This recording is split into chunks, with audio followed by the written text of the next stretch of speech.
Chapter 1430. The Gate Master wryly smiled and shook his head at this question. I'm not sure about this. A long time ago, our disciples were indeed fine in all of Godhalt. Later on, the suppression gradually affected us. Nowadays, we are fine in our ancestral ground but not anywhere else. Moreover, our cultivation speed has slowed down. Who knows the specific cause? You're not being very honest right now. Li Chia, who had been gazing into the distance, turned back and chuckled. I can understand that you don't know why your ancestral ground is untouched. However, if you say you don't know why the suppression has begun for the rest of the continent, it would be too much of a lie.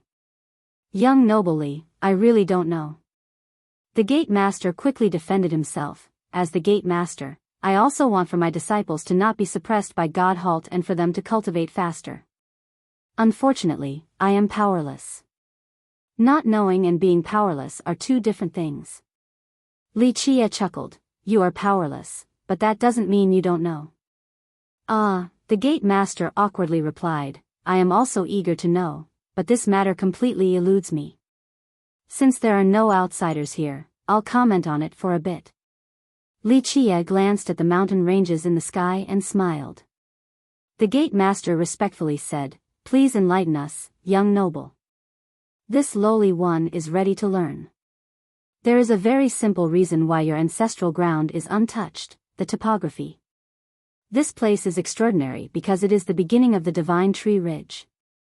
He withdrew his gaze and continued, How is it special?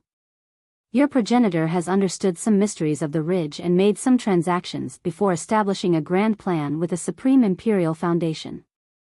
This is why this ancestral ground is unaffected and why the Undying Gate has yet to be destroyed. Even if the other sects took over this area, their cultivation would slow down because they're not the descendants of the Undying Gate. He glanced at the Gate Master at this point and laughed. As for why the disciples are now suppressed in the other locations of Godhalt, there is only one reason for this. Moreover, you know this reason very well. There is a special worldly energy in this place, or at least there was in the past. Your emperor had gone inside and changed the earth vein in the inner world. He used a heaven-defying method to imprint his own lineage into this earth vein. This allowed for the disciples to gain access to a different worldly energy than everyone else. This is why the members of your sect aren't suppressed in Godhalt. The Gate Master was aghast after listening until this point.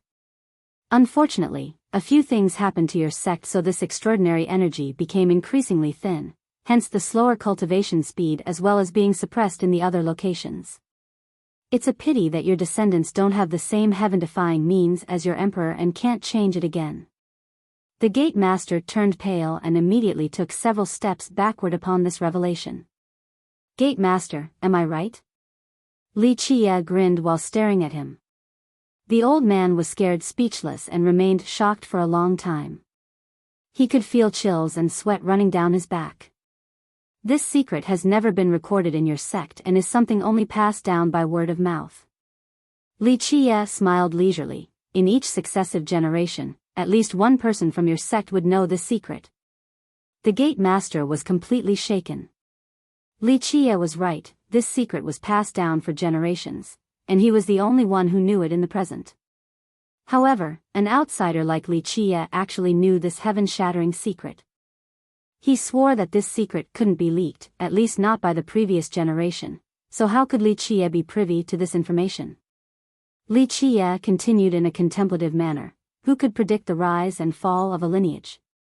Although immortal Emperor Bu Si had created a supreme imperial foundation, later on, your sect still tried to send disciples to build up more bases on the edges of the world. Alas, your sect is on the verge of death today. This conversation had satiated Xiao Xiao's inquisitive mind. In fact, Yu Jin also listened with relish. Xiao Xiao found this quite intriguing and asked, if one won't be suppressed after establishing a lineage here, how come the previous emperors, sea gods, and tree fathers don't do so? Li Chia replied with a smile, there are many things in life that happen because of the word fate. This is the interesting part about immortal Emperor Bu Si. Any other emperor wouldn't have this fate with the area. As for sea gods and tree fathers, there is even less of a chance. Not to mention that they can't build a lineage in this place, very few sea gods and tree fathers, without factoring in the trident and ancestral weapons, could actually stand as equals with emperors. Without heaven-defying abilities, trying to change the divine tree ridge is virtually impossible. Li Qie shook his head at this point. Not necessarily. Tree fathers and sea gods have stood shoulder to shoulder with emperors throughout the generations. Moreover, tree fathers return to the earth after death. Even emperors can't do anything to them, so how can you say that they are inferior? Xiao Xiao was very unhappy with Li Qie's statement. She was a treant and her golden isle had produced 2 tree fathers, so she naturally found his words irritating. Li Qie couldn't help but chuckle after seeing her dissatisfied look. Little girl, there's no need to be angry, I am simply stating the truth. Emperors have the heaven's will, this isn't something sea gods and tree fathers can compare to. Even with the trident and ancestral weapons, they can only keep the same pace as an emperor and do not have the ability to defeat them. She defiantly claimed, our tree fathers aren't weaker even without ancestral weapons. Each tree father had their own ancestral weapon. However, after their death, these ancestral weapons would crumble and return to the earth. Rumor has it that these weapons could borrow the supreme strength of the forefathers, allowing their master to become extremely powerful and capable of suppressing myriad realms. Li Qie shook his head, you can't argue against the truth. Without the trident, there aren't many sea gods that are at an emperor's level. The prime sea god can be considered one of them. He was truly unfathomable. During his era, his fame even exceeded immortal Emperor Muzhua's. Prime was the progenitor of the 7 martial pavilion. By the virtue of the 7 styles, he fought all over the world without equals. After becoming a sea god, he deterred all the 9 worlds. For the sea demons, Prime was the strongest sea god of their race and was praised as a supreme overlord. As for immortal Emperor Muzhua, future generations knew very little about him. Despite being an emperor, his tales were too mysterious and difficult to research. Some even said that the emperor had never performed any earth-shattering deeds his whole life. The reason why he was often mentioned was because of immortal Emperor Yan Shi, since the latter was the descendant of immortal Emperor Muzhua. The empress had immortal Emperor Muzhua's bloodline coursing through her veins. Yi Xiaoxiao found it difficult to refute because Li Qie had been stating facts. Without a doubt, tree fathers and sea gods wouldn't be able to contend without their respective weapons. However, there was no way of passing on these artifacts to future generations, hence a common belief that these artifacts didn't belong to them. Okay, we'll go to the Crane Beak Peak now. Li Qie chuckled while looking at the dazed gate master. The shaken gate master calmed down and quickly said, this lowly one will lead the way for young noble Li and Princess Yi. The Crane Beak Peak was a strange peak, but there were too many of them in the Undying Gate, so it didn't seem out of place. True to its name, it was long like a crane's beak and arched into the clouds. There was a pavilion built near a cliff with a bottomless abyss. While inside, one could see the beautiful sceneries of this place. It had been abandoned long ago by the Undying Gate. Even though the building was still here, there were weeds and grasses overgrowing everywhere. However, the gate master didn't dare to be careless when Li Qie was staying here, so he had ordered for disciples to clean it up. When the group finally arrived, the peak was changed beyond recognition. The pavilion was cleaned completely and had proper arrangements. After settling the 2 guests in, the gate master respectfully told Li Qie, young noble Li, we have disciples stationed at the base of the peak. If you have any needs, just let them know. No need, let them leave. Li Qie gently waved his hand. The gate master obeyed without daring to say anything. In fact, he was all too curious about why Li Qie picked this particular peak. He didn't believe that Li Qie was only here to look at the sceneries. Chapter 1431. After deciding to stay at the Crane Beak Peak, Li Qie told Sima Yujian to stay here for cultivation. Xiao Xiao asked Li Qie, why are we staying here? Li Qie responded with a faint smile, because we want to find the entrance that is located right here. Really? Xiao Xiao became spirited right away. Where? Let's go right now. She looked around, wanting to find the entrance. She had been wanting to enter the other world of the Divine Tree Ridge since she wasn't aware of it before. If one could find it using the naked eye, then it wouldn't be your turn right now. Many people would have entered long ago. Li Qia smiled and shook his head. It isn't that easy to enter.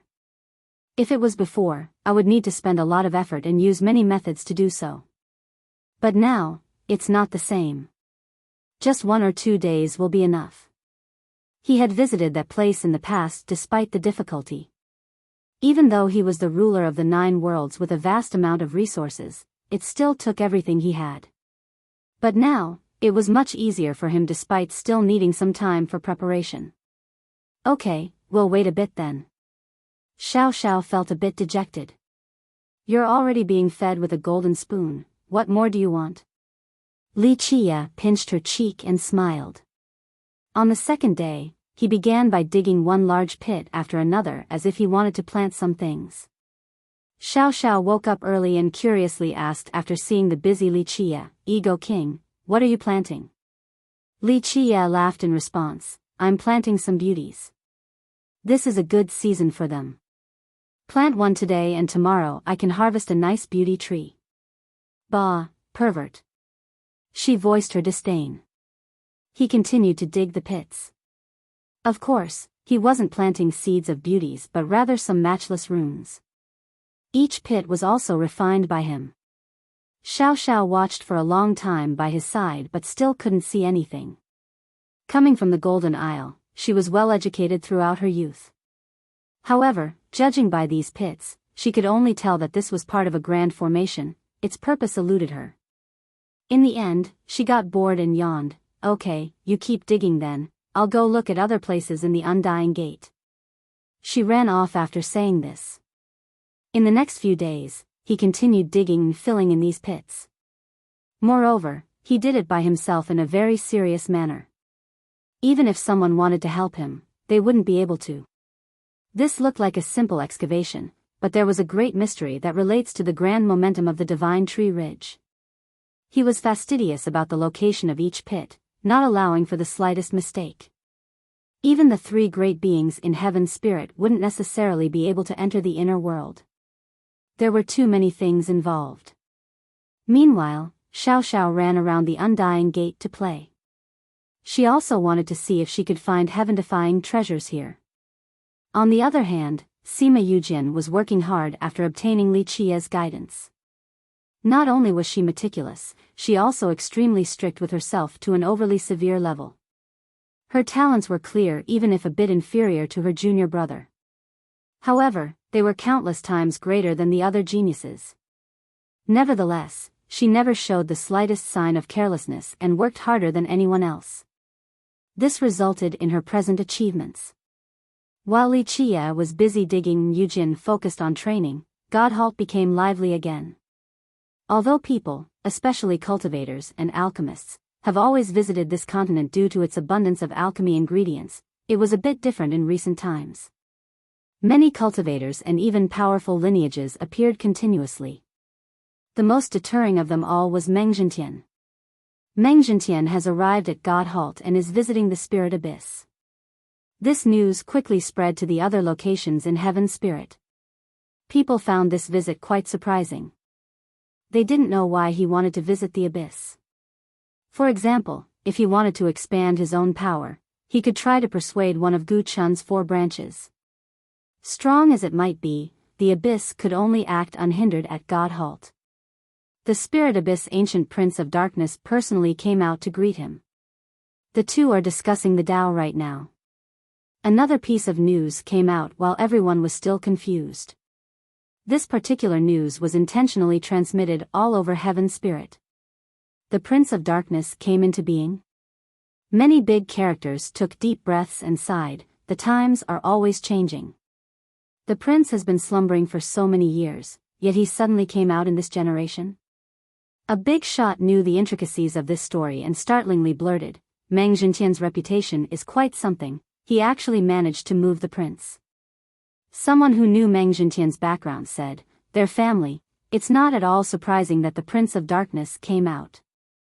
The Abyss claimed to have the oldest bloodline among the charming spirits, while many lineages denied this. The reason was very simple: the majority of these lineages didn't come from the Abyss. However, the Dream Empyrean was an exception. Legend states that its progenitor, Shen Mengtian, came from the Abyss. After reaching the top, he left the Abyss and created his own sect and named it the Dream Empyrean. The Prince of Darkness is a very ancient existence. Rumor has it that he has a very pure bloodline coursing through his veins. An ancestor who knew of the prince's background spoke with some horror. It wasn't surprising to many big characters that the prince would come out. After all, the Empyrean and the Abyss were on the same side. Meng Jintian wished to become emperor, so the prince might have come out to assist him. These experts understood that Jintian didn't ask the Abyss for help in the past, but now, he personally came to visit and the Dark Prince came out. This was very interesting since he now considers Li Qie to be his most powerful enemy. An ancestor murmured, "Li Qie is too heaven-defying. Even an existence like Jintian, who can call an emperor a brother, has to look for help." Jintian's arrival made Godhalt quite lively. Another piece of news came about right after: the Roaring Conch has also come to Godhalt. The Sea Shield Prince personally brought many ancestors along to the Spirit Abyss. After hearing this news, people wondered, does the Conch want to team up with Jintian too? Not necessarily. Someone else thought differently: anyone would visit the Abyss and ask for help to eliminate the suppression of the continent. There were even rumors about Li Qie being present at Godhalt. This news alone stirred the entire continent as if a storm was approaching. For the last several days, Li Qie had been digging holes during the day and teaching Yujian cultivation at night. She didn't disappoint him either. Not only was she fast, she was also extremely perceptive. Just a little pointer from him was enough for her to comprehend the rest. He was very satisfied with her situation since it proved that he read people correctly. She was indeed a good seed and suitable for the god-slaying Tao. Yujian was horrified during the training sessions because Li Qie's understanding of the god-slaying Tao far exceeded that of her master. He actually knew a few secret arts that her master didn't. It was simply inconceivable. If she wasn't certain that her sect didn't have someone as famous as him, she would wonder if he was actually an invincible ancestor. Of course, she didn't know that he was the creator of her Tao as well as the Night Core. Who could be more well-versed in this Tao than him? After reading her Sea of Memories, Li Qie had regained his own memory of the god-slaying Tao. Thus, it was no problem for him to teach her. On this day, Li Qie finally finished his digging. The Undying Gate Master came to visit again with good wine and fine dishes. "Please excuse this lowly one for not showing my full hospitality, young noble Li." The Gate Master personally poured a full cup for Li Qie and apologized. "I brought some simple dishes and wine here to show our goodwill." Li Qie only smiled and finished the cup without saying anything after seeing the Gate Master's enthusiasm. Chapter 1432. During their meal, the Gate Master repeatedly toasted for Li Qie in a very respectful and polite manner. Courtesy costs nothing. Today, in terms of status and position, the Gate Master was not qualified to sit together with Li Qie. However, he had lowered himself completely so others couldn't criticize him for this. Li Qie took a small sip of wine and flatly said, "Gate Master, speak what's on your mind." The Gate Master wryly smiled and rubbed his palms together while looking quite awkward. Eventually, he let it out, "Please don't laugh, young noble. If I pretend that there is no business, it would be too much of a farce. The truth is that I do have something to ask of you. Go ahead." Li Qie didn't mind and chuckled since the Gate Master's intentions didn't elude his eyes. The Master mused for a bit before respectfully saying with caution, "This lowly one wishes to ask you about what we have to do to change our current situation." He felt relieved after saying this because he had been thinking about it for the last several days and couldn't sleep. Nevertheless, he still had to try no matter what for the sake of the Undying Gate. Li Qie amusingly shook his head in response. "Gate Master, you are asking the wrong person. I am only an outsider, you should be talking to the elders about this matter instead. Of course I know that this is very abrupt and rude. He sincerely said, I don't wish for this to sound like flattery, but it seems that there is nothing you don't know. With the bearing of a celestial, young noble is an incredible person, so I wish to ask you about a strategy for revitalization. A strategy for revitalization? Li Qie smiled while shaking his head. There are countless strategists and heroes in this world. I might look down on the 9 worlds, but the truth is that I rarely think about matters such as sect building. If you wish to revive your sect, you should try to find someone else. I'm afraid wisdom alone can't solve this issue. The Gate Master forced a smile. The overarching policy of the sect could be consulted with a strategist, but our lost items aren't things they can deal with. Even the most insightful strategist can't reverse the tide. In my opinion, you are capable of showing us the right path. There are no outsiders here, so I'll be frank. No one else knows our sect's secrets except you. This means that you were sent by the heavens to be our benefactor. Please point us in the right direction and we shall forever support you. Having said that, the Gate Master prostrated on the ground with great reverence. There was no doubt that he came with the utmost sincerity in asking Li Qie. He had always wanted to revive the sect. However, this was easier said than done. In fact, many Gate Masters have tried across the generations, but they couldn't reverse the impossible situation. For them, it wasn't only a problem of resources. More importantly, they had lost their root.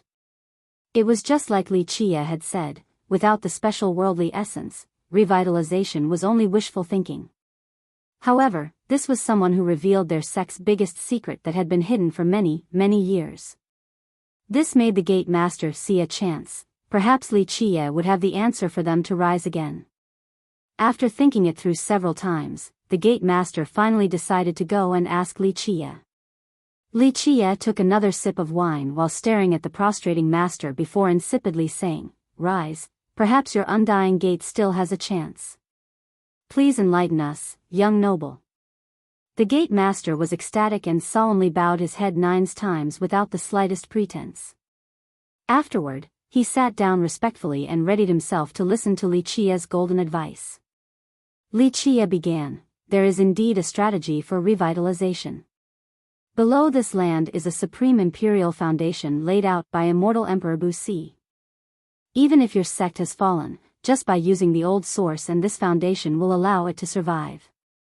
In the past, immortal Emperor Wuxia had performed an incredible technique in this place and refined an imperial foundation at the earth vein below the Undying Gate, fusing the two into one. This required painstaking efforts for him since he wanted a long-term strategy. Perhaps the Undying Gate would usher his reborn self. This was precisely the reason why future enemies found it prohibitively difficult to completely annihilate the Undying Gate. The Master replied, The problem is that we don't have that worldly energy anymore. There is a solution to this. Li Qie shook his head, Your emperor has branded the entire lineage in this place. Even though the descendants have messed it up, it is possible to start over to regain the special worldly energy. What must we do? The Gate Master didn't mind learning. Li Qie explained, It is a step-by-step process to build such a basic foundation. In order to have the same worldly energy, you must reconnect to the entire earth vein with the foundation in order to create a new pathway for gestation. That isn't something we can do. The Master revealed a wry smile. It wasn't so easy to reconnect the entire earth vein. This was done by their progenitor. Not to mention their lack of power, even if they were strong enough, the mysteries left behind by their progenitor weren't something juniors like them could understand. This is something I can actually guide you towards. Li Qie chuckled, Go find a skeletal horse, one that gallops as fast as flight. It will be able to change the direction of your sect.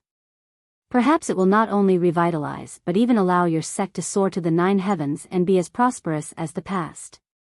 Really? The Master was ecstatic. A skeletal horse really has such a magical effect? Sort of. Li Qie smiled, however, success is still to be determined. This all depends on the fortune of your sect. We will have to see if your progenitor's remnant blessing can still help all of you. This was the same as pouring cold water over the master's head. His earlier excitement has died down a little. Nevertheless, he now had a sliver of hope. Li Qia has shown them the way. Thank you for your advice. The Undying Gate will never forget your kindness. Ultimately, hope was still rekindled, so the gate master prostrated again and paid his respects once more. Li Qia faintly smiled at the master's sincere demeanor and said, "The whole skeletal horse thing is a long shot, there is still one more path." The master hurriedly asked, "May I ask what it is?" Li Qia was in a good mood as he replied, "There is a place worth venturing to. Outside of the Bone Sea is Bones Island. Go there and look for their lord." The Undying Gate master murmured, "Bones Island? The Lord of Bones Island?" He had heard of the island, but this lord was completely new to him. He smiled and pointed out the other path. "Yes, go find someone called Old Man Zhu and tell him that you want to see their lord. As for whether an audience will be granted and if the Lord is willing to help you or not, that will depend on your own fortune." The master couldn't help but ask, "This Bones Lord can actually solve our problem?" Li Qia flatly replied, "It's possible. If we're talking about who is the most suitable in this world to revitalize your sect, one would be your progenitor and the other, Lord Bones." Lord Bones and immortal Emperor Bu Si shared the same origin. They once overcame trials and tribulations together, and certainly, Bones was the one who understood immortal Emperor Bu Si the most. However, you need to be mentally prepared. Li Qia grinned, "Either you will be able to earn his favor and bring about revitalization to your sect so that it can return to its past glory, or it will be a fatal disaster. If Bones doesn't like you, he will crush you to death with one hand. At that time, don't blame me for not reminding you right now. You need to go while being mentally prepared to die. Don't die indignantly and then blame it all on me." Li Qia drank some more wine and smiled. "My personal well-being is no reason for regret as long as it can bring about hope to the Undying Gate. In order to revive the sect, I can jump into boiling water and scorching fire without hesitation." The gate master kowtowed again respectfully, "Thank you again, young noble. I am moved to tears from gratitude." Li Qia nodded and accepted his grand gesture before lightly speaking, "Go now."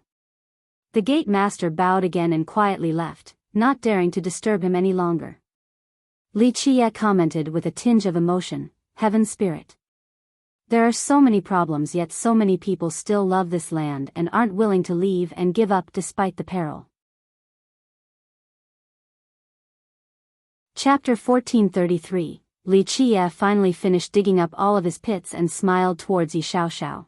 "Playing around for the last several days should be enough, it's time to go." "Really, is it ready?" Xiaoxiao was instantly filled with energy. She had grown impatient, so how could she not be excited after hearing this news? "Okay, let's go." Li Qia couldn't help but smile while looking at her face glowing red from excitement. He told Sima Yujian, "Stay here for now and wait for us. It is not that I don't want to bring you along, but a place like this isn't suitable for you." Yujian quietly nodded in agreement. In fact, she wouldn't bother Li Qia just because he didn't want to bring her along. Finally, Li Qia stood by the edge of the cliff of Crane Beak and told Xiaoxiao, "Let's begin." The excited girl stood next to him and could barely contain herself. At this time, Li Qia released the myriad age tree and a newfound vitality oozed out like the source of life. Anyone standing next to the tree would feel as if they were dozens or even hundreds of years younger. In the past, this tree was on the verge of death, but it was now full of life as if it could stay lush for an eternity. Those unaware would still know that this tree was incredible after sensing this boundless vitality. Only this type of divine tree would be able to possess this life force. The tree lowered its green branches. Each branch looked just like swimming spirit snakes. They drilled into the ground as if they wished to reach the deepest part of the earth. Peeling noises came about. The pits with Dao runes made by Li Qia had little shoots coming out. These were new lives that grew at an unbelievable speed. They turned into long vines that looked quite happy, like baby elves full of curiosity towards this world. Lights emerged from these pits with floating runes. They intertwined to form little maelstrom. This scene was extremely magnificent. These little maelstrom came together to form a supreme formation, majestic and full of mysteries. It seemed that this formation connected to another world. However, it wasn't the entrance. It was granting the vines endless power and boundless life. It was as if under its empowerment, these vines could grow and blot out the sky in an instant. However, they chose not to do so and instead simply swam to the cliff by crane beak and continued to weave in the sky. In this manner, they weaved into a vast Tao chapter that suddenly ignited upon completion. They burned until they turned into ashes and only left behind scars of extreme temperature in the sky. Clank. Something seemed to be alerting the mysterious Grand Tao. The scars in the sky suddenly lit up and turned into flashing golden laws as if they were made from gold. A hymn to the 9 heavens. A grand and incomparable Tao chapter appeared before Li Qie. It was esoteric and impossible to grasp. In this split second, the chapter began to rotate at an increasing pace. In the end, it turned into a maelstrom and sucked in the tiny maelstrom from the formation. Whoosh! In the end, this maelstrom disappeared and all the golden lights dissipated. Only a great Tao portal was left behind in the sky, seemingly capable of connecting to any location in the 9 heavens and 10 earths. Li Qie faintly smiled after seeing the portal and slowly said, "Finally, success." Not bad at all. It was no easy feat to enter the inner world of the Divine Tree Ridge, not even emperors could do so as they please. In the past, Li Qie required a vast amount of resources and preparation in order to support this endeavor, even though he had grasped the ridge's mysteries. However, it was now different. With the myriad-age tree, everything became simpler for him. He told Xiao Xiao, "Okay, let's go in." "Sounds good." The girl jumped in exultation since she had been waiting for this moment for too long. The two of them entered the portal and disappeared right away. This portal also disappeared with the wind as if nothing had happened. Yujian was staying back at Crane Beak. She silently guarded the premises in full stealth. Even if someone climbed to the peak, they would find it empty. They would be unable to see her standing there. The duo had finally stepped into the other world of the Divine Tree Ridge. A silvery light poured down from the sky and engulfed everything. Xiao Xiao quickly looked up and saw that there were many silver rings hanging in the sky that looked like galaxies. These silver rings were spread out and arranged themselves into a mighty and stirring array. The lights came from them and touched every single corner of the world. Everyone was being basked in this light. What are those things? She was full of curiosity while looking at this scene. In her world, the sky either had a sun or a moon, but now, this world had these silver rings. She had never seen or heard of something like this before. Li Qie flatly replied after looking up, "Those are the wheels of time." Wheels of time? She had never heard of this name before. What are they? Treasures? Is it that hard to pluck them? Having said that, her eyes flashed with a glimmer. That depends on how strong you are. It would be quite amazing if you can pluck them. Li Qie couldn't help but laugh. In other words, the wheels of time are a measure of age. One ring is one era. One ring is one era? She was startled and started counting. 1, 2, 3, 4, 5, 6, 7, okay, stop. There are 351 rings. Li Qie gently knocked on her forehead. How do you know? She was surprised. I calculated with my fingers, that's all. Such a simple number, do you actually need to count? Li Qie chuckled. Of course he didn't calculate with his fingers just now since he had been here before. How could he not know how many rings there were? Please, I don't believe you at all. Let me count, you are probably making it up. Xiao Xiao was unconvinced and hoped that this number wasn't right in order to embarrass him. After finishing, she found that he was right, 351 rings. She couldn't believe it and did a recount only to find the same result. Looks like you were lucky. She unwillingly admitted before pondering. 351 rings. What is the meaning behind this number? In a certain sense, there is no meaning. It lives that long and then dies. However, after reaching the number 365, it will be meaningful. 365? What is the significance behind this? Xiao Xiao was curious. He paused for a bit before answering, the number of an epoch. This was something few people talked about. Only apex existences in the 9 heavens would be able to talk about it. What? This was the first time for her to hear about this epic number. It wasn't surprising at all since even god kings weren't qualified to talk about this issue. One had to be at the level of an immortal emperor to have such a discussion. Chapter 1434. Well, you don't need to know. Li Qie laughed at the inquisitive girl. Humph, whatever then, I don't want to listen anyway even if you want to tell me. She glared at him with dissatisfaction. Li Qie was amused at her duplicitous response. Suddenly, his gaze shifted. The very next second, he pressed his palm on the ground and seemed to be one with the world. He was standing right there, but it looked like he had disappeared from sight. He stood up again the next moment and pulled Xiao Xiao's arm. Let's go. In the blink of an eye, his speed erupted in an incomparable manner. Even time couldn't compare to this swiftness. Where? She was alarmed by this sudden movement and his rare dignified demeanor. Even though Li Qie didn't answer, she knew that something big has happened. Unfortunately, she didn't know the exact details. He crossed this world so fast that Xiao Xiao couldn't see the surrounding scenes at all. The sight before her rapidly changed and became a shifting image, so she had no idea what kind of world she was in. Li Qie seemed to be very familiar with each mountain and river in this area, allowing him to maneuver without the slightest mistake. He eventually stopped, allowing Xiao Xiao to get a better look of her surrounding at last. She found herself to be in the middle of a large heavenly grotto. She had no clue as to where this was. The ceiling was quite high with rocks as hard as metal everywhere. They were standing at the entrance of this cave. In front of them was a giant valley below a steep precipice. When she got a good look at the valley, she was quite startled due to the sheer amount of tree corpses below. Not only that, she had seen all of them before. These were the ones that wished to relocate back at the Divine Tree Ridge. She didn't expect to see them again today. Moreover, the little planks and wooden huts were moved to a corner of the valley here as well. They seemed to be building a fence for a courtyard inside. They stood in a group of several layers around a dried-up tree. It had fallen to the ground and looked just like a large bed.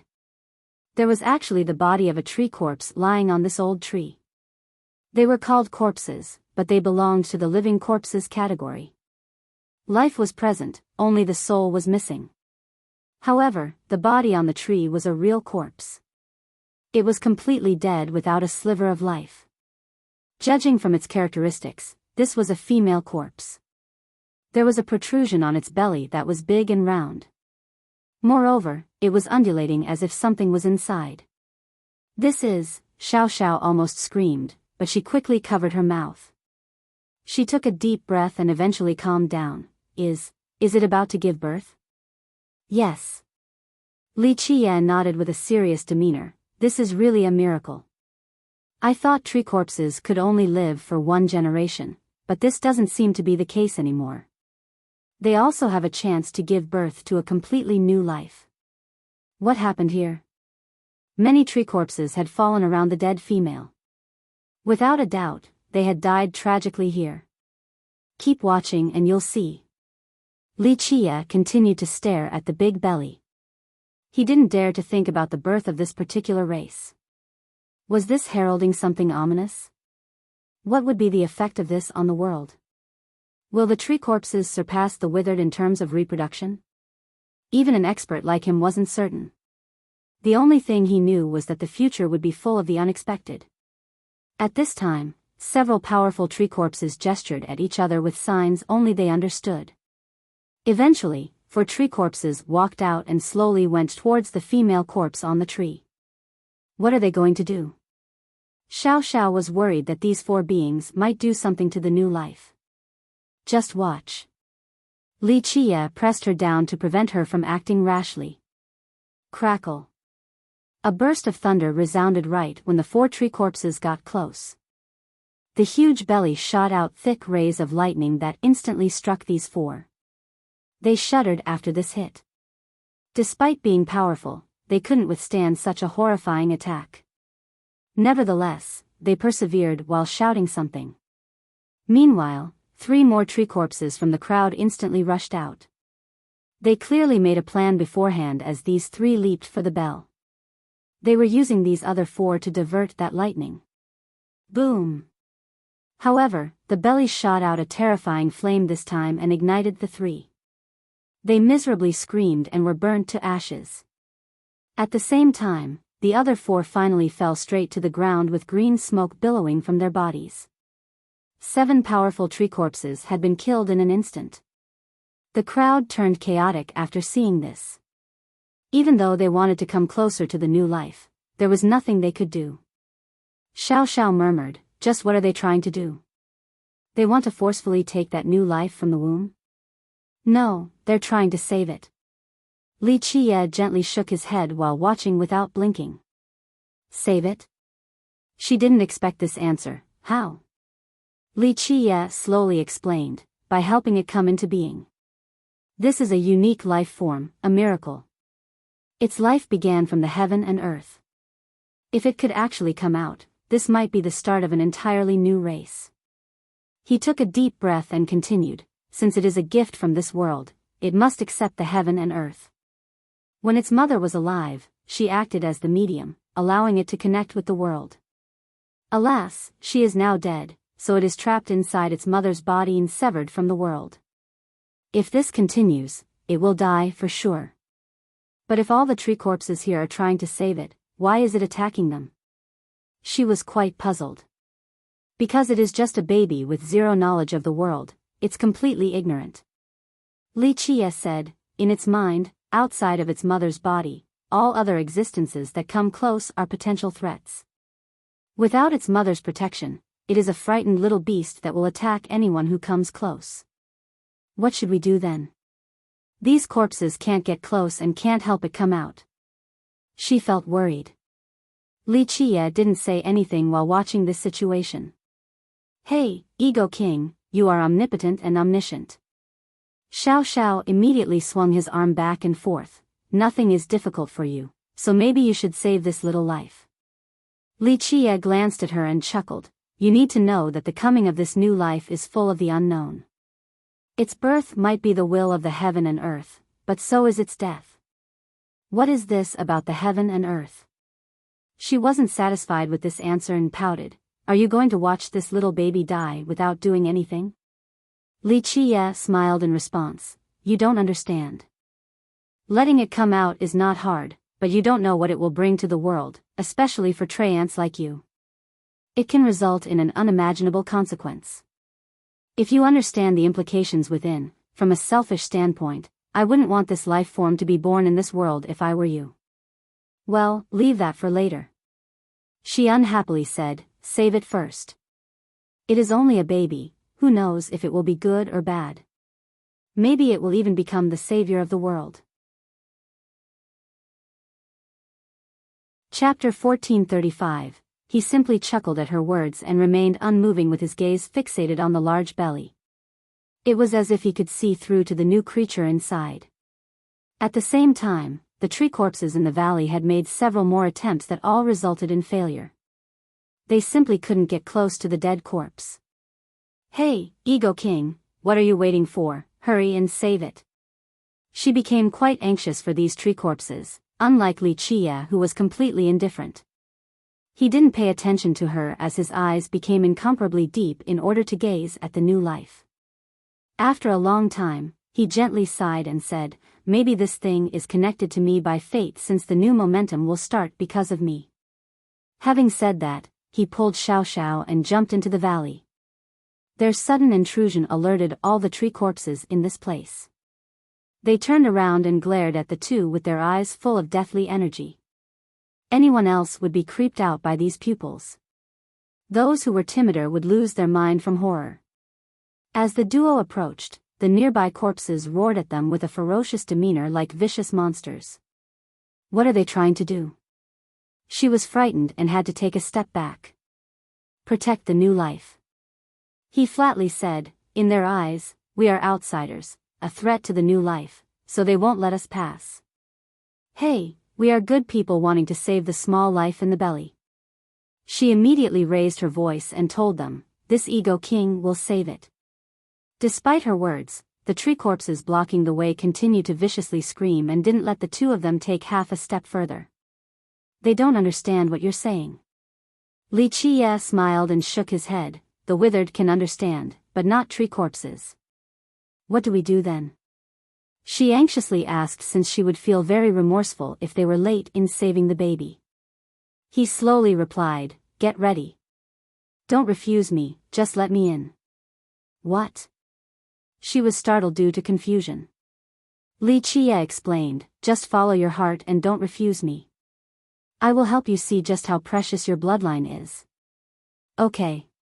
She didn't think twice and agreed right away due to her considerable trust in him. He placed his palm on her forehead. In this split second, his majestic vitality crazily poured into her body like a flood.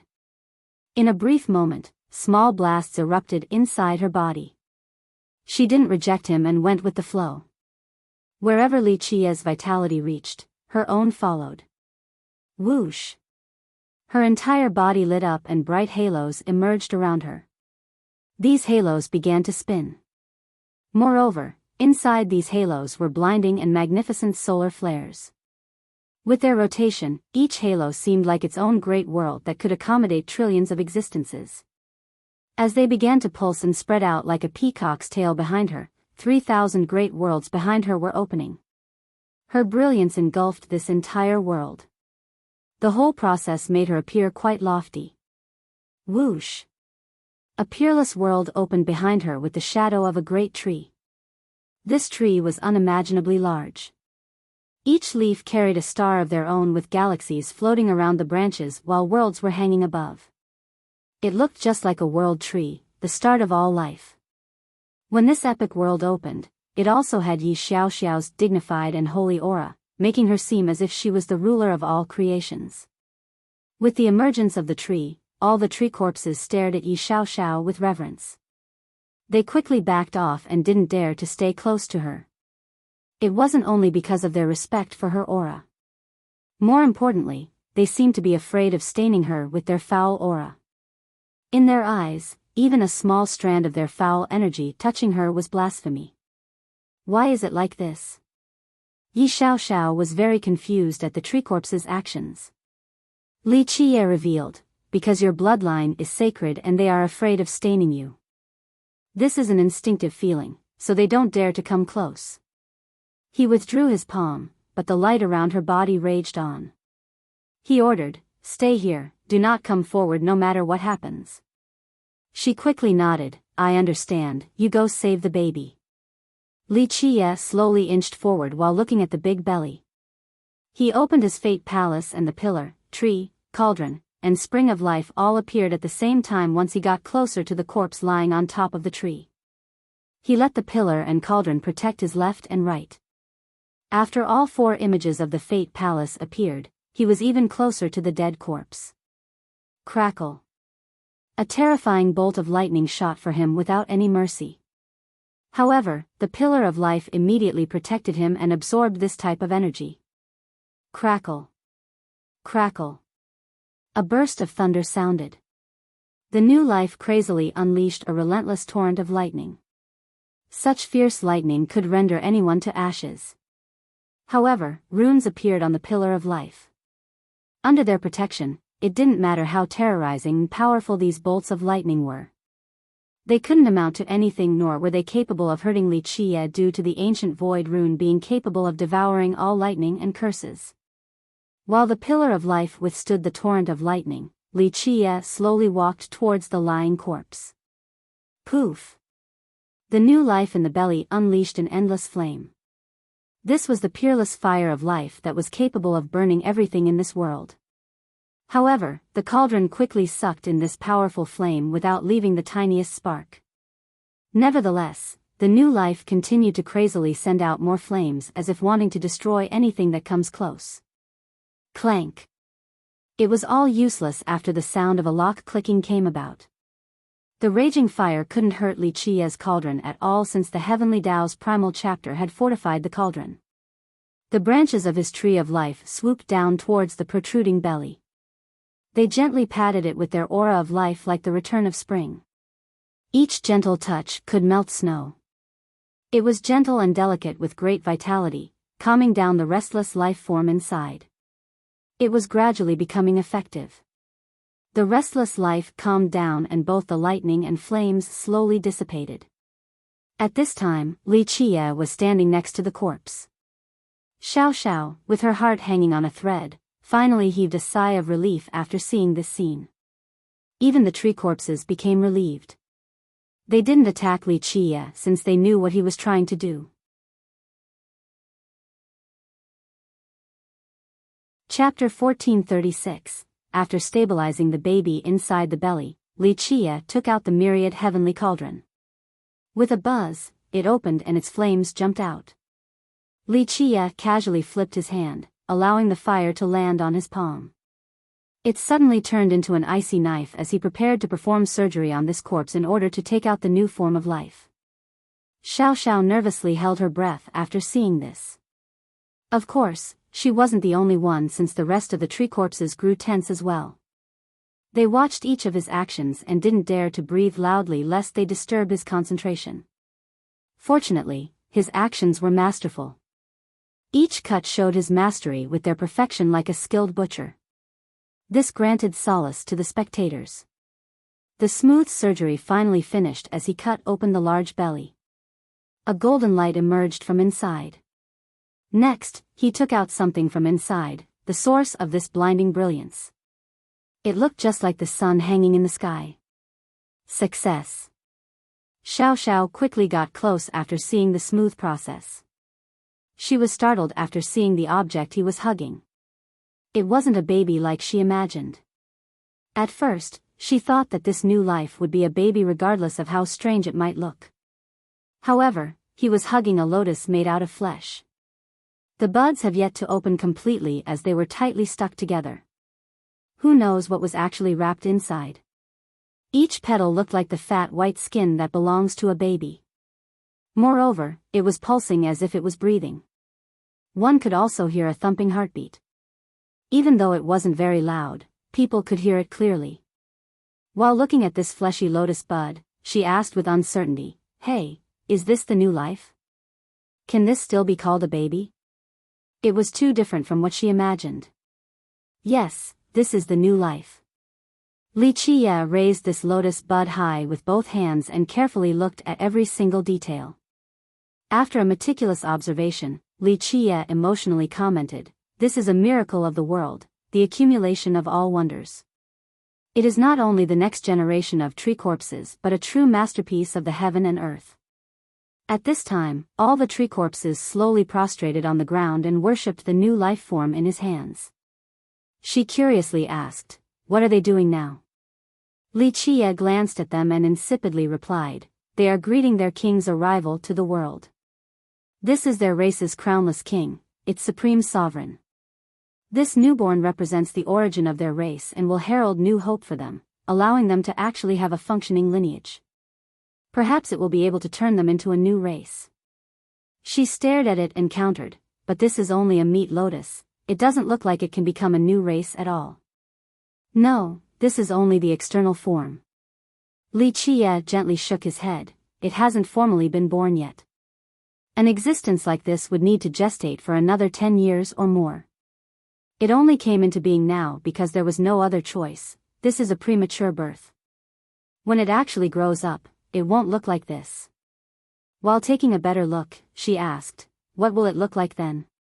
She couldn't imagine what this lotus would look like in the future. Li Qia opened his mouth to speak, but in this instant, he slightly raised his brows. A rustling sound came about. Little roots as thin as silk crept up from the ground like snakes. After they appeared, many of the tree corpses here were very wary of them and quickly retreated. What are these things? Xiao Xiao was startled and creeped out after seeing so many roots coming out and wiggling about. While she was still caught off guard, these strips of roots wove together to form a gigantic palm. People would tremble at its sight since it looked like it could grasp the entire world. What does it want? Xiao Xiao had a bad feeling about this as her expression dimmed. Li Qie flatly responded, "It wants to take away the new life." No. No matter what it is, it can't take away the baby. Xiao Xiao was completely alarmed now. Despite her young age, her maternal instinct still erupted. She waved her hand and a sword array made out of trees appeared. Clank. The trees in the form of swords slashed forward with their branches. In the blink of an eye, this great formation mercilessly aimed for the gigantic palm. Boom! This palm was undeterred. It pressed down and instantly shattered the sword formation and the main trees. Xiao Xiao was certainly not weak, but this palm was too mighty. Ordinary paragons had no chance to resist. Go! She was driven by her maternal instinct at this moment and was not afraid of any foe, regardless of how powerful they were. She casually summoned 5 more divine trees and trapped the palm inside. Rumble. Explosions ensued shortly afterward. However, these trees were severed by the palm, they simply couldn't slow it down at all. Her face changed after witnessing this power, so she told Li Qie, "We have to take the baby and run, it's too strong." He pulled her back behind him and insipidly stated, "You are not its match, leave it to me." After dispatching Xiao Xiao's divine tree, the gigantic palm unleashed an attack that shattered the void before reaching for the meat lotus. Clank. In a split second, Li Qie had a sword in his hand. He didn't bother taking another glance before a sword shadow erupted. At this moment, Tao laws poured down like heavenly waterfalls. Each of them could crush the heavens. Its hymn echoed across the sky as he swung towards the palm. It was a slash without any technique or variation. He actually didn't use that much strength either, it was just a simple swing. However, this casual slash made everything scream. The power of the Grand Tao, the might of the heaven and earth, the force of myriad beings, everything was suppressed and disintegrated before this destruction. Poof! The gigantic hand was instantly cut without suspense. It was slaughtered like a rooster that stretched out its neck in its final moment. Any existence would need to present their neck after witnessing this sword technique. All of the roots immediately broke apart and drilled back into the ground. The weapon in his hand was the Tao sword that allowed him to be invincible in this world. This was the reason why this weapon was so terrifying. Once utilized to its full potential, it could suppress and annihilate all other forces. Rustle. More rustling sounds came from the ground. Even more roots came out compared to before with an even more aggressive momentum. Li Qie didn't care at all. He didn't even bat an eye. Clank. The sword in his hand erupted again with its hymn. He inserted the sword into the ground. Buzz. The black sword suddenly came back to life with boundless Tao runes flowing through it. In the blink of an eye, these runes came together with the Tao sword as the center to form a Tao chapter that was continuously spreading. It quickly encompassed every single inch of this valley. This expansion wouldn't stop as if it wanted to engulf the whole world and imprison it inside the chapter. Chapter 1437. The chapter from the Tao sword continued to expand as if wishing to suppress the entire world. It was an absolute suppression, even stronger forces would find it impossible to resist. Excess under its power, the roots from the ground withered at a speed visible to the naked eye. They had lost their support and scattered all over the ground like grains of sand. Rumble. The entire world began to shake at this moment.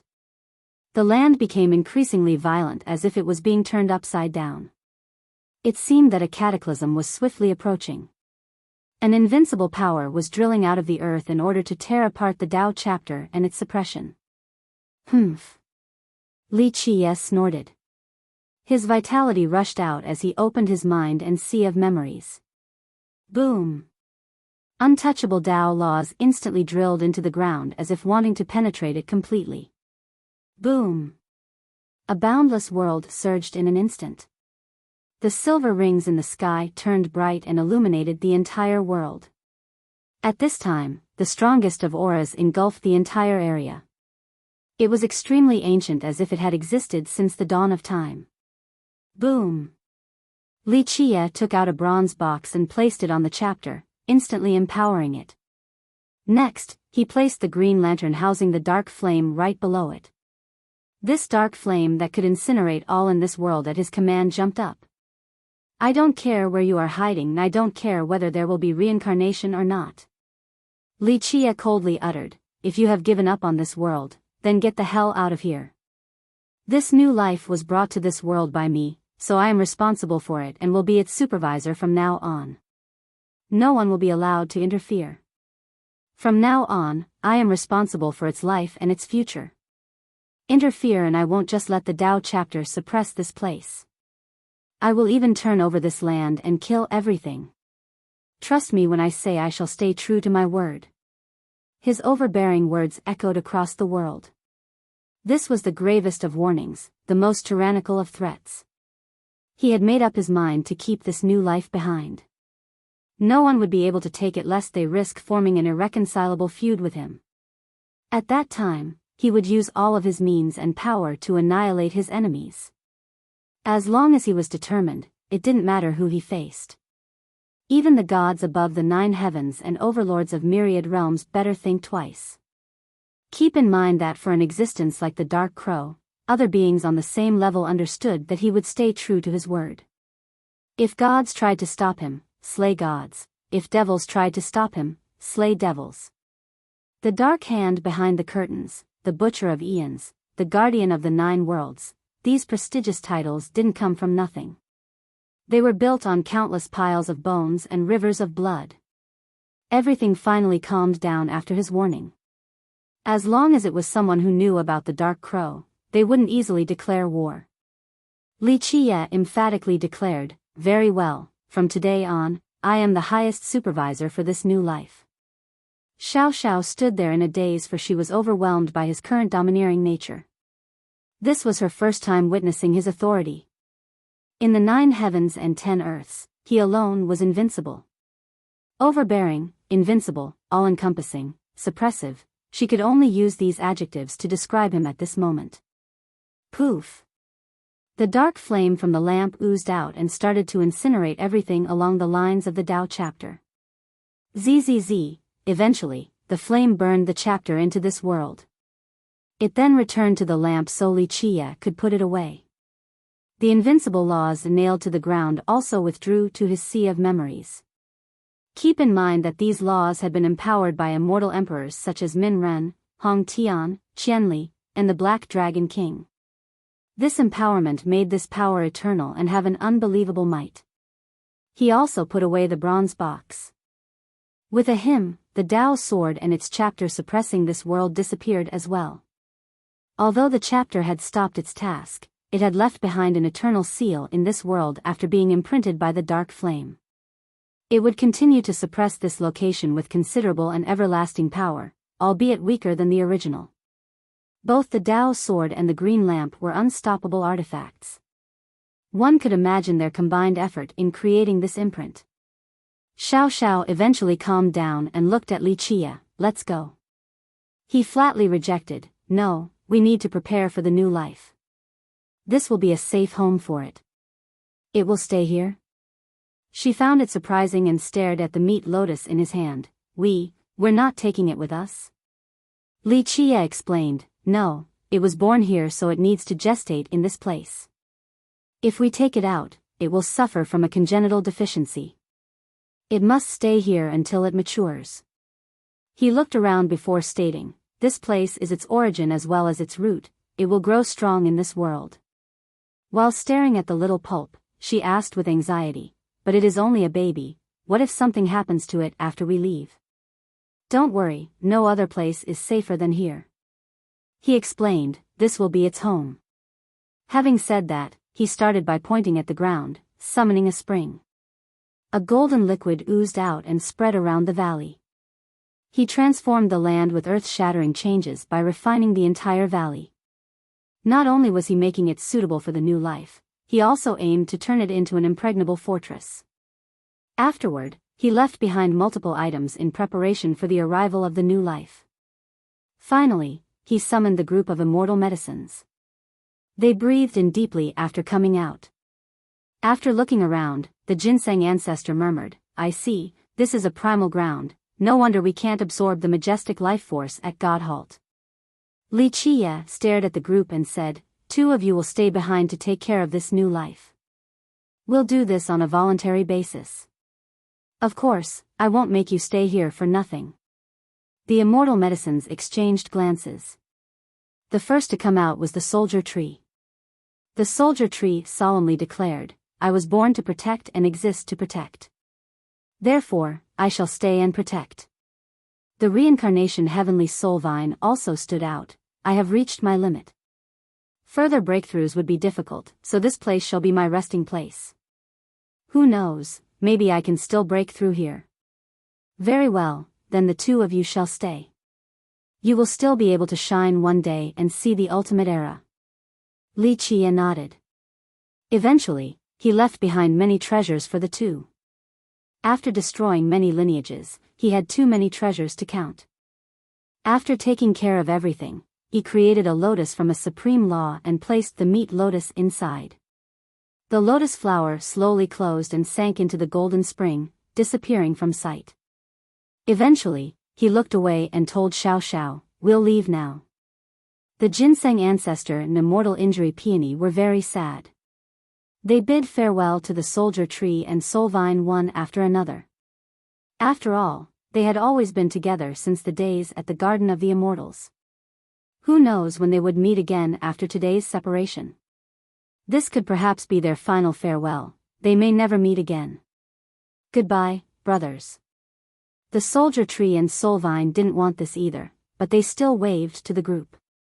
Even immortal beings like them couldn't help but be a bit sentimental with wet eyes upon parting. Take care, we may meet again one day. When that day comes, I'm sure the 2 of you shall shine magnificently.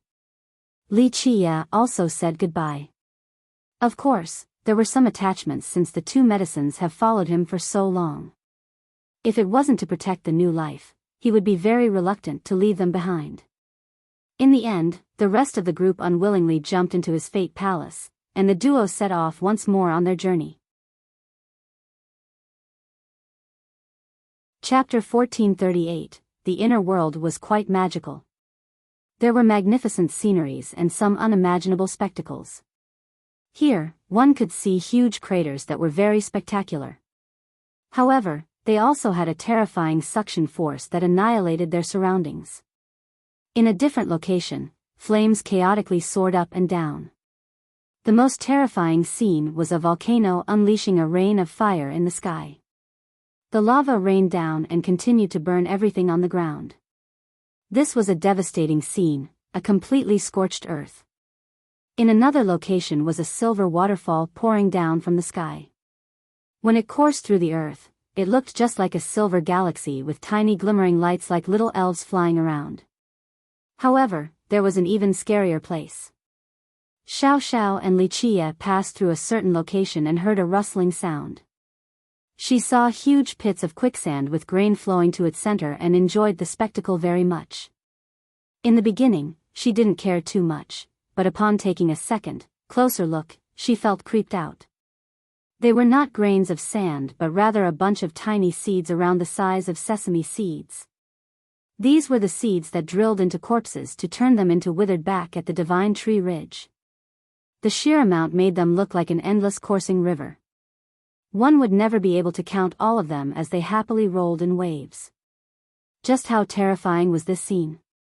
After thinking about how all of these seeds could get to the divine tree ridge, Xiao Xiao could only shudder in horror. Isn't this a little too much? Goosebumps were everywhere as she said, if all of these seeds come out, even if everything in the 9 worlds die, it still wouldn't be their turn. She felt nauseous at the thought that the creatures in the 9 worlds could turn into half-dead withered. How could it be so easy in this world? Li Qie smiled and said, seeds that can survive are very rare. You can even say that seeds that can turn into withered are 1 in several billion. There is a natural order in this world, anything that breaks it will attract the attention of the villainous heavens.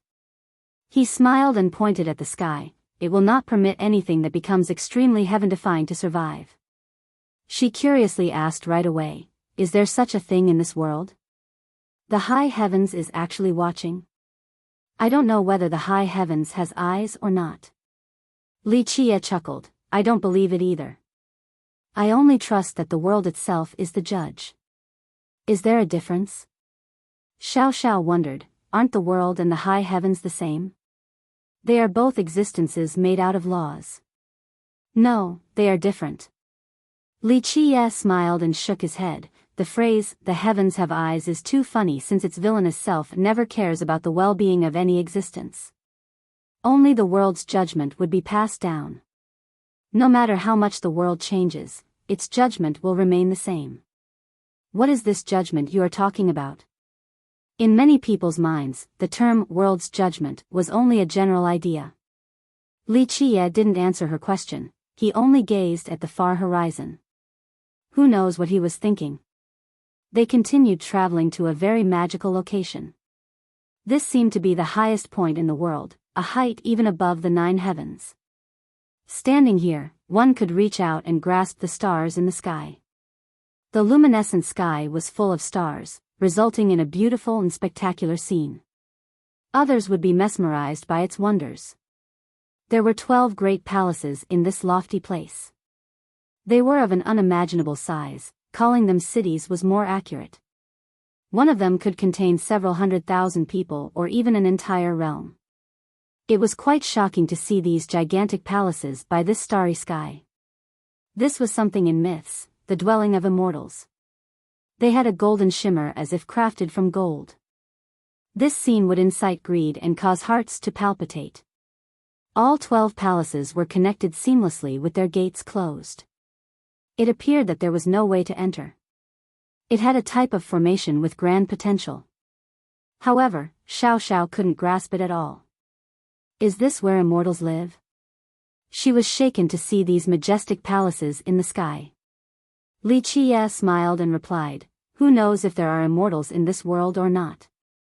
However, I'm certain they aren't here. Having said that, he brought her through the palaces and the indiscernible formation. There was a small open space inside. It didn't look special at all, especially when the 12 palaces surrounding it were taken into account. People would completely ignore its existence. There existed a shallow pond that was about to dry up, the water could barely reach one's instep. Perhaps calling it a puddle was more appropriate. Next to this little puddle was a very small tree. Its withered self could only reach Li Qie's knee while only being a finger thick. It had died long ago. Even though some of the branches still had leaves, it was definitely dead. After seeing the puddle and the tiny tree, Li Qie murmured, a peerless location, worthy of all my efforts. After seeing his expression, she knew that he purposely came to this place. However, she took a look around and found nothing noteworthy. This puddle and dried tree looked very common. This place was definitely not a treasure ground. Are there treasures here? It wasn't that she didn't believe him, but this place was too ordinary. No one would look twice after coming here. He leisurely replied with a grin, more than just treasures. He looked as if he was certain of victory and that everything was under his control. Where? She carefully looked around but found nothing valuable. He answered, some things cannot be discerned with the naked eye. The mysteries here would require generations of pondering, even for the greatest genius. In fact, this applied to him as well. Throughout the long years, he couldn't see through it until he obtained the ancient Void Rune and Heavenly Tao's primal chapter. Of course, he knew full well that this place had an incredible secret as well as the most extraordinary items in this world. Alas, there was no way of obtaining them before understanding the mysteries. Before that, he only knew of its value. Later on, he finally understood its true significance. This was one of the reasons why he came to Heaven's Spirit. Of course, it wasn't Xiao Xiao's fault that she couldn't see through the mysteries. Her intelligence surely wasn't the issue because even immortal emperors couldn't understand them after a few glances. He told her, "Stand aside and watch." She quickly moved far away from this puddle. Li Qie took a deep breath and stood in the pond's water that could only reach his instep. Buzz! He opened his fate palace. All 4 images came out and immediately arranged themselves at the 4 corners of the puddle. The tree of life seemed to be wanting to take root here, the spring of life wanted to turn this place into a spring, the cauldron of life wanted to embed itself deeper and turn into a volcano, the pillar of life directly nailed itself into the ground as if it wanted to connect to the heaven and earth. It's time to begin. His gaze slightly shifted. With a loud blast, his vitality soared and separated into 4 strands that flew into each of the 4 images. Splash! With his vitality fueling the images, water began to gush from the spring, filling the pond in just a short period of time. If one looked carefully, they would find that the drop of water in the spring of life had melted completely and became an indispensable part of the spring. The life origination in the pond was gently undulating in the pond in a very quiet manner. It seemed to be fusing with this little pond. After the merger, the pond water unexpectedly seeped into the ground. The little tree nearby seemed to be absorbing the pond water as if it was parched. Chapter 1439, Buzz. At this time, branches from the tree of life swooped down. The unbelievable happened, these branches drilled into the trunk of the tiny, withered tree. Keep in mind that these branches were already around the size of the small tree. However, the withered tree was like an unfathomable bottomless pit. It could accommodate even more branches entering its body. Buzz! The cauldron of life poured out an endless fire that engulfed the entire tree. People would be suspicious that just one spark alone would be enough to turn this dried-up tree into ashes. However, it didn't catch on fire and remained completely unharmed. Zzz, with the fire of life engulfing the tree, the heavenly Tao's primal chapter turned into laws that descended onto its body. Metallic bursts came about as they imprinted themselves on the tree in the form of mysterious runes. Boom! Boom! Electric arcs flashed around the pillar of life. Each of them entangled around a thick rune made from profound laws. These arcs from the ancient void rune jumped into the pond. One could hear the sputtering of currents as the arcs and their runes drilled into the ground before disappearing from sight. Buzz! A series of sounds came about as if something was devouring the pond water. This indeed seemed to be the case as the water in the pond began to disappear. It was all gone in just a short period of time. Xiao Xiao watched this magical scene and had no idea as to what Li Qie intended to do. Crackle! After sucking up all the water in the pond, the tree began to absorb the lightning from the pillar itself, evident by the current flashing through its trunk. Come out now! Li Qie shouted and unleashed all of his blood energy. At this moment, he looked just like a mighty god fiend. Whoosh! The tree seemed to be completely revitalized at this moment.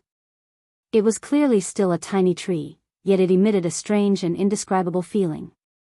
One would think that it was covered with green leaves and long branches overflowing with life. The ancient void rune, Heavenly Tao's primal chapter, and life origination appeared at the same time on this tiny tree. A sound of something peeling appeared as a new leaf grew. This green leaf didn't look extraordinary at all, but its emergence flooded the world with life. Buds seemed to be shooting out of the earth and grew at an astonishing pace to bear fruits and flowers. Everything was verdant and alive at this particular juncture. It was quite unimaginable for a little leaf to have this much life. Xiao Xiao was immersed in this newfound vigor as if bathing in an ocean of life. She took a deep breath and understood that this little leaf was a peerless treasure despite not knowing what it was. The branches from the tree of life that had drilled into the withered tree finally came out. They gently held this single leaf in a very natural and gentle manner. It was transplanted into the tree of life as if this was its mother in the first place. Splash!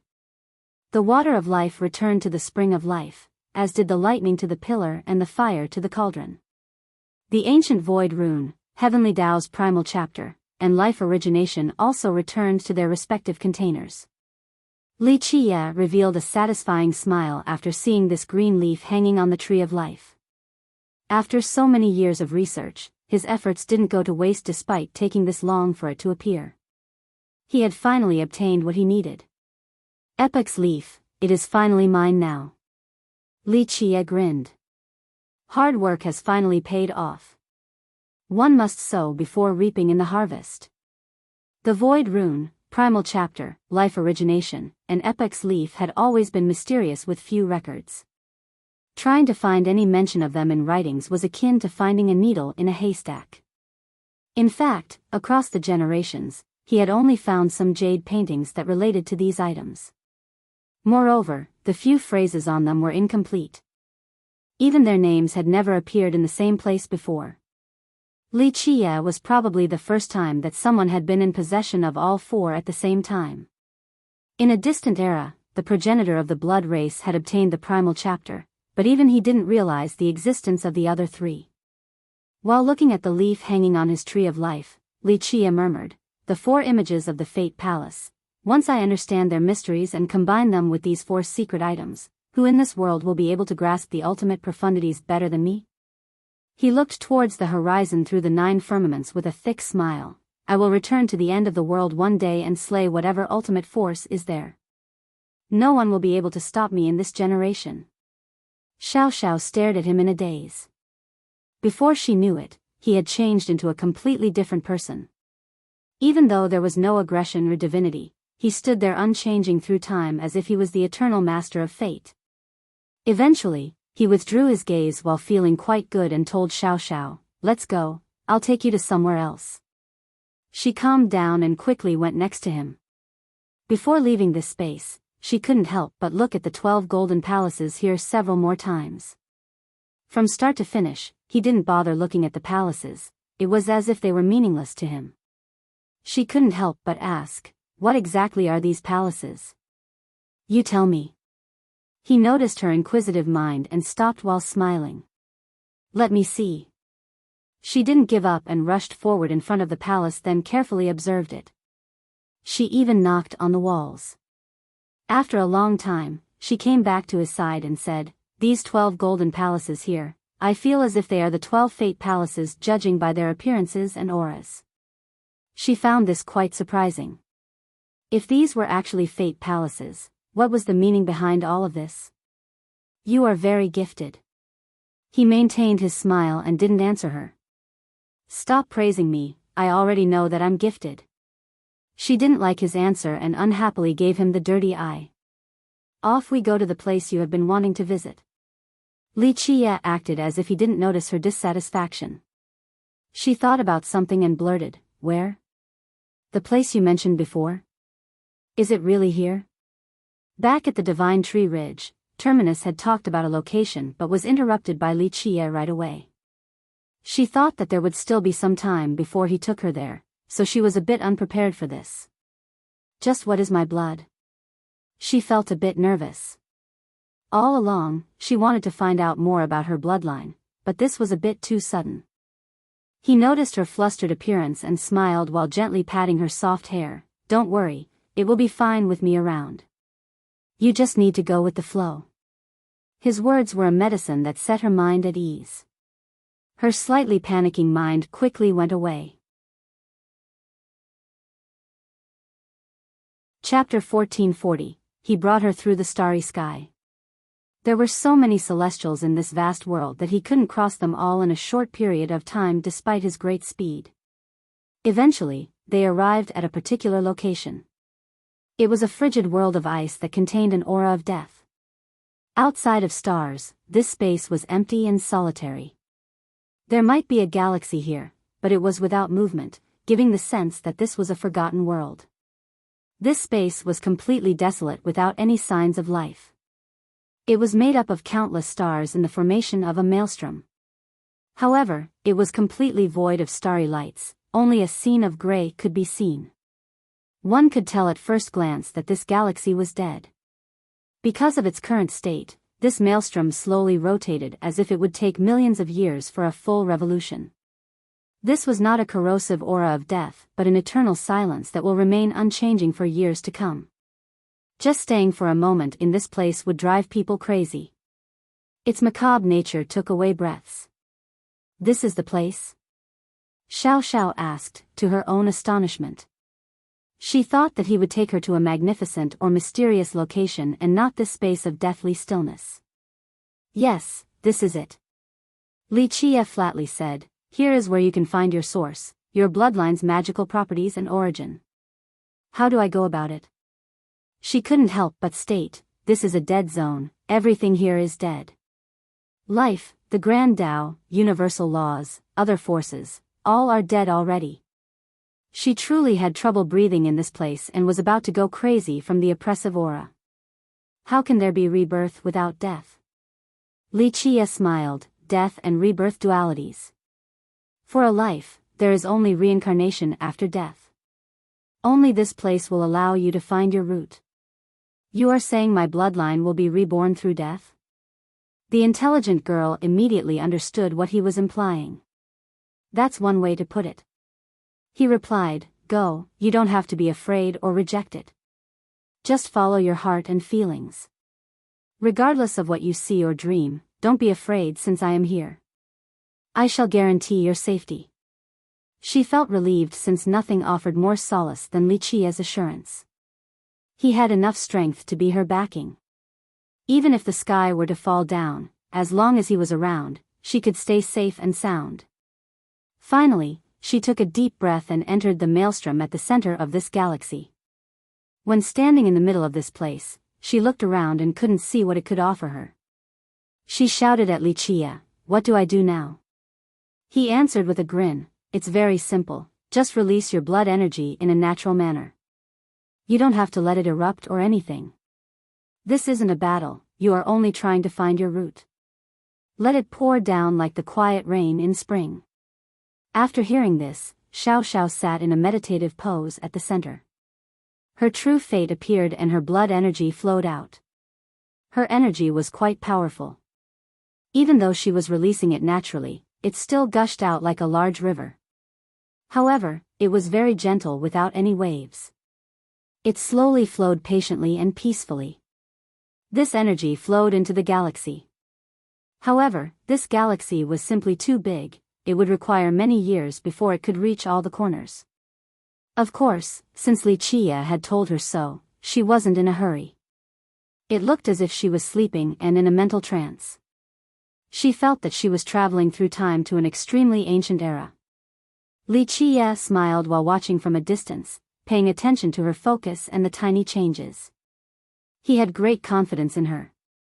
Despite her tender age, lack of experience, and inferior Dao heart compared to Rian and Jianshi, Li Qie still had high hopes for her. She was a coarse jade that required polishing. However, just a minor change would allow for her to shine. Before one knew it, her blood energy fused with half of the galaxy. In the beginning, the gradual flow made this seem like it would take a long time for a full integration. However, it unexpectedly reached the halfway point quite quickly. It was just as he had said, her blood energy was the gentle rain in spring that was slowly filling up the galaxy. During this process, the initially gray galaxy began to turn red with her blood energy. However, it wasn't actually the color of red, it was more of a ruby. Its hue was bright and beautiful in a breathtaking manner. At this moment, the galaxy seemed to be waking up. This seemed to be a king of rebirth since everything was being filled with life and power. After an immense wait, life finally appeared in the dead galaxy. Boom! The dead galaxy suddenly erupted. A tidal wave of endless height shot straight into the sky and swept through this void. It seemed as if an ancient existence was awakening at this moment. Xiao Xiao suddenly opened her eyes that had no semblance of a young girl anymore. It looked like she had experienced 1,000,000,000 years of vicissitudes. Rumble. The world trembled for a short period of time. Even the stars hanging in the sky were rustling as if they were about to fall down at any time. There was an unprecedented storm raging across this red galaxy. The heaven and earth quaked under this raging storm along with all existences. The outside world at the divine tree ridge was also shaking from these explosions. It was as if an earthquake was coming. Not only were the withered pale from fear, so were the visiting cultivators. A majestic aura soared straight into the sky of the ridge. It contained an unimaginable life force that pierced the clouds as if wanting to take down all the stars up above. What's going on? This sudden development left everyone in fear. Even god monarchs were shaken after sensing it. Back at the Divine Ridge Citadel, Terminus opened his eyes and murmured, "What an ancient bloodline, the origin of the Treants." Back in the unknown world of boundless space, Wuxia was still sitting while calmly watching the development. At this time, the galaxy and the raging storm were nowhere to be found. Everything had calmed down and even Yi Xiaoxiao had disappeared. An ancient tree of a size too monstrous to describe appeared in her place. It must be the #1 tree in the world. Galaxies were floating around it along with myriad worlds.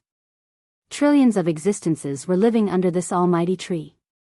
Its leaves could support stars and its branches could break through temporal constraints.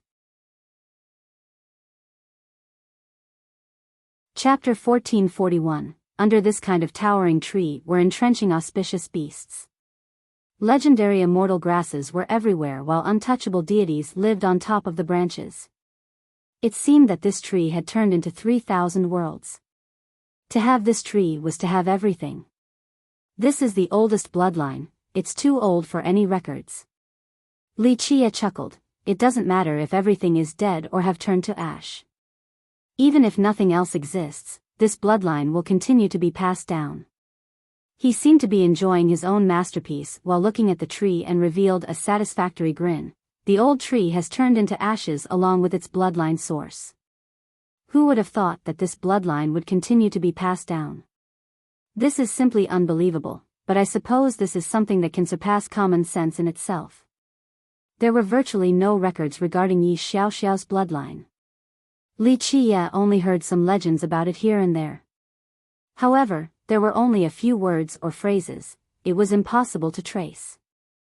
Moreover, the majority of them were false and far from the truth.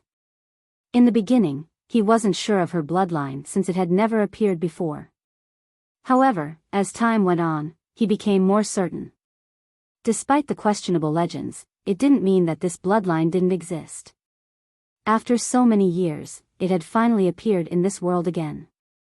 This was the Trent's most unique bloodline, their origin blood that had been there since the olden days. After a while, the sky-blotting tree disappeared while Yi Xiaoxiao remained seated in a meditative pose inside the maelstrom. This galaxy slowly dimmed. Even the gray color was no longer there.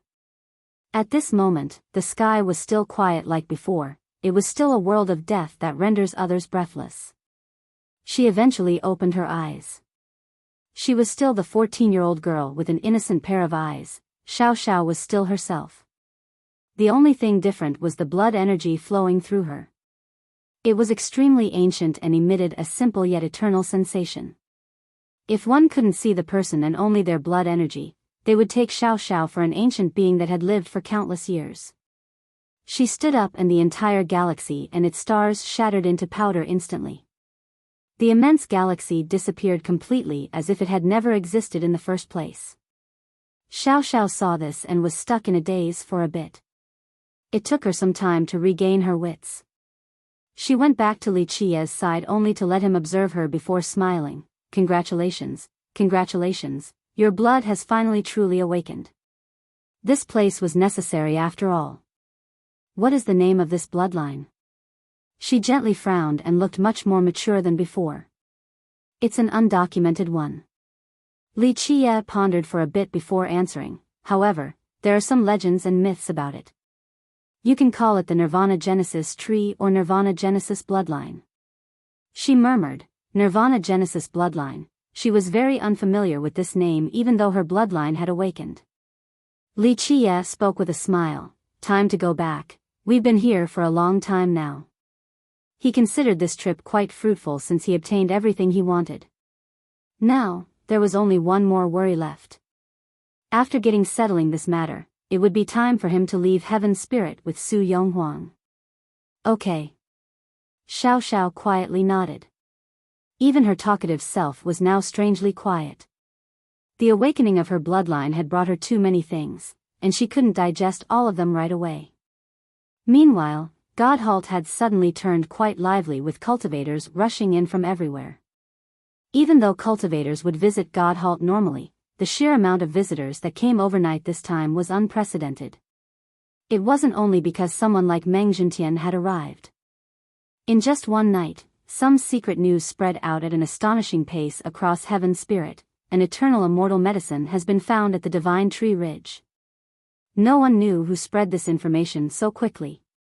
In short, many people heard it right away. An immortal medicine for eternal life. No one would dare to dismiss this rumor.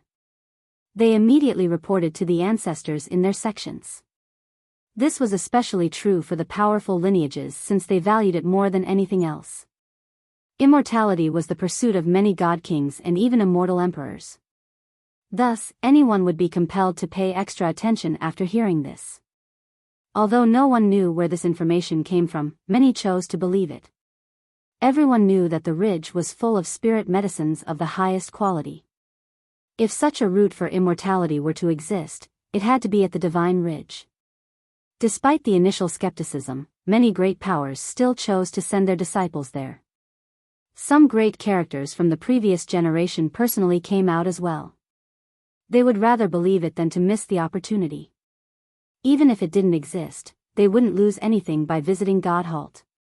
However, obtaining the immortality medicine would be the greatest of harvests. This was the mentality that cultivators held, causing the ridge to be filled with people and become exceptionally lively. The calm continent was quite rowdy with ships coming and going. Some rode the waves while others crossed the sky. Rumble. As many journeyed towards the continent, a loud explosion detonated along the coasts and lifted a huge tidal wave, shaking the sea. This sudden explosion shocked many people. They used their fastest speed to run out since they thought a sea monster had appeared. Splash. Peaks suddenly rose from below. A huge continent appeared out of nowhere on the sea. It was enormous with rolling hills and animals. The highest peaks were covered with mists and clouds as waterfalls ran straight down to the bottom. To the astonishment of the crowd, this particular stretch of land suddenly emerged from the sea. They didn't know where it came from at all. Is this a paradise? The majestic sceneries attracted the gazes of many cultivators. No, it isn't. An old paragon noticed a tablet on a particular mountain of this continent and startlingly exclaimed, "It's the true Martial Island." True Martial Island? Many were surprised to hear this name. Many had heard of this island in Heaven Spirit, but very few were able to see it in person. In Heaven Spirit, there was a popular phrase, "Charming spirits have the celestial pavilion and the sea demons have the true Martial Island." It was referring to two lineages that have always been very low-key. The true Martial Island was created by the true Martial Sea God.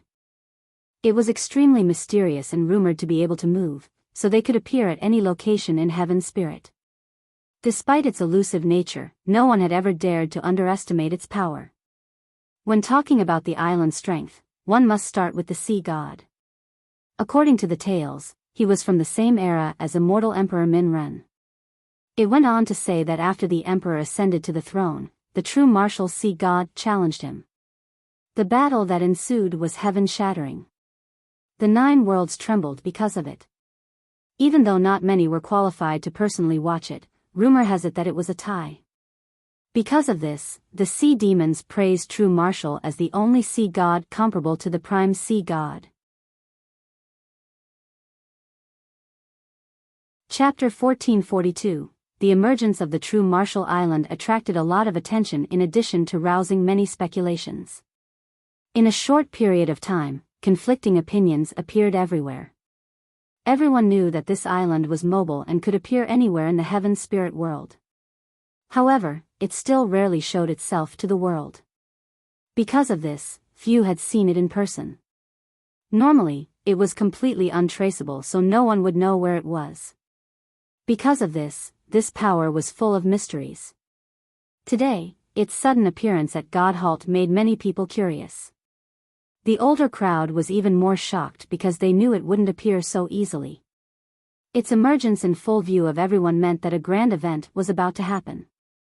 The appearance of this island made many people think about the recent gossip. An ancestor-level character wondered, could it be that God Halt really has an immortal medicine of immortality? On the second day, an even more shocking piece of news came. The true martial goddess is personally coming to God Halt. This resounding news exploded across God Halt. Many arrogant characters were shaken. Some youths had never heard of this character, so they curiously asked their astounded elders, who the heck is the true martial goddess? With a pale expression, a shaken elder slowly answered, the daughter of the true martial sea god. She's a genius who was once the most likely candidate to become the next sea god. This news left many people breathless. Those who knew about this name was aware of just how significant it was. The people in the world let their imaginations run wild as she personally entered God Halt. She was the favorite daughter of true martial. Rumor has it that at a young age, she had already displayed exemplary talents that even exceeded her own father when he was younger. Her cultivation was also exceedingly high, so she was famous across the 9 worlds. Many people held her in high esteem and thought that she would have the best chance of becoming the next sea god. In fact, there were rumors that claimed that it was a certainty because back in that era, she had used her father's trident and was accepted by it. After all, the trident wouldn't accept someone just because they were the current sea god's daughter. Gaining its recognition meant that they had the potential to become a sea god. In that era, with her father and his legion's protection on top of being accepted by the trident, it seemed that her becoming a sea god was almost a fact. However, for some unknown reasons, the true martial goddess suddenly disappeared from sight. No one had seen her again, so people stopped talking about her. People gradually forgot about the goddess. No one knew why she suddenly disappeared instead of becoming the next sea god. Today, the missing goddess had returned in order to visit God Halt. How could people not be shocked when such an existence was arriving? The sea demons were especially ecstatic and applauded this new development. Her return held great significance for their race as a whole. Could it be that she wants to become the next sea god this time? This means she'll be competing against the 7th sea goddess and sea shield prince. Some sea demons were happy while others sad. In the midst of all the discussions, someone had arrived at God Halt on this particular day. This woman with a matchless demeanor descended from above like an immortal from the 9 heavens. Anyone would be swooned after being in her peerless presence. Lunar Grasp Fairy. A god monarch saw her supreme figure at God Halt and was immediately captivated. The news of her arrival spread across God Halt in just one day, sending the entire continent into a furor. Lunar Grasp Fairy. Some heard of her personal arrival and took a deep breath while others started shuddering. Meng Jintian's biggest threat is here. A god monarch slowly commented, in this generation, his biggest threat isn't Li Chia, it is the Lunar Grasp Fairy. He must surpass an invincible existence like her or else he will never become emperor. Jintian's reputation was illustrious and was brothers with immortal Emperor Ta Kong. However, his spotlight was completely stolen when Lunar Grasp came out. In Heaven's spirit, she was a legend and its pride. Before Empress Hong Tian ascended, the fairy was already a supreme character in the 9 worlds. The emperor wasn't qualified to compete against her at all. There was no need to say more about the empress, she had defeated countless geniuses in her life. However, Lunar Grasp was still able to become one of the strongest rivals of Hong Tian. This was indicative of her strength. What is going on in this generation? Some prodigies were shaken after hearing this news. First, there's Meng Jintian, and then the Prince of Darkness and true martial goddess. Now, even the Lunar Grasp Fairy is out? Do all the era evaders want to come out? Many geniuses felt dejected with the fairy's appearance at God Halt. Some were even drowned in despair. They once had aspirations in this generation. Some wanted to become emperor while others wanted to become the next sea god. However, the appearance of these great characters immediately disappointed these hot-blooded geniuses and drove them crazy. They simply had no chance against these apex existences. Both the throne and the trident were completely out of their reach. Li Qie brought Xiao Xiao out of the inner world and returned to Crane Beak. Sima Yujian, who was guarding the peak, heaved a sigh of relief after seeing their safe return. His trip was now over, so they left the Undying Gate. The Gate Master personally saw them off for 500 miles. Li Qie waved his hand and flatly said, "Go back." The Gate Master respectfully bowed again and sincerely said, "When you come to our sect again, we will welcome you with great hospitality." He was truly grateful towards Li Qie. Li Qie smiled and gently shook his head. "I'm afraid another meeting will be difficult. You need to look out for yourself. With enough luck, you can revitalize your sect. If this isn't possible, you will continue down the path of decline." "I understand." The Gate Master spoke. "I have firmly engraved your words in my mind. I will definitely do my best to revive the Undying Gate." Li Qie simply smiled. The Gate Master had both ability and ambition. Alas, he was born at Godhalt. Without enough luck and help from others, it was easier said than done to weather the storm and revive the sect. Nobody can do anything without the necessary means. "I'll stop here then." The Gate Master said, "Godhalt will shine with your presence. I trust that it won't take long before you will be able to stand evenly beside someone like the Lunar-Grasp Fairy." "You mean that she is here at Godhalt?" He batted his eyes after hearing this. The Gate Master respectfully replied while bowing his head, "Yes, Mengzhentian, the Lunar-Grasp Fairy, and the true martial goddess have all arrived. Rumor has it that an immortal medicine has come out in Godhalt. Recently, the Spirit Abyss began to move as well and ordered many disciples to find it. Even the Prince of Darkness has come out, so maybe this type of medicine does exist. Perhaps you could try looking for it too." However, after his message was received, he looked up and saw that Li Qie's group was long gone. He stood there for a long time before gently sighing and turned back. Although the second half of the message wasn't heard, the trio headed straight for the Divine Tree Ridge. Xiao Xiao asked, "Ego King, why are you in such a rush?" Li Qie was silent for a moment before answering, "I want to see someone." "Lunar-Grasp Fairy?" She was quite discerning despite her young age. She spotted the change in his expression after the fairy was brought up by the Gate Master. "Yes." Li Qie nodded. "I have some unfinished business that is overdue." "Oh?" Yi Xiao Xiao blurted, "Don't tell me you have a crush on her?" "Even though I have never seen her before, I have heard of her beauty. She's no different from an immortal. Is it because you have heard this too that you now have a one-sided crush on her?" Chapter 1443. Li Qie didn't know whether to laugh or cry after hearing her quip, but he still chose to answer seriously. "The Lunar-Grasp Fairy is indeed very beautiful, she's just like an immortal." He sighed after stating this. Muyueli, what a difficult name to forget. They had experienced a lot back then, so it was time for him to face the music. In the future, he needed to visit the end of the world. This might be a path of no return, so he needed to settle all grudges and matters of the past. "Will you really go and see her?" Xiao Xiao found this surprising. Rumor has it that after she adopted a secluded lifestyle, no one has been able to see her face to face. Li Qie only chuckled at her skepticism and didn't reply. The trio arrived at the Divine Tree Ridge once more and visited the citadel. This whole area was currently bustling. One could see cultivators everywhere among the pretty peaks and deep valleys. The culprit was the news of the immortal medicine. After this news spread out, everyone tried to find the medicine.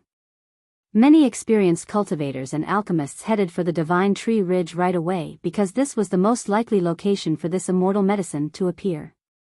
Because of this, the normally desolate terrain of this place was full of people.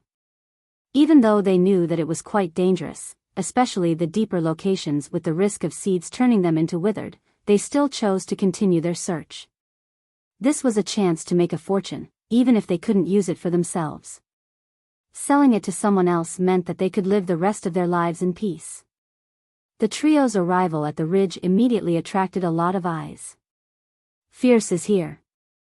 Someone couldn't help but shout after seeing Wuxia in the distance. Wuxia was currently extremely notorious across the world.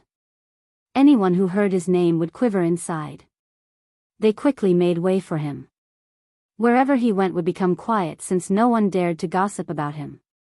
After he destroyed Jintian's avatar, many put him on the same level as Jintian.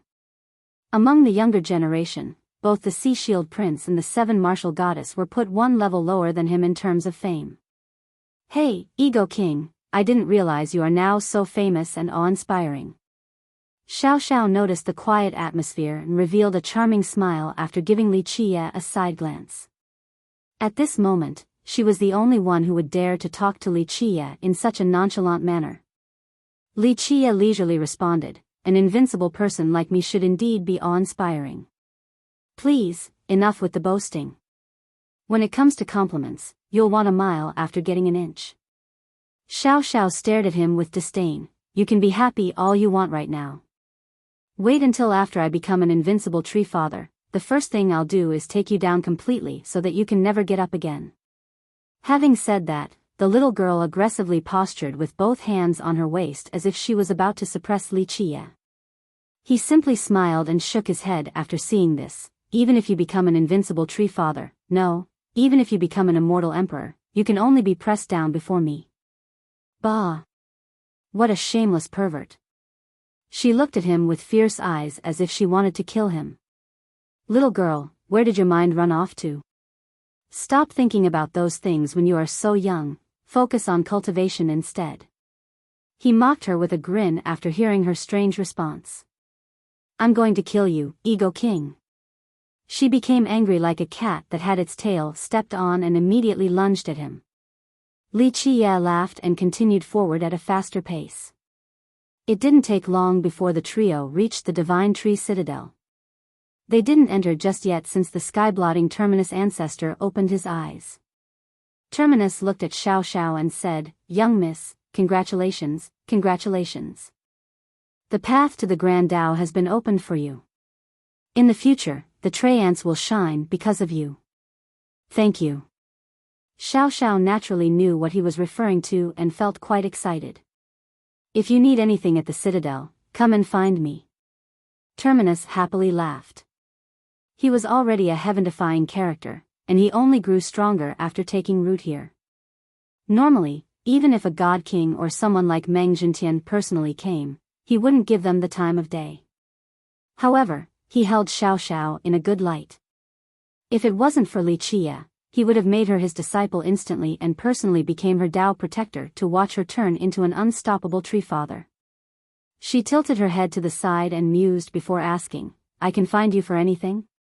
Yes. As long as it is within my capabilities, anything is fine. Terminus laughed again. Okay, I do have something to trouble you with. Her pretty eyes beautifully blinked. Terminus cheerfully replied, Let's hear it. He was clearly spoiling her. It's very simple. Xiao Xiao smiled and pointed at Wuxia. Help me take this Ego King down and force him to submit. We'll see if he can still be all arrogant then. Terminus didn't say anything since he didn't expect this type of request from her. Well, I'm afraid I can't help you with this. He eventually let out a wry smile and gently moved his face back and forth. He naturally knew who he was facing. Even if he wanted to, he lacked the ability.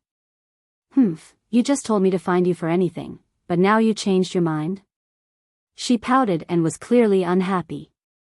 Anything outside of this. Terminus showed an embarrassed expression. I can take charge of anything else at the Divine Tree Ridge. I don't want anything else but this. Xiao Xiao then murmured, I just want to see the Ego King be suppressed. Wuxia gently knocked on her forehead and smiled. How can there be no other things? You can ask him about where the immortal medicine is and ask for his help to get it. Oh, right. Xiao Xiao's eyes lit up with sparkles. Terminus looked quite bitter after hearing this, but he maintained his wry smile. Young noble, you have everything at your disposal, so you know better than anyone else whether the ridge has a medicine for immortality or not. The 9 worlds are only secular places, how could there be a medicine for eternal life? This only stemmed from some baseless and foolish rumors. There really isn't a medicine for eternal life? Xiao Xiao was curious about the topic since she had been hearing about it after coming to Godhalt. Really? Terminus shook his head again. How could there be this level of medicine in the 9 worlds? If it does exist, immortal emperors would have taken it away already. It wouldn't be the turn of those foolish ones. Xiao Xiao felt that Terminus didn't need to lie to her. Li Qia chuckled and added, there probably isn't any medicine for immortality. However, I personally know that there is an amazing divine medicine in the Divine Tree Ridge. Alas, my memories are still vague. I believe it might be at something valley. Well, Terminus let out a hollow laugh. I don't know much about this either because the Divine Tree Ridge is so large. Is that so? Li Qia grinned. You have taken root here for a long time now, yet something like this can elude you? Young noble, you are too funny. Terminus quickly laughed again. I am only a little tree with limited abilities. The land under my jurisdiction is also very little. The Divine Tree Ridge is one of the 12 burial grounds, and it is too mysterious. My foolish self can't even grasp a tiny bit of it. Terminus spoke very modestly at this moment since he didn't dare to show the slightest bit of arrogance in front of Li Qia. Under normal circumstances, even god kings would have to lower themselves before him. Li Qia only smiled. He didn't continue to tease him. After all, he wasn't omnipotent. Goodbye. Xiao Xiao waved at Terminus as they headed for the citadel. Li Qia intended to find a place for the 2 girls to stay so that he could go and see someone. Before he could arrange for their accommodations, however, he was stopped along the way. The streets in the citadel were vast, yet they were immediately stopped at this crossroad. A large number of experts completely surrounded them. Chapter 1444. In just a short period of time, this crossroad was completely surrounded with Li Qia in the center. He was besieged by several hundred experts. This sudden development left all the other cultivators present eager to see what was going on. The people surrounding Li Qia were from the Spirit Abyss. Their aggressiveness displayed their malicious intent. Li Qia chuckled without a care. He wasn't surprised at all. A male disciple walked out from the group. He was quite handsome and gallant. It was clear that this was an incredible prodigy. It's Huang Yuxuan, the Abyss Spirit Beast Master's first disciple, the Abyss first brother. Anyone who had a little influence in Heaven's spirit knew of this young man. It was because virtually all cultivators who visit Godhalt would go to ask the Spirit Abyss for help. Huang Yuxuan would be the person who receives all of these characters, so many have seen him before. Some even had ties with him. You are the famous Li Qia? Yuxuan came forward and chillingly glared at Li Qia, clearly showing his murderous intent. Is something wrong? Li Qia smiled. He was too lazy to look at him. This arrogant and disrespectful attitude fueled Yuxuan's murderous intent. At Godhalt, who would dare to disobey their abyss? It didn't matter who they might be back at their own regions, they had to ask the abyss for help in this place. But now, an outsider was acting so presumptuously that it fueled Yuxuan's will to kill even more. This was a direct challenge to the abyss prestige. Li Qia, you are indeed amazing, a hero of our times. Yuxuan coldly said, our abyss also respect the heroes and prodigies of the world. However, the rules cannot be bent. Godhalt has its own rules. Our abyss would welcome you as a guest at Godhalt. However, you came and protected an assassin who murdered our disciples, not to mention you killed more than 10 yourself. You need to give us, and the deceased, an answer. It didn't matter whether people knew him or not, they secretly praised his reasonable and graceful words. It didn't tarnish the abyss reputation at all. Moreover, they glanced at each other and lamented. Li Qia was indeed a fierce man. He would always kill wherever he went without scruples, even if the opponent was from an imperial lineage or a sea god sect. Now, at God halt, he even killed disciples from the spirit abyss. Many cultivators who came would always act sensibly towards the abyss. Even the most incredible genius wouldn't oppose them. After all, even a strong dragon would have trouble against a local serpent. And? I killed them, so what? Li Qie maintained his smile. He didn't bother to deny their claim. Such a casual response left everyone speechless. This was true to his overbearing nature. It was as if he didn't need a reason to kill people and couldn't care less if their sect came for retribution. People could only wryly smile at this display. He didn't bother to explain himself and only showed a completely indifferent attitude. Fierce was indeed unique, he didn't care for reasons. Yushuan was livid because Li Qie was showing utter disdain for their sect. He took a deep breath to suppress the anger rising in his heart and coldly spoke, Li Qie, our abyss is still a reasonable place. If our disciples were wrong, then very well, we will swallow this anger. However, if you murdered the innocent, your own fellow cultivators, and protected the assassin, the abyss had a reputation for being a bully at God halt. However, Yushuan's choice of words was very appropriate and level-headed. It was no wonder why he was chosen to be its successor. He was indeed capable of bearing this responsibility. Li Qie interrupted him as he was too lazy to argue. There's nothing to talk about. I killed them, I don't need a reason to do so. Speak if you have something to say or fart if you have gas. Even if you are here for revenge, just act quickly. I'm very busy.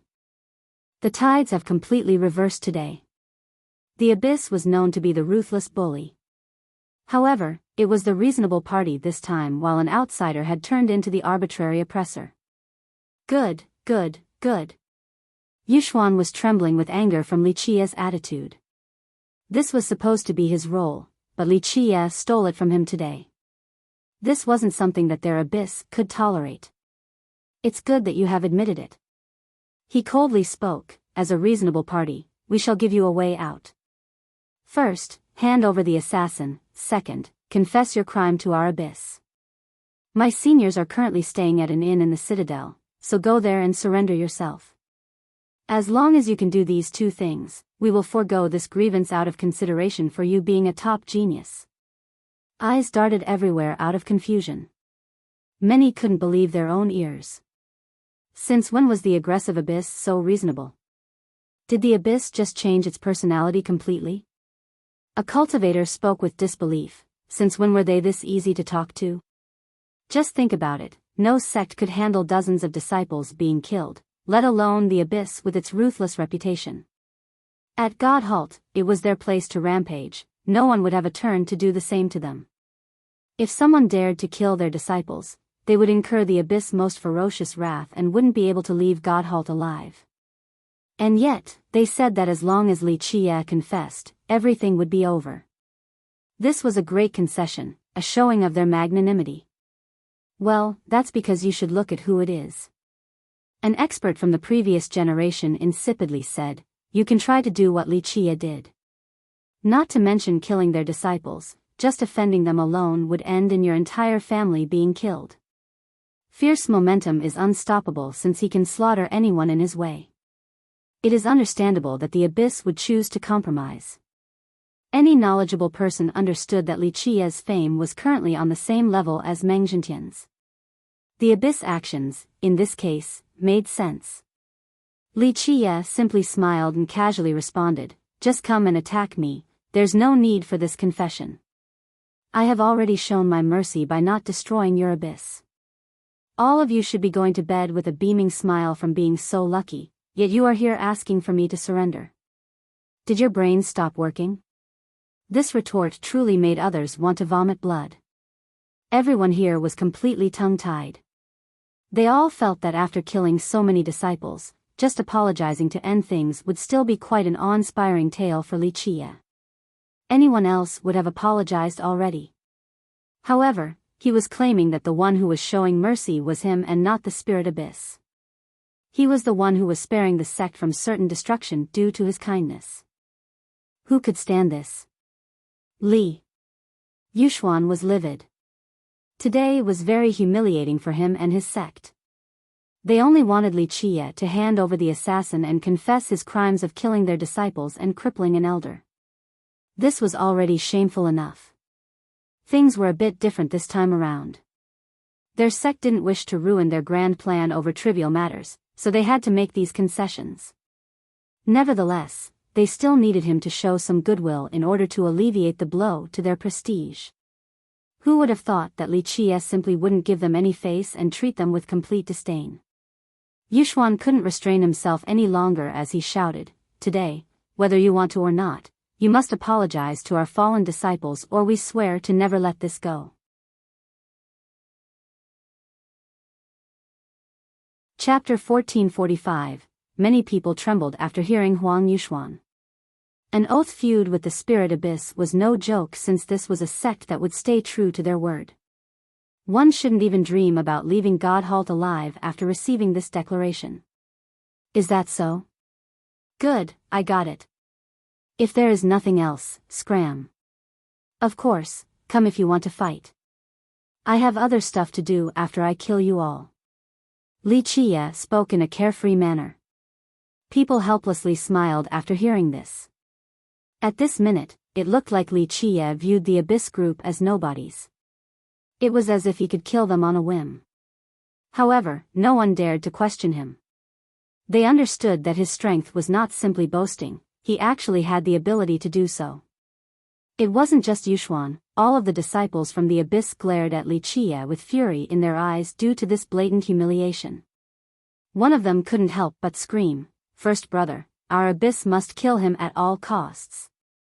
This wasn't something their sect could let go. Another loudly chimed in, "Yes, first brother, we swear to fight to the death, this is an irreconcilable blood feud." They were normally the imperious ones. Since when was it someone else's turn to shit and piss over their heads like this? Yuxuan took a deep breath as his eyes flashed a cold glint. "Li Qie, I know you are very powerful, but if you still refuse to apologize, it will be a fight until one of us dies. Our Abyss will not let this go." Li Qie gave him the side eye and replied, "With just your group? Come together, it won't be until one of us dies, all of you will be dead for sure. It's about time to die." Such disdain left all the disciples here furious. They shouted, "First brother, let's kill him." If the Abyss took this lying down, they wouldn't need to show their face anymore. No one at God Halt would put them in their sight again. Yuxuan shouted, "Fine. Li, today, we would like to see your amazing techniques." He held a spear in his hands. It was too late for deliberation. The Abyss would not swallow this anger. "Unfortunately, I don't have a method to show them without killing all of you. I'm giving all of you one last change, get going or I'll massacre you all." People could feel a cold tingle travel down their spines after hearing this. They had no choice but to take a deep breath. All of them could smell the stench of blood in the air. Fierce battle record was too bloody. He massacred a billion teeming fish, destroyed Wyvern and the Blood Shark village, and finally the Regal Valley. Whenever Fierce declared his killing intent, everyone understood that he wasn't messing around, he would actually kill everyone. Yuxuan was trembling with rage after being viewed as an ant by Li Qie. Their valley should be the ones with this mentality, not him. This was beyond humiliating. "Okay, Li Qie, you're strong enough. Today, our disciples will not stop until one of us dies." Yuxuan screamed, "Our Abyss and you shall not share the same sky." "Yes, to the death." The disciples cried out in unison, "We will use our blood to maintain the divine prestige of the Spirit Abyss." The disciples had no choice but to fight. If they were to show fear, those from their sect would never be able to raise their heads in front of Li Qie again. Commendable courage. Li Qie smiled, "I'm very moved by such hot-bloodedness. Unfortunately, it is unwise to oppose me. However, since all of you wish to die, I shall help you. Come together, I will give you a chance to attack so that you won't die completely indignant deaths." Yuxuan commanded, "Activate the formation." He didn't need to waste words any longer since the abyss and Wuxia has completely broken all pretenses. There was no more leeway, it would be a fight to the death. With him as the lead, they formed a great formation with a murderous intent that soared to the sky. This chilling aura spread throughout the world with a sanguine touch. Many held their breaths while observing this scene. Someone quietly whispered with a lack of confidence, "Does Huang Yuxuan's group have any chance at all?" "I'm afraid not. Fierce is too monstrous. The wisest thing to do when you meet someone like him is to run instead of opposing him unless death is on your mind." An expert who had seen Wuxia in action before shook his head. "Alas, the abyss cannot let this go, so Yuxuan can't escape death. They can't be blamed either due to their position as rulers of God Halt." A paragon who knew that Wuxia had slaughtered god monarchs before emotionally commented, "If Wuxia can be suppressed, Yuxuan will at least have a chance to escape. Otherwise, there's not much else that can happen." Buzz. The group activated their divine reflections. It shone brightly and appeared like a great tree blotting out the sun. Roar. A gigantic divine beast rushed out from this mirror. A beastly aura engulfed the world with its coming. After seeing the beast, someone exclaimed in horror, "A Biyao. The divine reflection of the spirit abyss." Remember, the Dream Empyrean are the ones who can exert these reflections to their highest potential. They can even derive a divine beast out of it. Such an accomplishment is indeed amazing. A sea demon spoke with a tinge of envy. A divine reflection was unique to charming spirits. They granted them a great advantage over the other races. The reason why they produced so many grand completion immortal physique users and physique laws was also due to their divine reflections. In Heaven's spirit, the Abyss and the Empyrean were considered to be the most gifted lineages at using their reflections. Some even believed that they were able to use these reflections to their maximum potential. Bang! One Biyao stepped out after another to form the formation. The rest of the disciples disappeared, leaving behind only gigantic beasts to face Wuxia. This was Huang Yuxuan's Biyao formation. It relied on their reflections to turn into Biyao laws. They would utilize the power of these legendary divine beasts to kill their enemies. These monsters exuded a terrifying aura, especially the one from Huang Yuxuan. It was even bigger with a body of a mountain. One stomp from it could render any enemy into a pulp. Biyao formation, quite an illustrious one. An expert commented, "I heard Huang Yuxuan used this formation to trap the extreme young monarch back then. The monarch couldn't break out even after spending 3 days. It's a pity that this group has met the wrong person. There's no way that this formation can trap him." Roar. All the Pixius in the formation roared at the same time. Their cries echoed across the world. Just this was enough to scare all of their enemies. Rumble. Next, the earth quaked with loud blasts as the beasts advanced. Their sheer numbers and size made everything else seem insignificant. Even the most powerful cultivator would be torn to pieces. In fact, ordinary paragons would be aghast when faced with this type of formation. It could even contend against god monarchs. Wuxia simply smiled and slowly reached out with his right hand in the face of the incoming horde of Pixius. Boom! His right fist spontaneously combusted. With a series of explosions, it started to tremble as if he couldn't control his own fist. Boom! In a split second, this fist was burned to the limit and exploded.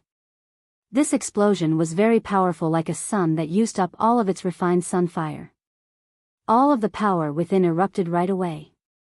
Such a violent explosion had unimaginable power. A terrifying refined sun fire rushed out like a towering flood towards the Biyao formation. This fiery storm immediately drowned the beasts, causing them to disappear in a flash. Whoosh, whoosh. The solar storm eventually returned to his right hand alongside all of its power. At this time, everything was annihilated, not even ashes were left behind. Huang Yuxuan and several hundred disciples from the abyss disappeared completely. Chapter 1446, Extreme Young Fist. Li Qie unleashed it in a nonchalant manner. This was a fist that used the pure destructive power from the source of the sun. Just this fist was more than enough to instantly annihilate Huang Yuxuan and several hundred disciples from the spirit abyss. They evaporated from this world without leaving behind any ashes. It was as if Li Qie had completely erased all traces of them, as if they were never here in the first place. Li Qie had perfect mastery of his myriad Dao fists. It could even be said that the various fists had been trained back to the level of their origin and have assumed the form of their immortal physiques. Even though these fists still had quite a gap compared to the actual physiques, their power was still quite unimaginable at this particular level. With respect to the extreme young physique, if he chose to cultivate it, it would be even more powerful than the physique from the extreme young school since he had access to the physique scripture. For example, if it was the same technique at the same cultivation, his extreme young physique would absolutely crush the extreme young monarch's physique.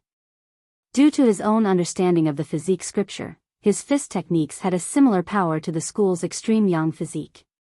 This was why these fists were so frightening, especially after being trained to the limit. Li Qie could do whatever he wanted.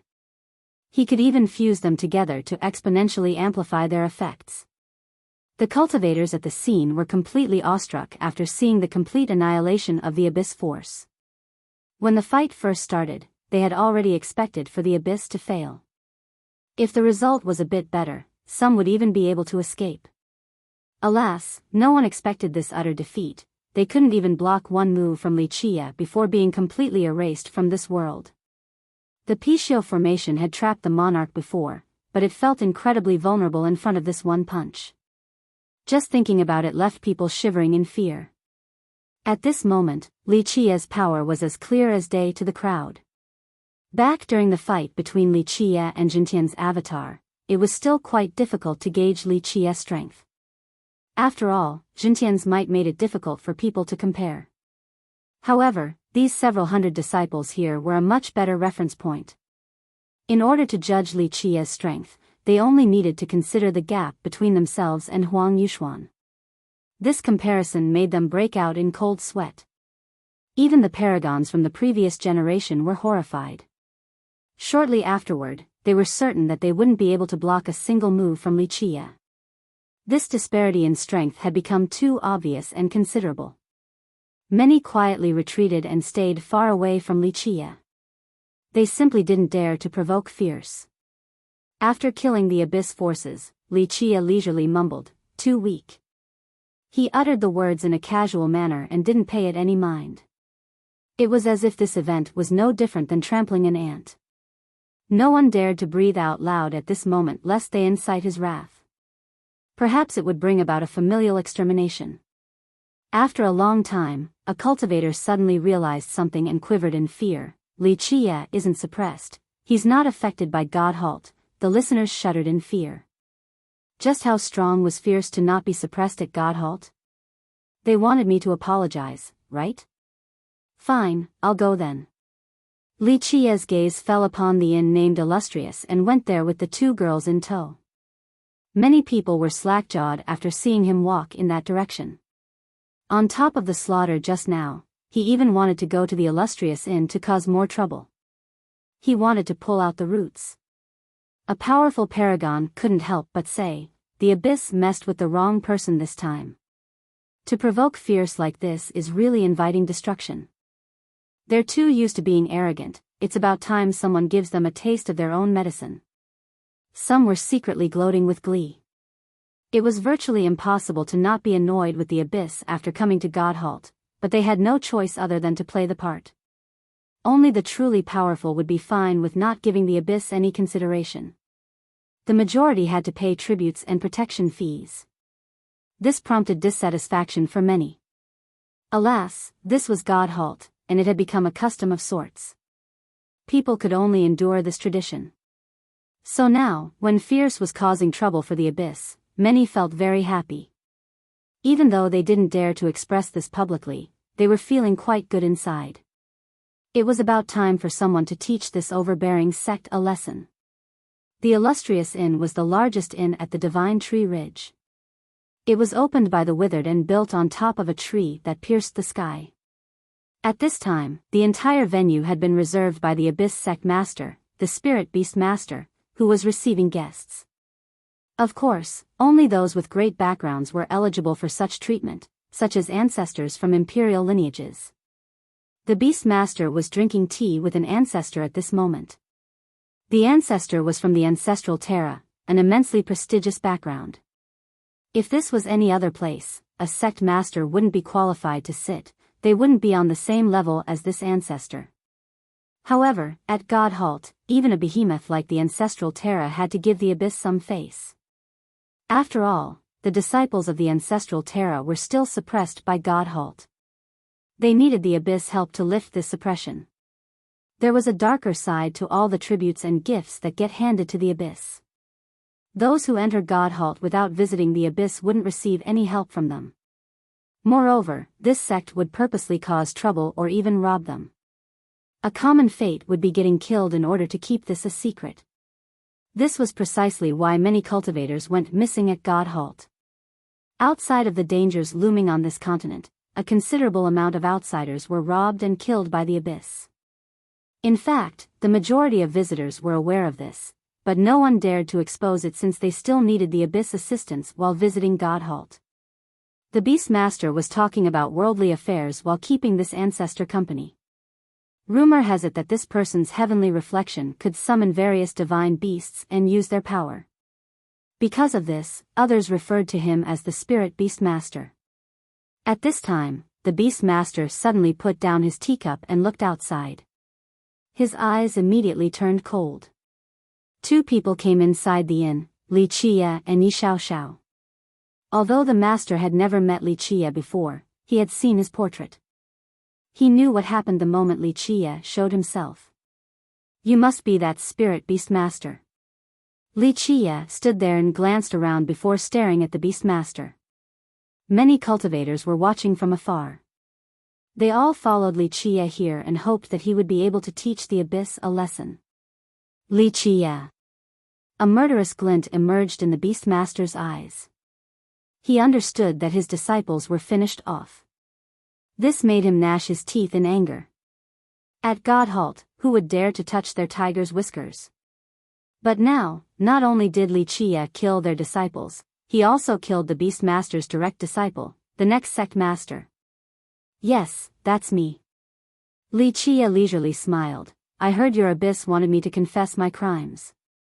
The Beast Master coldly uttered, it's too late for that now. Oh, I see. Li Qia chuckled before continuing, I didn't want to confess anyway. It's only the Spirit Abyss, there's not much to it. The spectators had grown accustomed to his arrogance. They felt that this was only natural. It would be strange if Li Qia wasn't this aggressive.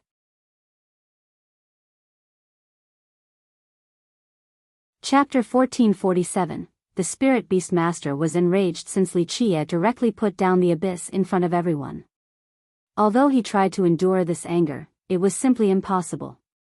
He stood up and barked, Li Qia, do you think you can do whatever you want at God Halt? No, not just at God Halt, I can do whatever I want in the 9 heavens and 10 earths. Li Qia chuckled in response. You. The Beast Master had no retort for such an unreasonable answer. He could only point his shaking finger at Li Qia. Li Qia grew bored of this and said, I'm a merciful person, far from a murderer. I will give you one more chance to scram lest you risk sect destruction. As long as everyone from your Abyss takes the long way around me wherever I go, it won't be too late to save yourselves. Be smart, tuck your tail between your legs and I can act as if nothing had happened.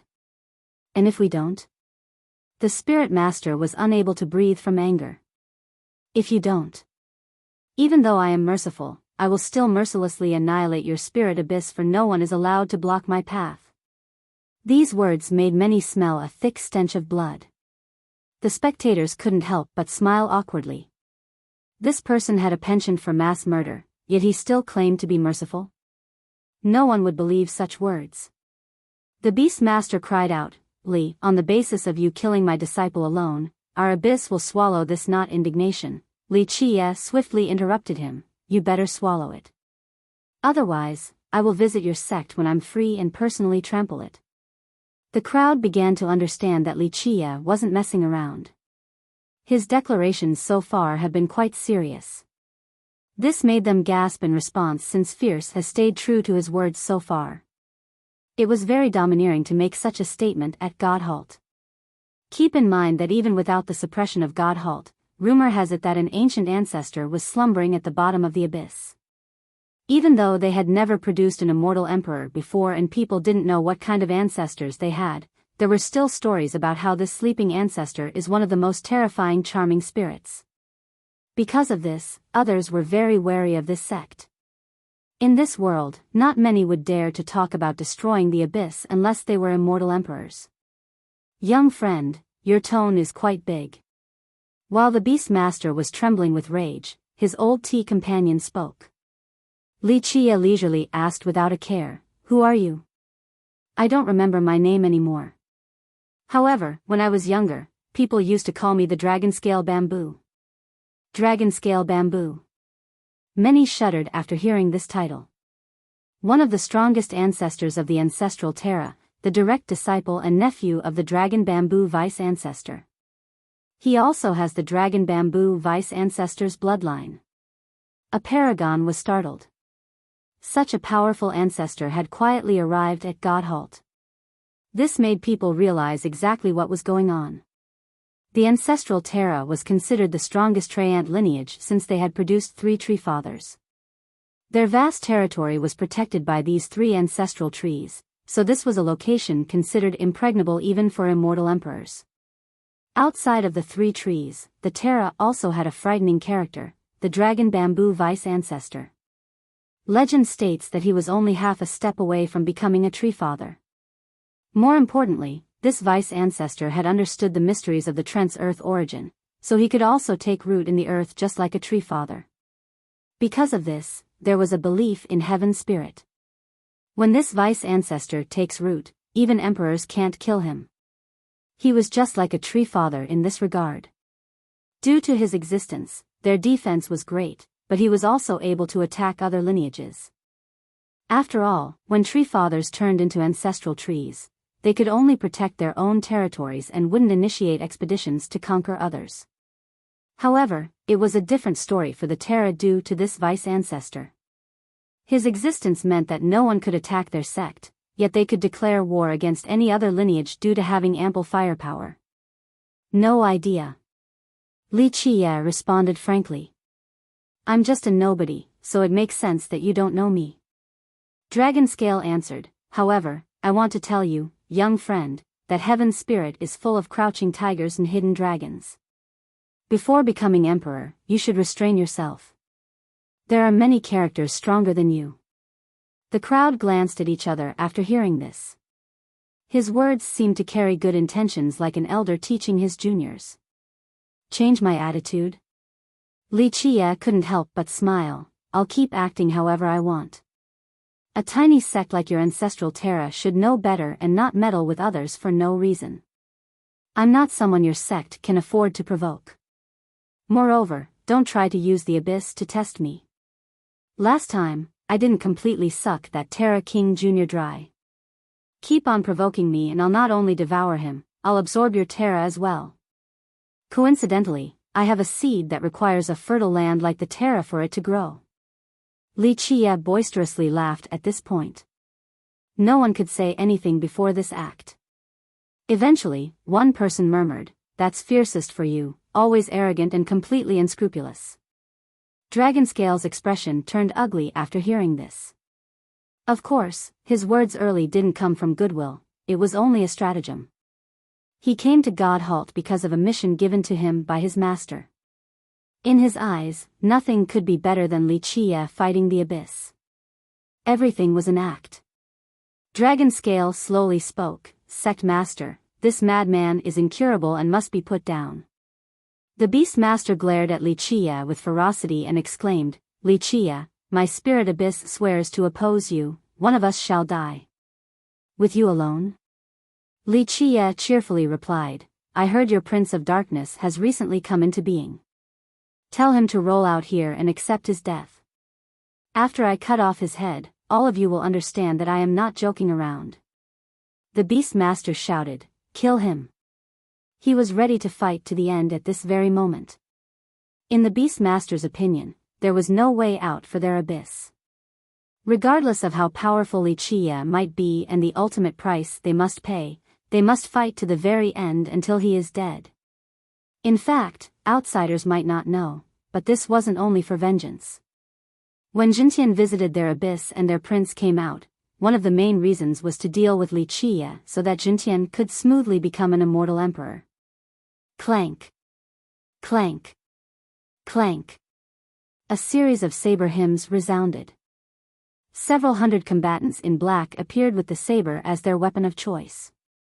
They had stern expressions and emitted chilling auras. They surrounded Wuxia while stomping on the ground. Black runes emerged and were interwoven to form a grand formation. Dark Enforcement Squad. An expert felt a chill after seeing these newcomers. These are monsters who specialize in taking down outsiders. This was another reason why the Abyss was so powerful at Godhalt. They had the means to take down visitors who were immune to the innate suppression here. The Dark Enforcement Squad was one of the methods. They were specially selected at a young age and underwent special training by being buried in the depths of the Abyss.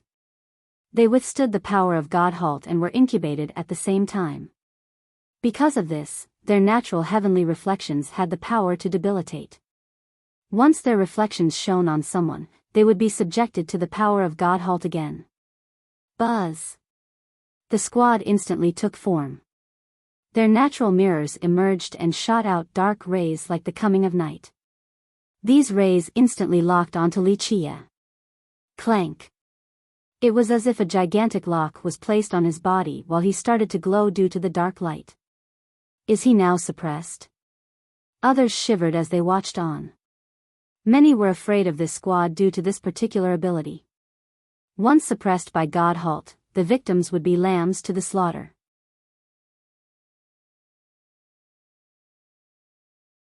Chapter 1448, Buzz.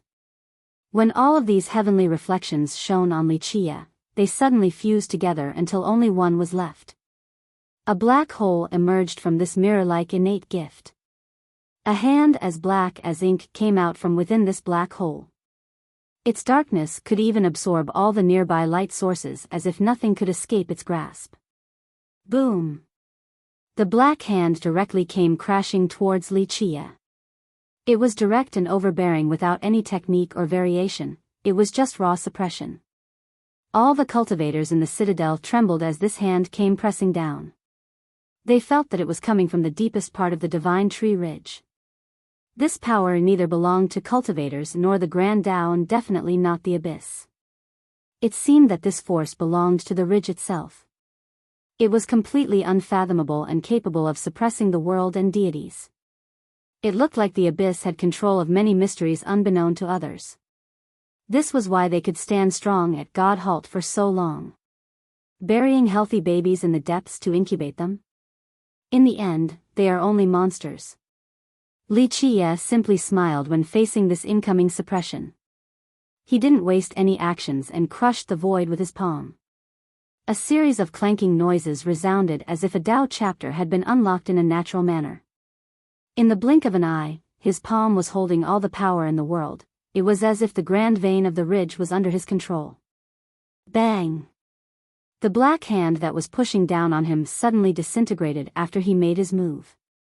The suppressive power vanished instantly. Whoosh! Whoosh! The dark rays from the reflections that engulfed Wuxia rushed towards the single mirror.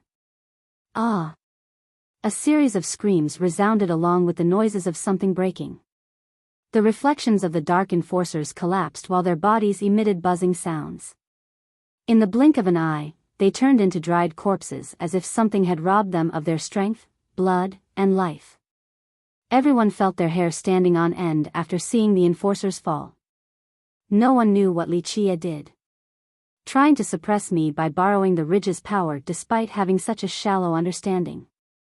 Wuxia smiled. Your abyss only touched the surface of the mysteries at Godhalt. How hilarious, you actually wanted to use this power against me. Fine, this power belongs to the ridge, so I shall return it to the ridge. You think that burying babies in the ground and letting the ridge's power incubate them is equivalent to controlling the ridge's power? If it was this easy, the ridge wouldn't be one of the 12 burial grounds. To the Beastmaster's chagrin, Li Qie stared at him with disdain. The Dark Enforcement Squad had always been frightening, the nemesis of all outsiders. Anyone who dared to oppose the abyss would be suppressed by these enforcers to the lowest cultivation level. At that point, they would be completely helpless against the abyss. However, their triumphant squad appeared incredibly fragile before Li Qie. Li Qie grasped some of the ridge's mysteries. A great character who knew the origin of the enforcers felt a chill and exhaled a cold breath. These enforcers were buried in the depths of the abyss when they were babies. Rumor has it that this place could reach the earth veins of the ridge. They used the earth veins to incubate these disciples so that their bodies would be filled with the ridge's power. Because of this squad was able to suppress outsiders by borrowing the ridge's power. Unfortunately, they met Li Qie. He had a much better grasp on the mysteries here compared to the spirit abyss.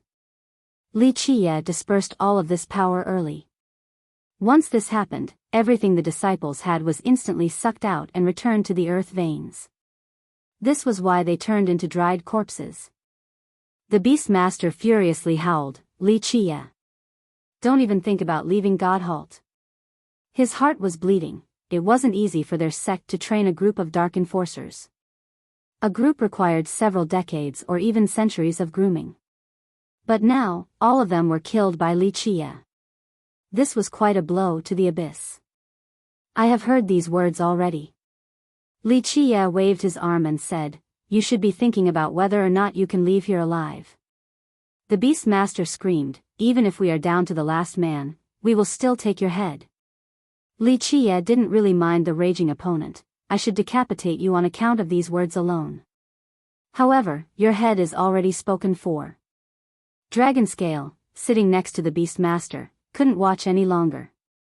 He stood up and coldly uttered, "You are being too presumptuous. With me here, you are not allowed to do as you please." He came this time in order to cooperate with the abyss. Moreover, their ancestral Terra also thought about delivering Li Qie's retribution, so how could he let go of this good opportunity? Come. Since you want to die so badly, I'll help." Li Qie smiled and gestured towards Dragonscale. "This is good, beat the young and the old will come out. I still want to absorb that dragon bamboo completely." "You are mad." Dragonscale couldn't handle these disdainful words towards his master. He took one step forward and, with a loud blast, he instantly took root and revealed his true form. At this moment, a gigantic green bamboo appeared before everyone. Its body pierced the clouds while each leaf could blot out the sky. There was actually a half-dragon entrenched on this large tree. It was thick and spanned thousands of miles, just like a mountain range that was connected to the tree itself. It huffed and puffed thunderously while exuding a terrifying aura that raged across the area. Its draconic affinity carried a deterring force that caused many cultivators to retreat from the battlefield.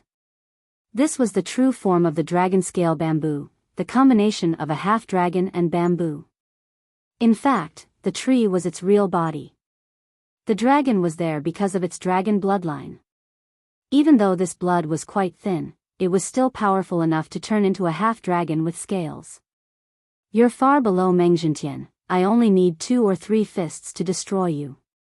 Dragonscale might look strong, but Li Qie only gave him a dismissive glance. Dragonscale didn't like this disdainful look from Li Qie, so he trembled with rage. He was, more or less, a great awe-inspiring character at Heaven Spirit, but Li Qie made it sound as if he was only an ant. "Senior, I will help you. We'll kill him together," the Beastmaster declared and opened his heavenly reflection. With a deafening explosion, a phoenix appeared from the Beastmaster's mirror. Its aura swept through the sky as it danced. One can imagine how powerful a phoenix was. Its might made many people feel dreadful. With the beast's emergence, a cold glint appeared and moved at an imperceptible speed that surpassed time itself. It aimed straight for the Beastmaster's throat. Screech. At this moment of life and death, the phoenix from the mirror cried out and instantly clawed at the glint at an unbelievable speed. However, this sword attack carried an unstoppable bloodthirst that could pierce any foe's body. Clank. When the phoenix seized the sword, a hymn echoed across the world and the bloodthirst erupted like a flood breaking a dam. The sword continued to soar forward even with the claws holding onto it. The friction sent sparks flying. This unstoppable sword left no room for escape. The Beastmaster's throat was instantly pierced.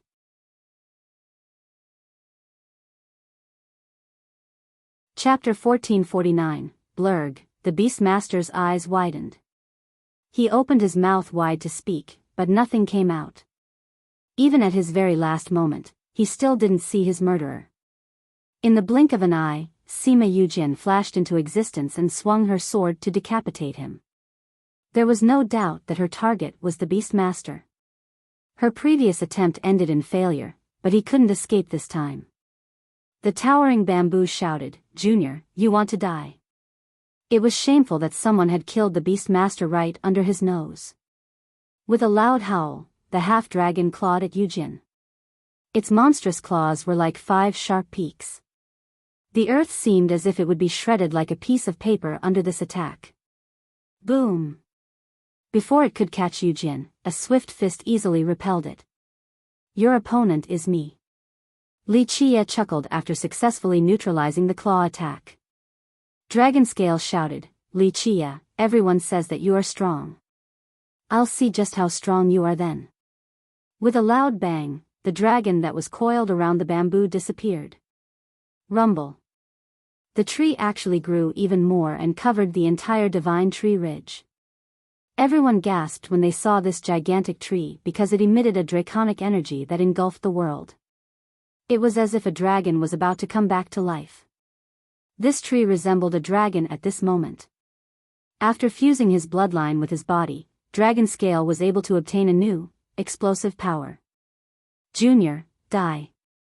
A dragon claw descended from the sky. It was actually growing from the bamboo itself. The earth quaked before its coming and the entire citadel turned dark. Even this great city seemed tiny in comparison. This claw seemed capable of instantly shattering the land, turning it into ashes. Oh God, is he trying to destroy the city? People were scared out of their minds. The more cowardly cultivators rolled around and quickly fled from the city. Boom! Li Chia's right fist slightly shook and a monstrous flame came out along with a punch. Rumble.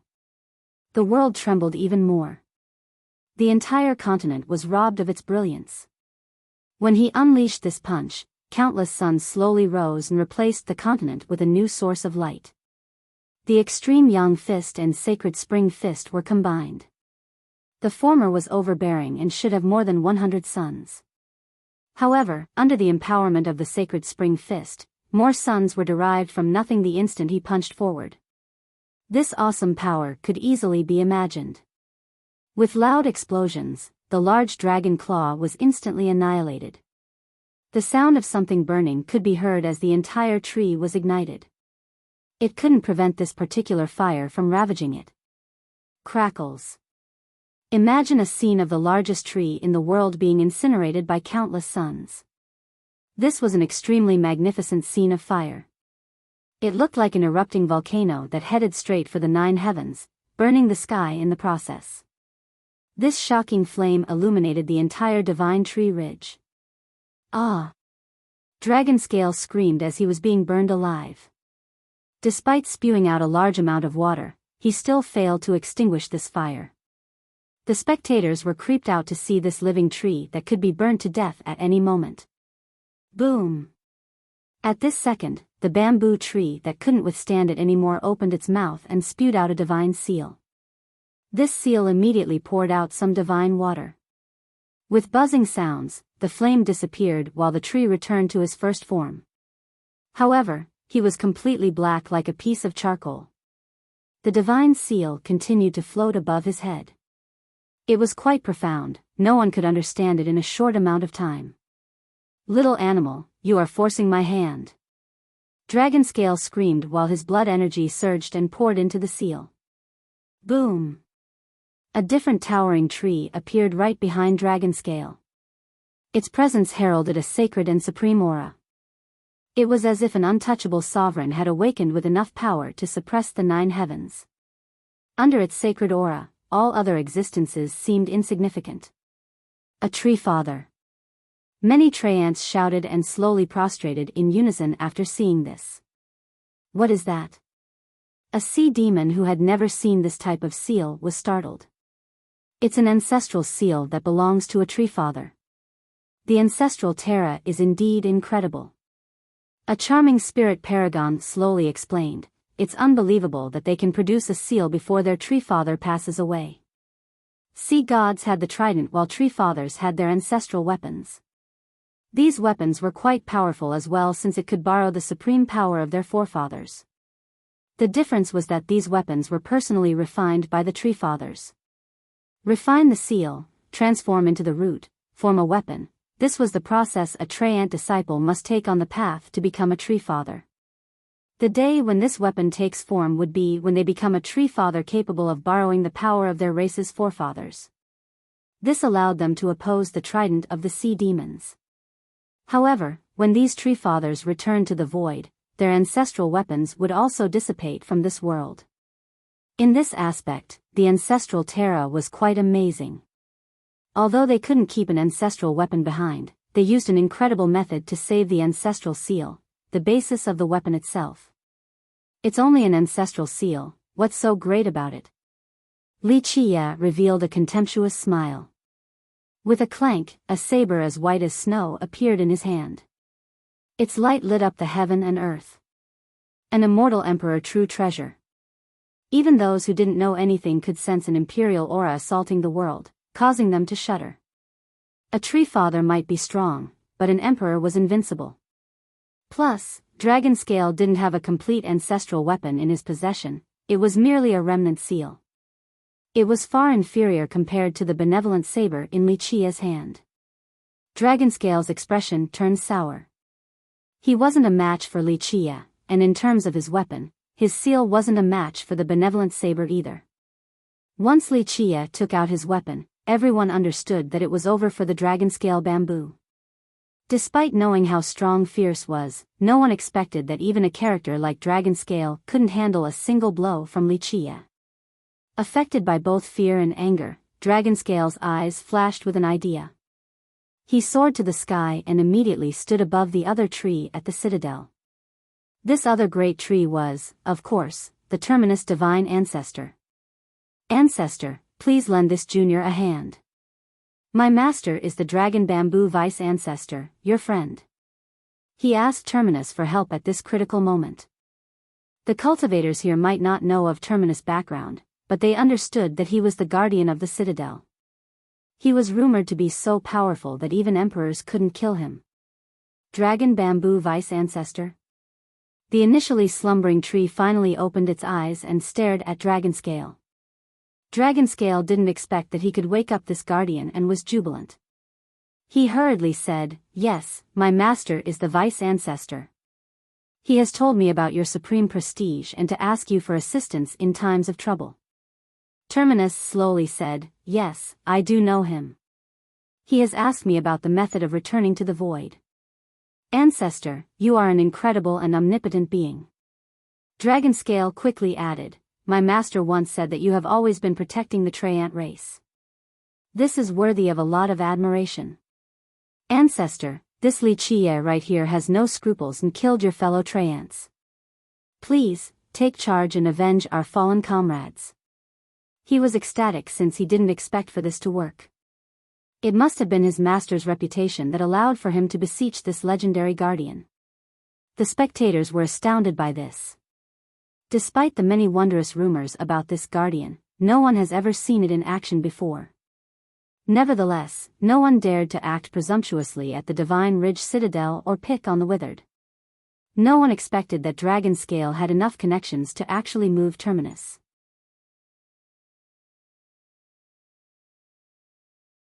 Chapter 1450, many cultivators and experts felt envy after seeing the successful cry for help from Dragon Scale. Someone enviously spoke, "The dragon bamboo vice ancestor is indeed special, he's famous all around the world. Just his old reputation alone is enough to ask for help from the guardian. I suppose this isn't too surprising." Some considered the preeminent vice ancestor to be the #1 treant below Tree Fathers. Him being able to take root in the earth gave him an unprecedented battle prowess. Some even considered him an emperor assailant. Of course, fewer than few people knew about his origin. In fact, with respect to status, Terminus was much higher than the vice ancestor. It wasn't even close to being comparable. The vice ancestor came to ask for guidance from Terminus in the past. Because of this fateful connection, Dragon Scale tried to ask for help. Li Qie faintly smiled after seeing this. He watched this play out without a care. Terminus finally looked at Li Qie and smiled as well, causing trouble at the Divine Tree Ridge? This is disturbing the peace. Dragon Scale was elated to hear this. He thought that Terminus was talking about Li Qie and has decided to help him. With Terminus' help, he was emboldened. "Li, did you hear that?" He coldly glared at Li Qie and uttered, "Disturbing the peace of the citadel and killing our treant race. This is worthy of 1,000 deaths." Many people took a deep breath after seeing the guardian helping Dragon Scale. "I'm afraid Li Qie is in trouble. Legend states that even emperors can't kill this guardian." Some people felt worried for him. Even though his strength was as clear as day, the guardian was very powerful. It has existed in the citadel for generations. Perhaps it was even an unfathomable emperor assailant. This meant that Li Qie was going to have a bad day. Perhaps it would mean defeat or even mortal danger. That's the ancestral Terra for you, it has many connections. A charming spirit enviously said, "How many people in this world can actually ask the guardian for help?" Because of his master, Dragon Scale can actually do so. Yi Xiaoxiao was smirking while looking at Dragon Scale's smug expression. In her eyes, he was simply hilarious. "I see." Li Qie touched his neck and told Terminus, "My neck is feeling cold after hearing him. I'm so worried about my safety. Should I kneel and surrender now?" Surrender? It is too late to surrender. Dragon Scale continued, "You have broken the peace here and even killed members of our race. Nothing can redeem these crimes. The ancestor will take charge for our race and kill an evil person like you. Li, your demise has come. Even if you were stronger, you are nothing compared to the ancestor. Even if you are a heavenly god, he can still crush you with one finger." He became very complacent at this time. In his mind, Li Qie was dead for sure since Terminus was on his side. Not to mention Li Qie, even Meng Zhentian wouldn't dare to act up in front of this ancestor. Although these words were quite smug, many people stared at Li Qie and felt that his defeat was certain. Maybe he could even die here. Everyone knew that no one in this world could stop this guardian. Terminus finally opened his mouth and spoke, "So noisy, I'm talking about you." Being suddenly interrupted by Terminus left Dragon Scale confused. He couldn't react and stammered a bit, "Ancestor, this Li, he shattered the peace of the citadel and killed our fellow disciples." A divine light shot out from Terminus' eyes as he slowly spoke, "Fool. You don't know that you have invited a catastrophe. Hurry and commit suicide as an apology. Maybe then, your ancestral Terra will be able to avoid a sect-destroying disaster." Terminus said this for Dragon Scale's own good as well as to open a path of escape for the ancestral Terra. Dragon Scale might not know who he offended, but Terminus did. Terminus was actually speaking up for the sake of the Terra. Otherwise, it wouldn't be difficult for the provoked dark hand behind the curtains to destroy the Terra. For generations, many invincible lineages had fallen because of him. Dragon Scale couldn't react at all, he only stood there looking silly. He thought Terminus would back him up because of his master. The death of Li Qie was surely about to happen. In fact, such a reversal took everyone by surprise. They watched in astonishment and didn't know what had just happened. "Ancestor, my master is the dragon bamboo vice ancestor. He has told me." When Dragonscale calmed down, he tried to speak again but couldn't find the right words. "I know who your master is. Even if his true form comes here, my answer will still be the same." Terminus interrupted him. "Go on, it isn't too late to commit suicide for the Terra's sake." Dragonscale was completely speechless. Not even in his dreams would he expect for Terminus to take Wuxia's side. "All right, my patience is limited and so is my time. I have other things to do." Wuxia glanced at the dazed old man and flatly stated, "Are you committing suicide or do I have to help you myself?" "The geezer is right, it is not too late to commit suicide." Dragonscale stammered, I'll send you off then." Terminus unleashed a palm straight at Dragonscale after seeing this. Ancestor, I'm from the ancestral Terra, my master is the vice-ancestor." Dragonscale's soul almost left his body after seeing Terminus take action. Terminus declared, "This is for your own good as well as the Terra's." Boom! Dragonscale was slammed into a bloody mist without the chance to scream. Wuxia looked at Terminus and insipidly said, I was aiming to kill the young while waiting for the old to come out." Terminus could only smile helplessly. He killed Dragonscale in order to give the Terra a chance. This was because Dragonscale didn't know who he was messing with. If this continued to escalate, the ancestral Terra would be completely annihilated even if it was stronger. In this brief moment, the crowd was completely astounded. No one expected for the Guardian to kill Dragonscale. Everyone thought that Wuxia would be the victim instead since the vice-ancestor had some ties with the Guardian. Not only did Terminus not save Dragonscale, he even personally put him down. This result was truly unimaginable and beyond everyone's expectations. If anyone sees the Prince of Darkness, tell him that from today on, I do not want to see anyone from the abyss or I shall trample it and place his skull at the highest location of the ridge. Wuxia's eyes swept through the crowd as he declared this without a care if there were still any disciples of the abyss left in the city. With that, he disappeared into a street with Yi Xiao. Terminus only smiled and slowly closed his eyes to return to his slumber. He is qualified to be called fiercest. People had no choice but to be convinced by Wuxia while watching his departing back, among the young, outside of the era evaders, who would dare to talk about taking the Prince of Darkness' head? Not just anyone could make this domineering statement towards the Prince and the abyss at Godhalt. Even the most mighty genius would need to think twice before uttering these words. Alas, Wuxia did so today in a nonchalant and overbearing manner. Will he really become emperor? It looks like even the Guardian is protecting him. A Traiant expert was in disbelief. Being old acquaintances with the vice-ancestor, Terminus should have saved Dragonscale at the very least. However, he personally killed Dragonscale. The only explanation was that he held Wuxia in high regard and didn't wish to become enemies with the future immortal emperor.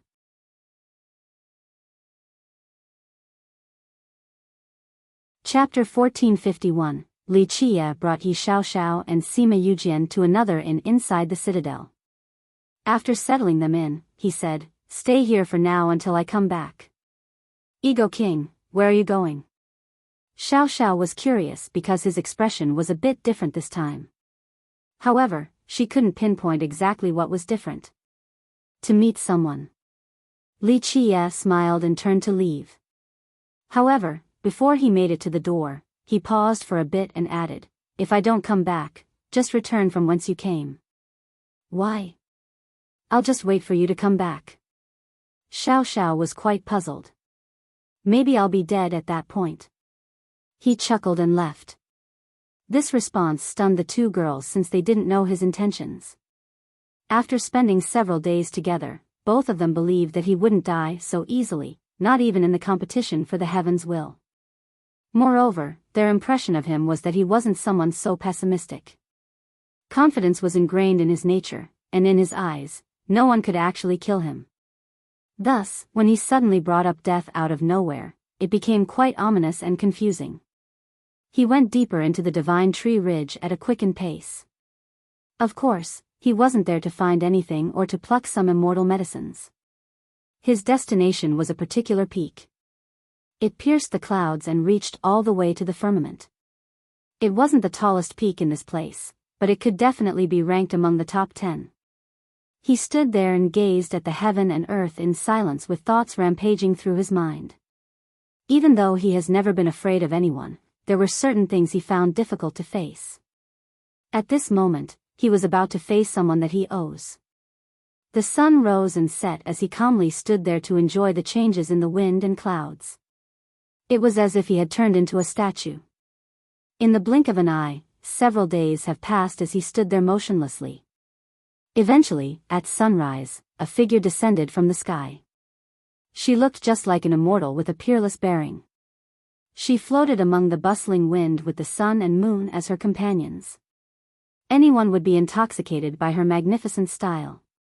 The seemingly petrified Li Qie finally opened his eyes and looked at this woman. His heart slightly skipped a beat after seeing her. He carefully stared at her. It looked like the countless years did not leave their mark on her at all. Meanwhile, the woman chillingly glared at him. There was no hatred or anger, only coldness. He felt a slight pain after seeing this gaze. In the past, this pair of eyes used to be charming and bright just like the stars. Alas, the eyes have become cold all because of him. He took a deep breath and said, "I knew you would come. Maybe you have waited a long time for this day." She maintained her indifferent gaze. In her eyes, it was as if Li Qie was only a fleeting passenger in her life. "I know that you hate me." Li Qie couldn't do anything but chuckle, which is why I am here to pay the debt. It is time to end this instead of avoiding it like I always have. In the past, I felt that I would still have a chance to apologize, but it is different in this generation since I must go. Maybe I will never come back again. He gently sighed at this point. This is why we should end it all by giving you an answer. This will be considered completing one of my wishes. The woman continued to quietly stare at this stranger in her eyes. Nevertheless, she was still listening to him as if that was all she needed to do. He calmly met her eyes and smiled. "The years haven't been easy. Maybe you will never forgive me, and I know I am unforgivable on this matter. However, I'll still need to say goodbye to you in this generation.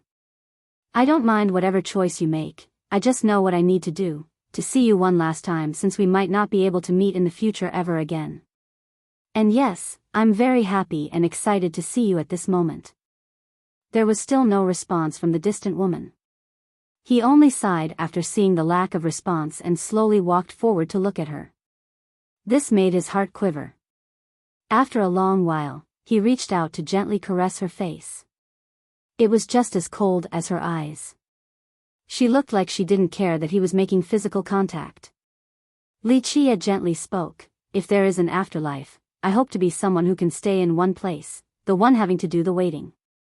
However, in this generation, I have no choice but to keep going straight. I have sworn to never falter and look back. This is who I am, my fate and my true pursuit." After one last glance, she suddenly turned and drifted towards the horizon. While watching her leave, Li Qie shouted, "You can think it through and we can end this if you want. I'm afraid this will be the last time I visit Heaven's Spirit. I might not come back after this final farewell." She halted for a second but still chose to leave in the end. He sighed again with disappointment because he understood that she still hasn't forgiven him. It was indeed his fault back then. The moon is sometimes round and sometimes a crescent, who can be perfect in this world? He murmured, "Immortal emperors and the dark hand behind the curtains, they are still helpless at times, things will not always go their way. Invincible in the 9 heavens they might be, but some things are still unsurpassable. So many people wish for power, wish to become emperors." He wryly smiled while staring at the sky, but one day, even the strongest will start to think about how amazing it is to be immortal. Their lives might be short, but at least they will still have a home at the end of the day. A tinge of bitterness ran across his face. Even top existences like them had too many ambitions and responsibilities. Power wasn't omnipotent at times. The world stood still. He finally heaved one last sigh before leaving. Back in the inn, both Xiao Xiao and Yu Jin were looking outside, especially Xiao Xiao. She anxiously paced back and forth with a worried expression. Li Qie still hasn't come back after several days. She even wanted to go out and look for him, but Yu Jin held her back. She was ecstatic to see Li Qie return and immediately jumped into his chest. The corners of her eyes and eyelashes were inadvertently teary even though she wasn't crying. Li Qie grabbed her face and noticed her tears before smiling. "Little girl, what is there to cry about? Am I not fine right now?" "Humph, I know an evil demon like you wouldn't die so easily." Xiao Xiao stopped crying and smiled, just like the old adage, a good person doesn't live long while a villain lives for 1,000 years. Someone as evil as you will probably live for millions of years. He couldn't help but smile while wiping her tears away. Yu Jin also smiled after seeing his safe return. As an assassin, her heart has turned cold like her blade. However, she was still quite anxious after he left, especially after hearing his final words. Her hanging heart was finally put down after seeing this. She felt an indescribable happiness.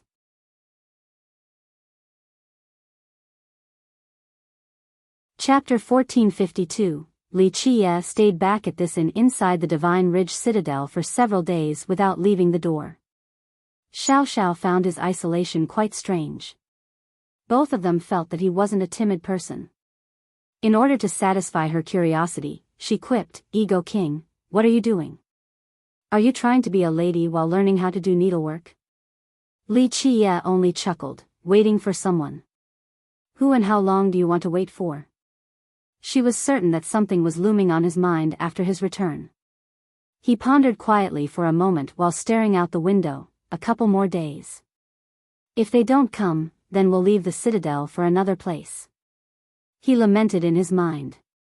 Outside of the epic's leaf, he also came in order to deal with a grievance of the past.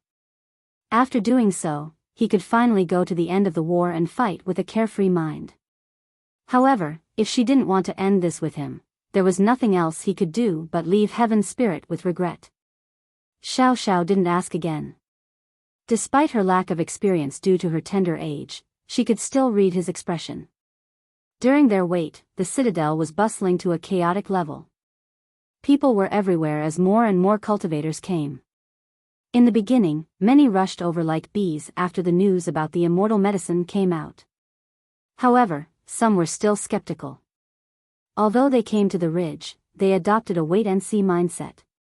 In the last several days, more shocking news came out about Jintian and the Prince of Darkness personally visiting the citadel. This came as a surprise to everyone. People knew that Jintian had come to God Halt for more than a month now, and they thought he would have left already. Now, after hearing how these two were coming to the citadel together, people felt that something was different. A few big shots even picked up the scent of war wafting through the air. Could it be that Jintian and the prince want to deal with Li Qie? People unavoidably had this thought.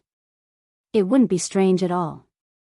Li Qie is Jintian's rival for the heavens as well as a mortal enemy of the abyss. Plus, the Empyrean and the abyss were once family, so it makes sense that these two would work together. Some sect masters agreed with this sentiment. At this moment, Fiercest is simply unstoppable with his meteoric rise. In this generation, who else is more likely than him to reach the throne? Even some sea demons who didn't like him had to make this comment. Prior to this, no one would place a Dao Jr. like Li Qie on the same level as Jintian. Alas, in a short period of time, Li Qie was relentless and murdered everything in his way while maintaining an imperious bearing. Even Jintian's avatar was crushed by him. Li Qie's strength has reached an indecipherable level. With his current momentum, everyone thought that he had become Jintian's greatest rival. Thus, the prince and Jintian working together to deal with him was not surprising to anyone, even though it would have been unbelievable in the past. This news made complete sense, but shortly after their arrival, the true martial goddess visited the citadel as well. Now this took everyone by surprise. The entire ridge became lively with her presence. The Roaring Conch's oldest and most powerful ancestor has come into being. He is personally coming to visit the citadel right now. This message suddenly came from an unknown source. Strongest and oldest ancestor? Who? Some listeners were curious. The Conch Overlord. Even some older god monarchs had a strange glow in their eyes. They all had serious expressions after hearing this news. Who the heck is the Conch Overlord? The young ones have never heard of this title before. This was quite strange since the oldest ancestor of the Roaring Conch should be quite famous. The Conch Divine Prince, the son of their progenitor, the Roaring Conch Sea God. A god monarch enunciated each word slowly. The Roaring Conch Sea God's son, the juniors took a deep breath after hearing this. In fact, those who knew this ancestor's background found this astonishing as well. Some murmured, "What the hell is going on?" First, it's the true martial goddess, now the Conch Overlord is out too. The divine prince and princess of the sea gods are coming out, is it to vie for the new golden age? Someone speculated, maybe the Overlord came out to be the Sea Shield Prince's Tao protector? It was a very reasonable guess because not long after the Overlord came to the citadel, news of another arrival spread. The Seven Martial Goddess has also come to the Divine Ridge Citadel. After hearing this, people started to get a picture of the overarching situation. An old sea demon stated, the competition for the sea god's position will be quite merciless this time around. The divine prince and princess are coming out. I think the Seven Martial Goddess status is being greatly threatened right now. With the coming of these amazing characters, the citadel could feel a storm brewing as rumors spread everywhere. Ego King, it looks like you're about to be really unlucky. While Li Qie was waiting inside the inn, little Xiao Xiao couldn't sit still and would occasionally sneak out to play. Today, she was gloating about his misfortune. I heard the oldest and strongest ancestor from the Roaring Conch is coming out. He's called the Conch Overlord. Heh, you killed so many of their disciples. I'm sure he is coming to cause trouble for you. Conch Overlord? You are talking about the cowardly turtle who hid in the Roaring Conch for millions of years without daring to come out? Cowardly turtle? Xiao Xiao curiously said, he's the son of a sea god, a real prince. So what? Li Qie casually smiled, because of a single phrase from immortal Emperor Jiao Heng, he immediately shrank into his shell for many years without coming out. Such a coward can't get into my sight. A phrase from immortal Emperor Jiao Heng? Xiao Xiao rolled her eyes and was extremely interested. Really? What kind of story is this? In fact, even Sima Yujin listened attentively since these anecdotes were very interesting. It is a very old tale. Li Qie noticed their interest. Since he had time anyway, he smiled and recalled, back then, this Conch Overlord was only a prince. He felt that he could do whatever he wanted just because his father was a sea god. He had grown accustomed to this lawless lifestyle at Heaven Spirit. One day, he met immortal Emperor Jiao Heng at the Mortal Emperor world, and his arrogant self offended the emperor. At this point, Li Qie sneered before continuing, so, the emperor simply glared at him and said a single sentence. The story ends there. Xiao Xiao inquired, what do you mean? It means that the prince went into hiding and never dared to come out again. Li Qie laughed. Hiding? Xiao Xiao was surprised. Just what did the emperor say? Li Qie flatly stated, never shall you be allowed to become a sea god. Never shall you be allowed to become a sea god. Xiao Xiao continued, the Conch Overlord went into hiding just because of this? Are you serious? Do you have to ask? Of course it is a true story. Li Qie said with a smile, you shouldn't underestimate immortal Emperor Jiao Heng's words. He is the only emperor in history to have 12 fate palaces as well as the only one undefeated throughout his life. But ultimately, they are just words. Plus, the Overlord's father is still a sea god. Xiao Xiao didn't buy it. You are looking down on the emperor's supreme position. Li Qie gently shook his head, a sea god is nothing.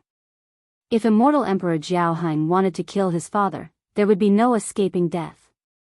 Moreover, it wasn't just a simple sentence. His words were an unquestionable imperial order. It was a supreme law that branded itself on the Overlord's body. Li Qie chuckled. But I heard others say that this overlord had once been recognized by the trident. Xiao Xiao brought up another point. This is also true. When his father was still a sea god, the prince has indeed used the trident before. Not only did it not reject him, you can even say that it flourished under his control. Under the cover of his father's shadow, he indeed had a big chance of becoming the next sea god. Unfortunately, he offended immortal Emperor Jiao Heng. One simple sentence buried his life. Even his sea god father couldn't do anything about it. Li Qie concluded with a faint smile.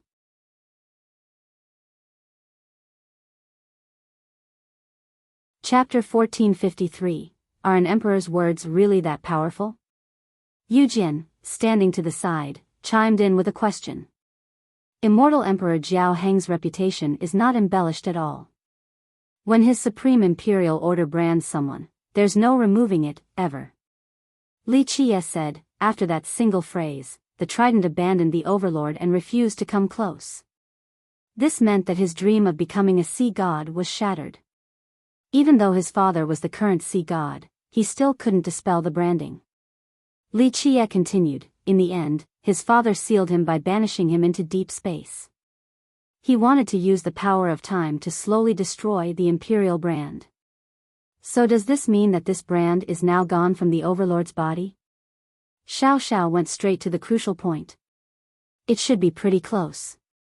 Li Qie replied with a smile. In fact, after offending the emperor, the roaring conch rarely showed its face.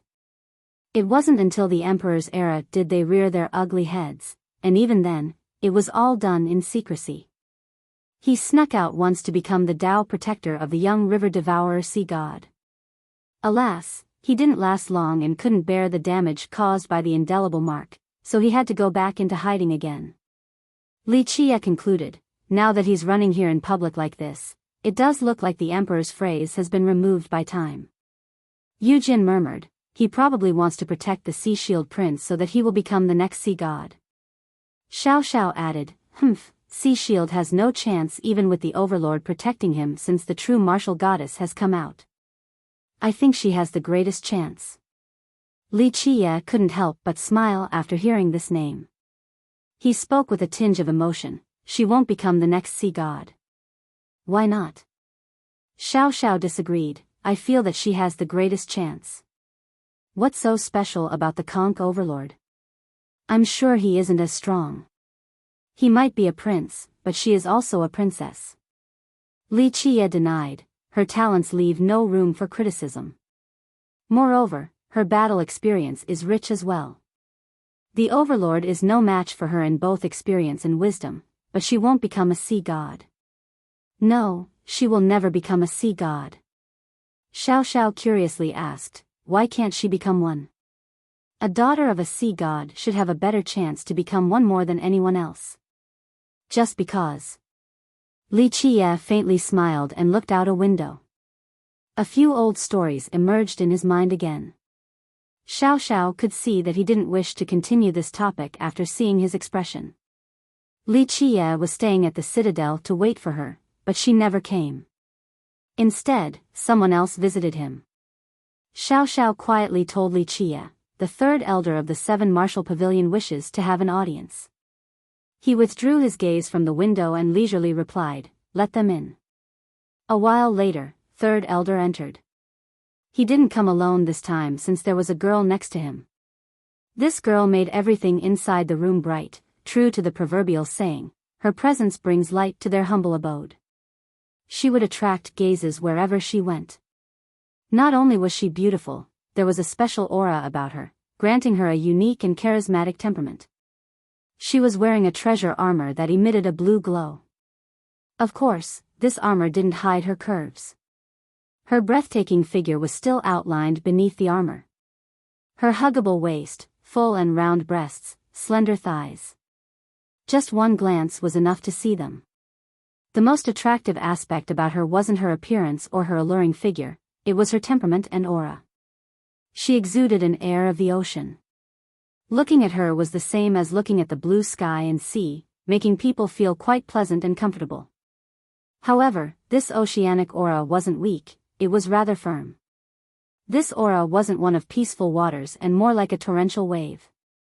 She was the tsunami that would fight the heavens and assault the tall peaks, not gentle rippling waves. After seeing the girl, Li Qiye smiled and commented, the culmination of the seven seas essence with a majestic bearing, it isn't unreasonable to call her the seven martial goddess. There was no need for an introduction. Young noble Li, this is our pavilion lord. The elder took this chance to introduce her. Li Qiye smiled while her eyes fell upon him. Her gaze was quite unyielding, it was as if nothing could shake her. She said, Brother Li, your reputation resounds like thunder. It is an honor to meet you today. Li Qiye looked at her and nodded, have a seat. She wasn't reserved and readily sat down. The third elder was perceptive and quietly left at this moment. Li Qiye was lying on his chair as he calmly said, I hope you are the bearer of good news this time. She took a deep breath before solemnly answering, our hallowed ancestor has agreed for you to see our progenitor. Li Qiye slowly closed his eyes and began, Prime, he is indeed a visionary sea god. Because of this, he was able to establish a foundation for your pavilion that has lasted millions of years. Is the sea god still alive? She finally asked the question that has been looming in her mind. Logically speaking, this sea god was no longer of this world. However, Li Qiye wanted nothing more than to see their prime sea god, and the hallowed ancestor had also agreed. This only added to her puzzlement. Li Qiye smilingly replied, you should be asking the old man, not me. The princess went silent for a moment. If the hallowed ancestor was willing to tell her, she wouldn't be asking him right now. Even though he has told her many things, his mouth was tightly shut about this matter. Even a pavilion lord like her didn't know the circumstances. She eventually asked, may I ask when you will perform the life replenishment for our hallowed ancestor? There's no rush. When I'm done with my own business, I will visit your pavilion and personally replenish his life. All you need to do is prepare the alchemy materials. Based on his attitude, the goddess could tell that rushing him was useless. It looks like you are in a hurry. Li Qiye smiled, the ancestor of the conch and the true martial goddess are both coming out, this must be putting you under a lot of pressure. I don't know how strong that sea shield prince is, but if he has that cowardly turtle protecting him, it might be difficult for you to become a sea god in this generation. The candidates for the position will fight alone in the future, so I have no fear. She answered, when that ultimate day comes, even if the true martial goddess challenges me, I will still fight without apprehension. She spoke in a sonorous tone and had an unyielding gaze. She wasn't blustering, these words came from the heart, showing her absolute confidence. Very good. Li Qiye said, being able to speak with such confidence, you are indeed worthy of being Prime's descendant and qualified to say this after learning the 7 styles. You just need more time to hone your skills, then you can fight the true martial goddess. However, time will not wait for you during the competition for the Grand Dao.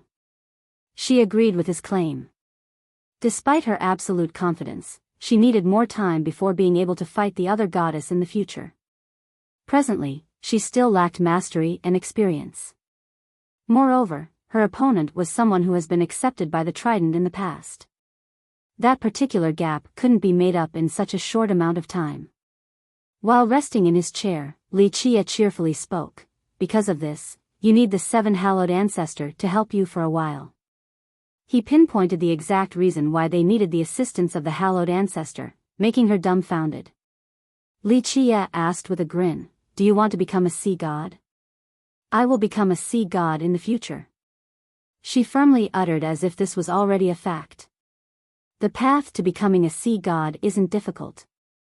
Li Qiye's eyes remained shut as he answered, the Sea Shield Prince and the Conch Overlord are just a group of nobodies. As long as I take action for you, I can trample them whenever I wish. Now this took her by surprise.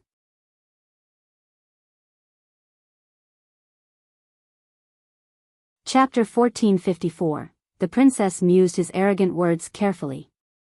It was understandable for him to not care about the Sea Shield Prince. After all, he was someone who could contend for the heavens will against Mengjintian. However, calling the overlord a nobody was a matchless declaration of arrogance. She wryly smiled at this thought. Even before seeing him, she had already heard many things about him, especially his arrogance and aggressiveness.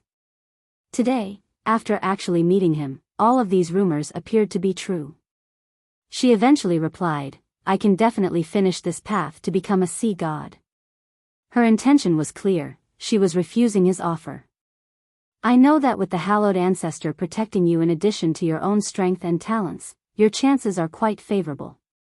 Li Qie faintly smiled. However, after learning the 7 styles, don't you think you aren't being ambitious enough with just becoming a sea god? Even if you master the 7 styles afterward, you still can't surpass your progenitor. He stated, the prime sea god is at the apex of your pavilion and all the sea demons. Surpassing him is definitely difficult. At the very least, I don't see anything from you right now that can allow you to surpass him. I'm afraid your limit will be reaching his height. Li Qie cheerfully continued, I don't want to belittle you, but it is more likely that your top form will only be at the deep blue sea god's level. The princess turned silent. The word confidence described her with no sense of false modesty. In the future, she was sure that she could become a sea god as long as she doesn't get assassinated by someone like the Conch Overlord. However, she indeed wondered if she could ever become a character like the prime sea god even after reaching the peak. It was exactly as Li Qie had said, Prime was the unsurpassable pinnacle of the pavilion and the sea demon race. Keep in mind that there were rumors that Prime could fight evenly against immortal Emperor Muzhua even without using the trident. It could be said that he had trained the 7 styles to their ultimate form. Because of these wondrous achievements, he was considered the strongest sea god or even the greatest of them all in the eyes of the sea demons. Later on, the true martial sea god appeared and was an unparalleled prodigy with illustrious battle records. He even fought immortal Emperor Min Ren to a draw. Nevertheless, his own race could only consider this achievement as being equal to Prime at best. Remember that immortal Emperor Min Ren was the first emperor of the Emperor's era, he was the one who started this golden age. He re-emphasized while she was ruminating, you won't be able to surpass your progenitor. After a long time, she asked, then how will you help me? You can't possibly push me above the limit to become an even more amazing sea god, right? If I take action, there will no longer be any suspense in you becoming a sea god. Li Qie said, I chose you not because you are Prime's descendant, more importantly, you have enough confidence in a Tao heart that is as unyielding as a rock. However, it will ultimately be up to you to surpass your progenitor. Then what's the difference? She was confused. As long as people like the Conch Overlord don't kill me, I can still claim the trident. Plus, if the hallowed ancestor comes out, I won't be afraid of these assassinations anymore. Is that so? Li Qie responded, it looks like you don't know a lot. The old man is really tight-lipped, he must be worrying right now. Please inform me then, Brother Li. The princess slowly said this with sincerity since he has piqued her curiosity. Li Qie asked, have you ever thought about why you sea demons can only become a sea god? Sharing the same sky of heaven spirit, why is it that you can't become an immortal emperor like the charming spirits? Is it because they are the favored children of the heavens? She was startled after hearing this. In fact, she has indeed wondered about this problem before, but there was no answer. Li Qie continued, have you ever wondered why sea gods require the acceptance of the trident? Where did this weapon come from? Just what secret does it hold? These rhetorical questions left her feeling a bit breathless.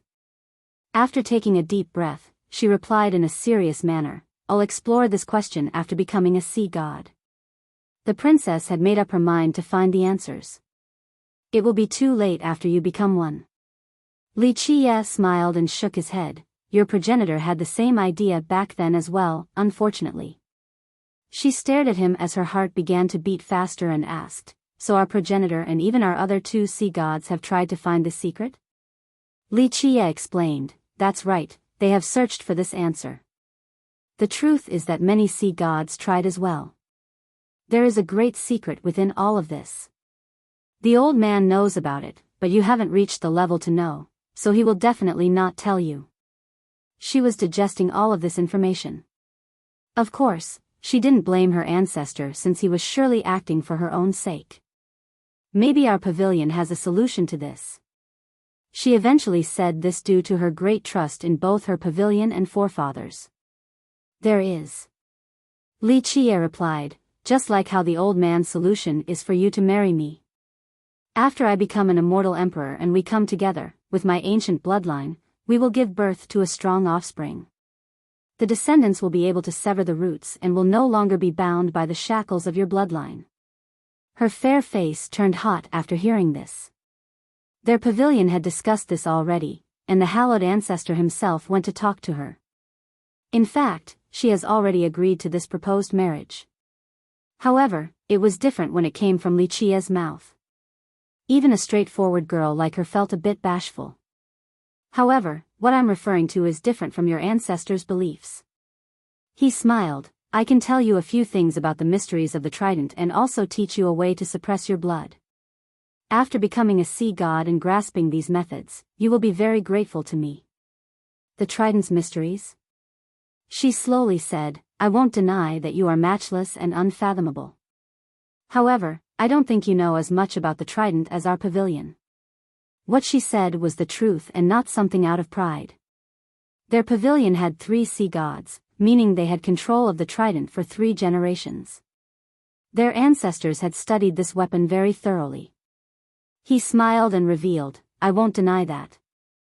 Unfortunately, I can control the trident even better than your pavilion. Believe it or not, even after you become a sea god, I can still forcefully take the trident away from you and there's nothing you can do about it. This is beyond just understanding the weapon and more to do with bloodlines. Despite their comprehensive research, even Prime was helpless in this matter due to many different reasons. In the past, Li Qie had also researched the trident. Otherwise, he wouldn't have been able to create such a powerful imitation. Without holding back, it could be said that outside of the Bone Sea, no one that was currently living understood this weapon more than him. More importantly, he has a supreme method of control in this matter. It wasn't just due to his understanding of the weapon, it was also because he had completely researched the sea demon's bloodline. Meanwhile, the goddess didn't know how Li Qie took hold of these secrets. The princess asked, do you have any conditions? Li Qie flatly stated, yes, I do. There is no free lunch in this world. If you want something, you must pay for it. She replied, well, may I ask what you want? Is it the 7 styles? Li Qie couldn't help but reveal a leisurely smile. You are underestimating me. Little girl, it seems like you don't really know me. If I really wanted your 7 styles, I wouldn't need to perform a transaction with your pavilion. I can just go up there and seize them, it's that simple. A while ago, the only reason why I even made this proposal was to give your ancestors some face. I do not want to make blood flow like rivers at the pavilion since it is still of some use to me.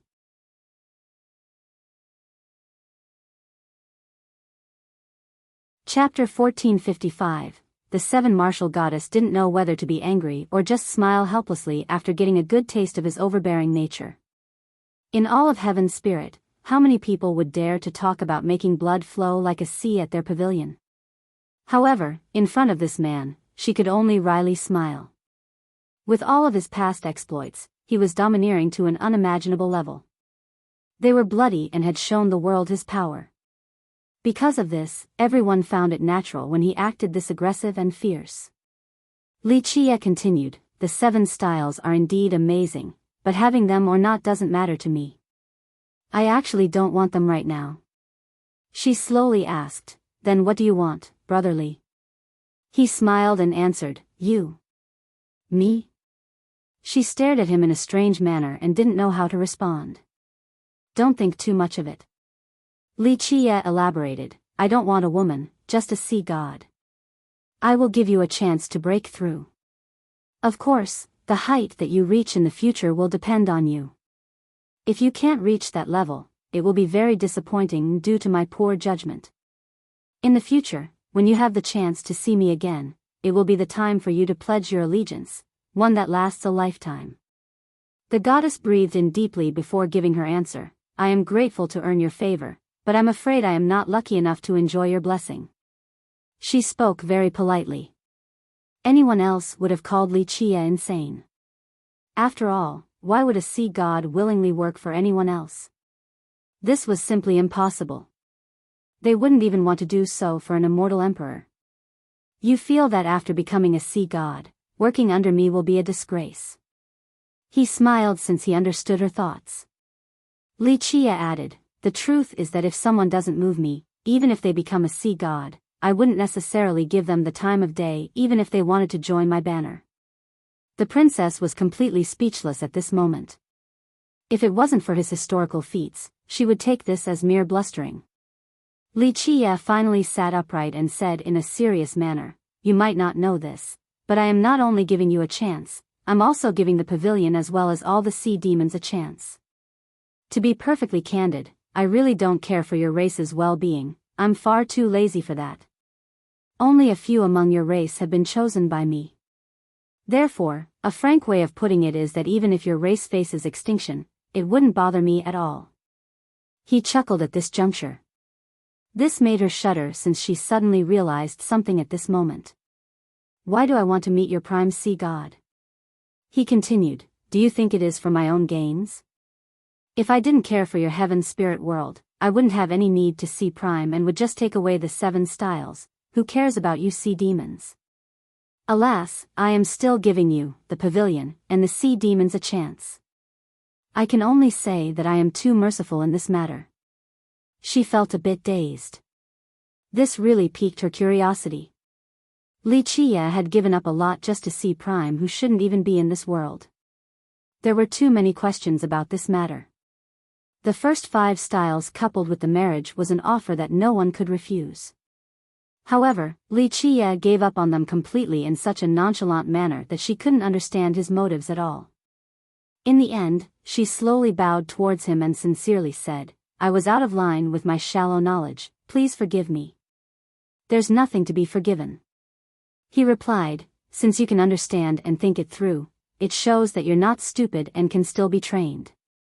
She humbly spoke, regarding the unknowns of the sea demons, please point out my misconceptions so that I can see the clear sky beyond the clouds. Wuxia shook his head in response, I can't teach you this. We have different paths and goals. So what if you learn everything? It will only waste my breath and time. The princess slowly asked, then what is it that you wish for? Make a vow. He smiled while looking at her, if you swear allegiance to me after becoming a sea god, you shall give your race a chance.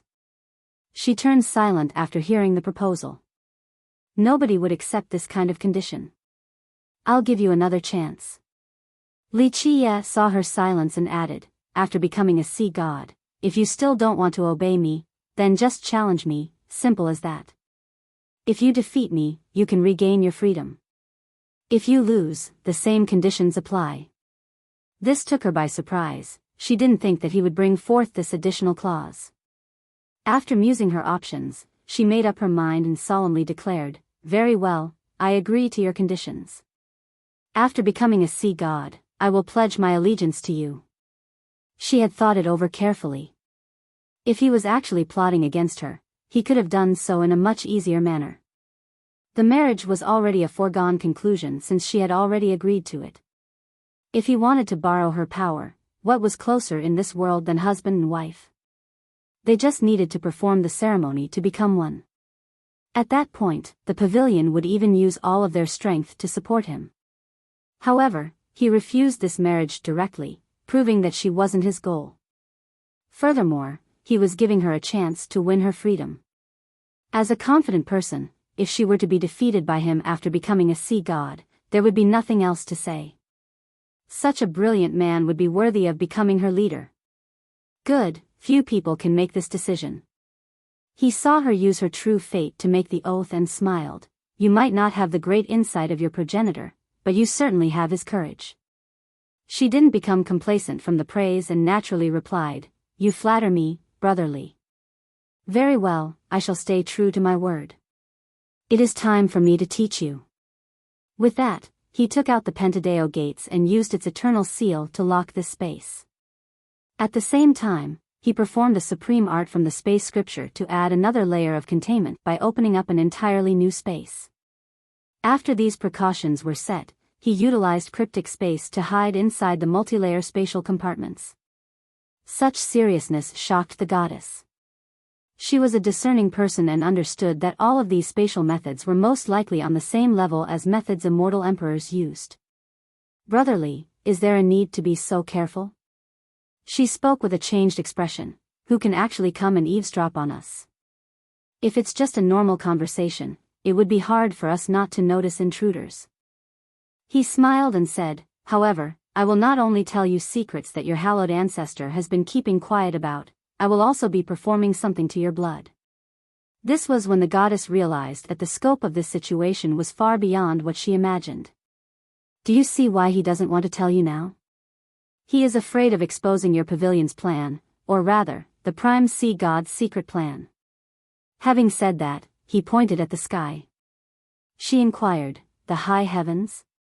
No, not the high heavens. Your sea god hasn't reached that level just yet. Li Qie elaborated, it is about your race, your origin. The princess felt as if she was being suffocated after hearing this due to her own astuteness. This was not a good thing, this was an omen that stemmed from her bloodline. This is also why your sea gods have a shadow council. Li Qie chuckled. A shadow council? She was startled. Li Qie noticed her expression and realized something. I see. The old man didn't tell you anything while the pavilion erased all traces of it in addition to forbidding people to talk about it.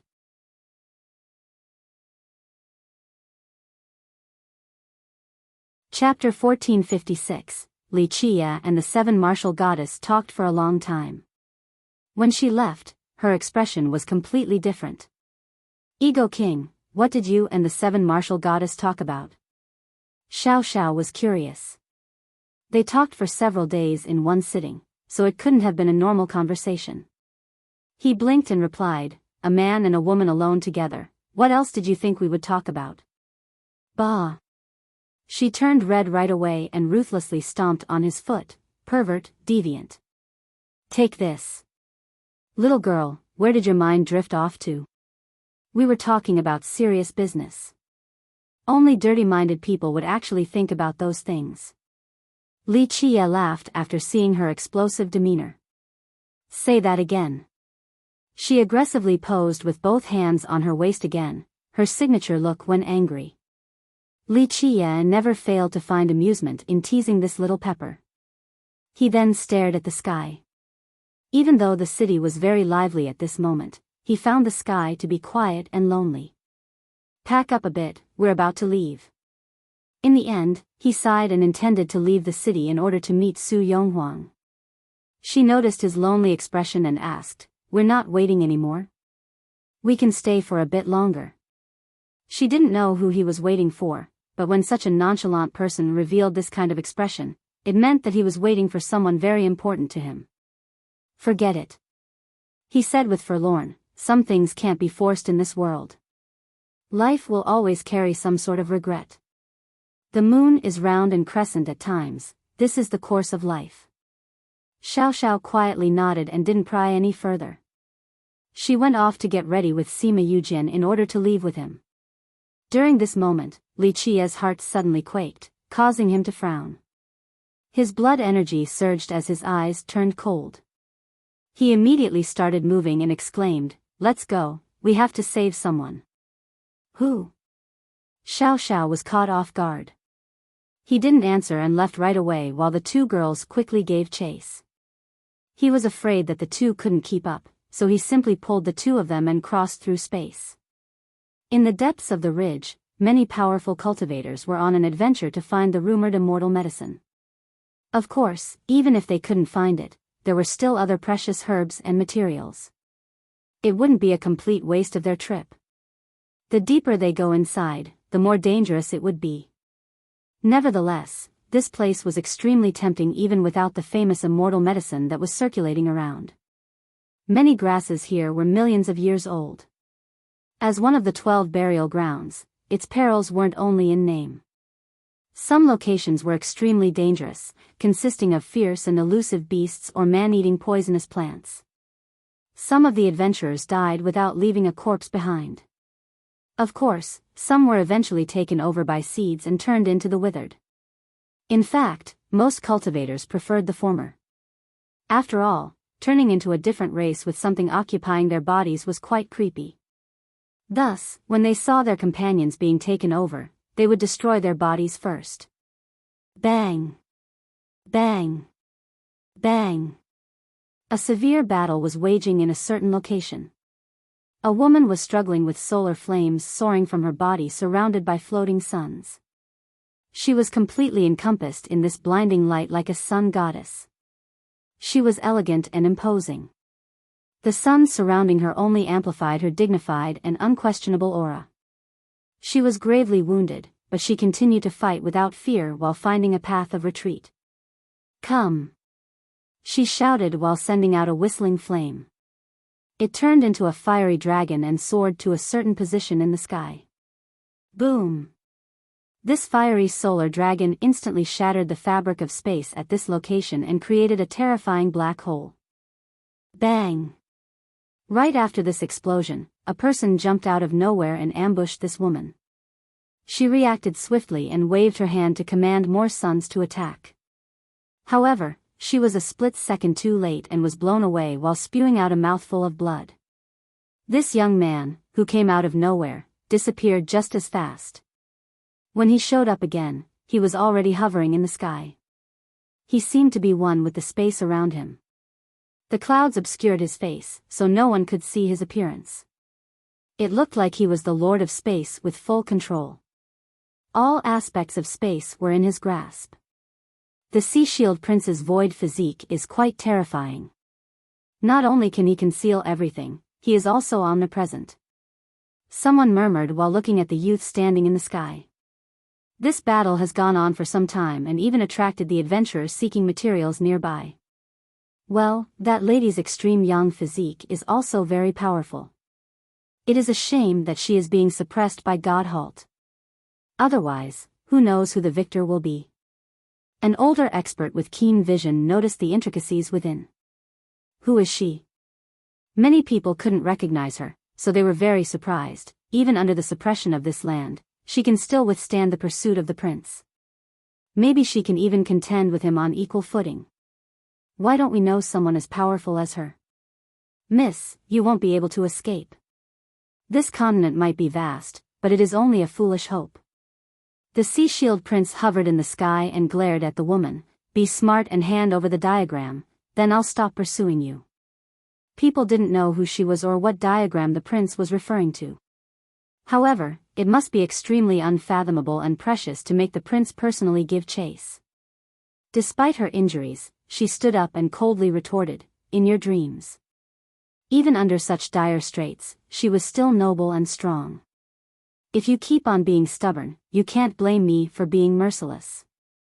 You asked for it by opposing the roaring conch. The prince's eyes turned cold with bloodthirst. The roaring conch is nothing. A voice slowly came about as a man hugging two women came forward. Someone shouted in horror, "Fiercest is here. Fierce is showing up again." Many experts gave way after seeing Wuxia. In fact, the majority of them shuddered since they knew that his coming meant bad things were going to happen. Sea Shield, standing in the sky, coldly glared at Wuxia with a pair of eyes that flashed. The wounded woman heaved a sigh of relief after seeing him. She was none other than Su Yonghuang, who came to God Halt before Wuxia. The prince coldly uttered, "Wuxia, the conch will settle the score with you eventually, so do not interfere with today's business. Otherwise your sister." A kick came just as fast as the verbal retort. It suppressed the entire location so fast that even the prince couldn't react in time. He slammed into the ground and created a deep pit while his blood crazily spurted everywhere. The assailant was naturally Wuxia, who flashed behind the prince to deliver the kick. He then looked down on the prince and slowly said, "The roaring conch only consists of a bunch of chickens and dogs. Know your place and stop prancing around in front of me." This overbearing and invincible style made all the spectators gasp. Fiercest's aggression is at an all-time high right now, he's completely matchless. No wonder he is Jintian's rival.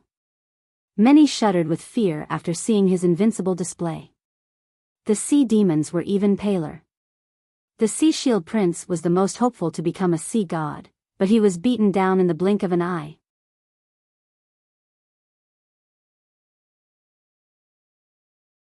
Chapter 1457. Li Qia's notoriety from his past exploits was well known around these parts. No one among the younger generation could match him. Today, he instantly stomped the most elite genius of the sea demons down to the ground and seriously injured him. This domineering presence left everyone astounded with dread. At this time, Xiao Xiao and Yujian helped carry Su Yonghuang over. Li Qia gave her a pill that she immediately swallowed it. Many people felt a chill, some even broke out in cold sweat after seeing this. A spectator stated with horror, "She is in Li Qia's camp. It looks like the Sea Shield Prince has messed with the hornet's nest this time." Everyone knew that those who dared to touch Li Qia's people would suffer total annihilation. Wyvern and the Blood Shark village were past examples stained with blood. The prince crawled up, both shocked and scared while shouting, "Li Qia, you!" Li Qia nonchalantly looked at the prince before speaking, "What about me? You think someone like you can touch my master?" This made the crowd glance at each other in astonishment. This woman was actually Li Qia's master. No matter how they looked at it, these two didn't look like master and disciple at all. She wasn't as strong and arrogant as him. Some would rather believe that he was her master, the opposite was simply unbelievable. However, this actually came from Li Qia's mouth. "Accept your death and apologize to my master right now, then I can let go of this matter.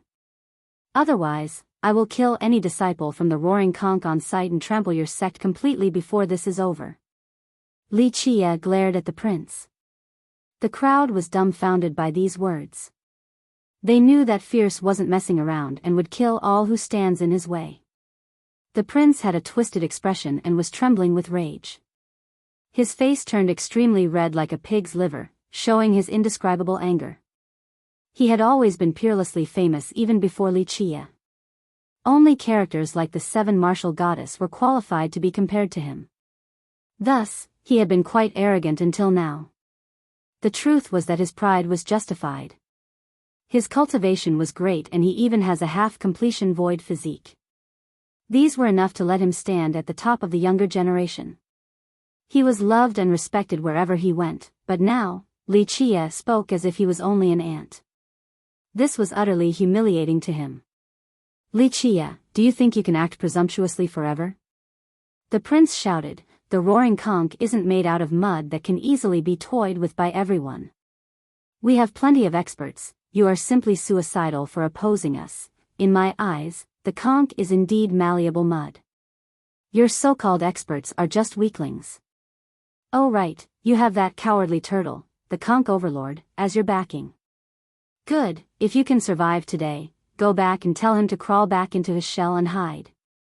If he dares to oppose me, I'll cut his head off and make soup out of him." Li Qia glared at the prince. Everyone took a deep breath after hearing this. It was easy to envision him looking down on the prince. After all, his strength had been shown to everyone. Being able to contend against Jintian showed that he could only be stronger than the prince. But now, he even looked down on the conch overlord. This truly fascinated everyone. Keep in mind that the overlord was a divine prince, the son of a sea god and the strongest ancestor of the Roaring Conch. Who wouldn't show him respect in all of heaven's spirit? Even Jintian would have to tread carefully in front of him while addressing him with honorifics. However, Li Qia was arrogant to the point where he didn't place the overlord in his sight. This domineering nature was beyond words. "You!" The prince angrily pointed his trembling finger at Li Qia. His chest was heaving up and down so fast that blood almost gushed out. In the end, he took a deep breath and exclaimed, "Fine. Li Qia, I know you are strong, but I'll have to see it with my own eyes." Having said that, he instantly disappeared. The void physique, one of the 12 immortal physiques.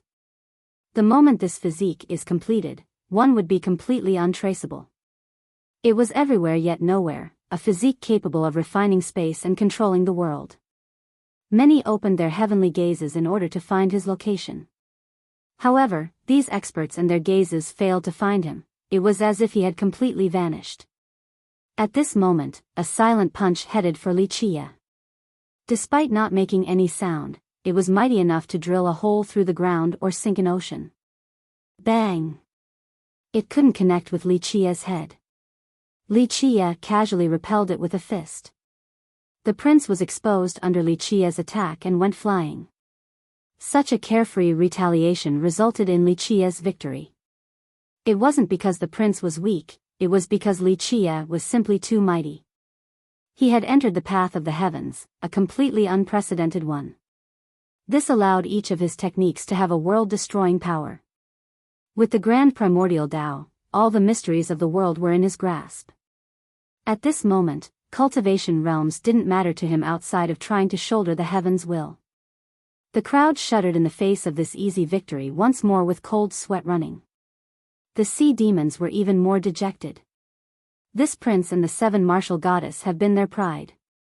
But now, the prince couldn't even withstand a single blow from Wuxia. They felt as if their self-esteem was being trampled by him. Bang! After a loud blast, the prince disappeared again. The space where Wuxia stood suddenly turned into a terrifying furnace. Space itself melted like liquid and submerged Wuxia inside. This terrifying power was refining him into liquid just like the space around him. Void refinement. Those who understood the void physique were startled. This is one of the scariest parts about this physique. When the surrounding space is being refined like this, the opponent inside suffers as well. It doesn't matter where they run, the result will be the same. They will be unable to escape the fate of being refined. Many held their breaths after seeing this. They wanted to see how Wuxia would escape this confinement. There was no doubt that he would be able to escape, it was a question of how. Playing with space. Wuxia chuckled in response. If you are at grand completion and capable of fortifying space, this might be more fun. However, this little trick alone isn't worth mentioning.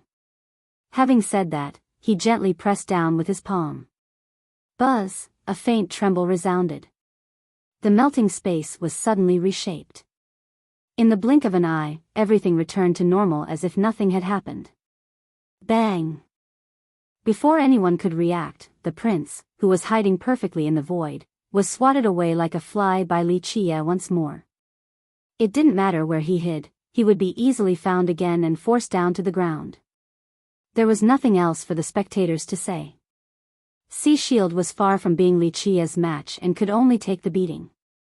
The gap between the two sides was too great. Only Zhentian, the Prince of Darkness, and the true martial goddess will be able to shake Wuxia. Others simply can't withstand a single move. The desperate sea demons had to accept this reality. Wuxia was too strong, the prince was not on the same level as him. Yujian, who was quietly standing next to Wuxia, was speechless as well. She understood that Wuxia showed mercy in the past. If he wanted to kill her, 2 or 3 moves would have been more than enough. With his current power, her god-slaying Tao would be as insignificant as an insect. She gently sighed after seeing this. There is always a higher mountain and a greater man. With someone like Wuxia around, everyone else would be overshadowed. It didn't matter how great of a genius they might be. In the end, all would become bones that paves the path for him to become emperor.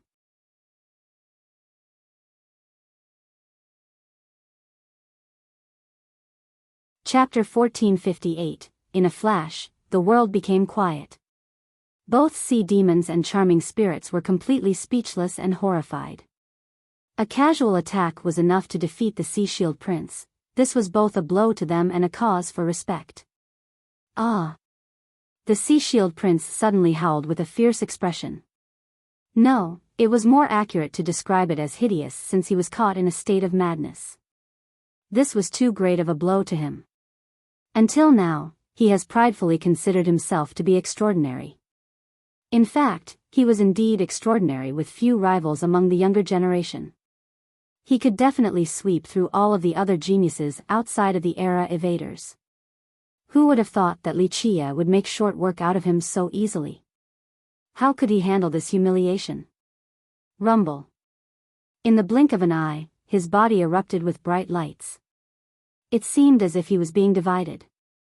Another Sea Shield Prince came out from his original body. This number eventually grew to 9 as exactly 9 identical princes stood in front of Li Qie. Their blood energies were surging, the world quaked because of them.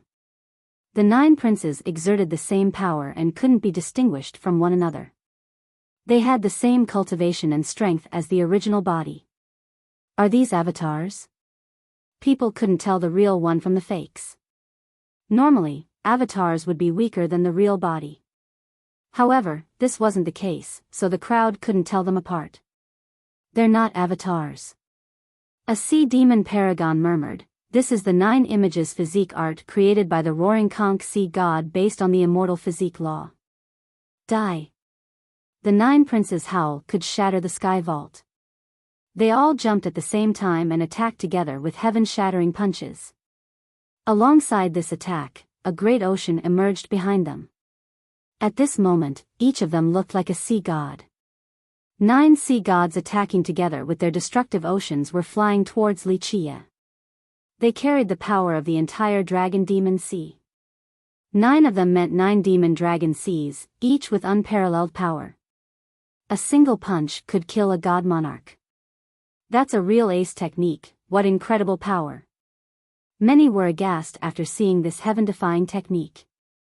Even though they knew the prince was not a match for Li Qie, this great technique gave them a sliver of hope. The sea demons especially desired a miracle for the prince to reverse the tide. Even if he couldn't defeat Li Qie, at least he should give his opponent some injuries. Li Qie simply disappeared in the face of this blow. A loud blast came from where he was standing. Suddenly, another 9 sea shield princes jumped up at the same time and unleashed identical attacks. Rumble. The direct confrontation affected the sky above. The stars were screaming and seemed as if they could fall down at any moment. 18 princes began their combat in the sky. 9 of them were created from the prince's 9 images physique art, while the rest came from where Li Qie stood earlier. Die. The Sea Shield Prince was a bit stunned to see 9 more identical people. He shouted and placed his palms together.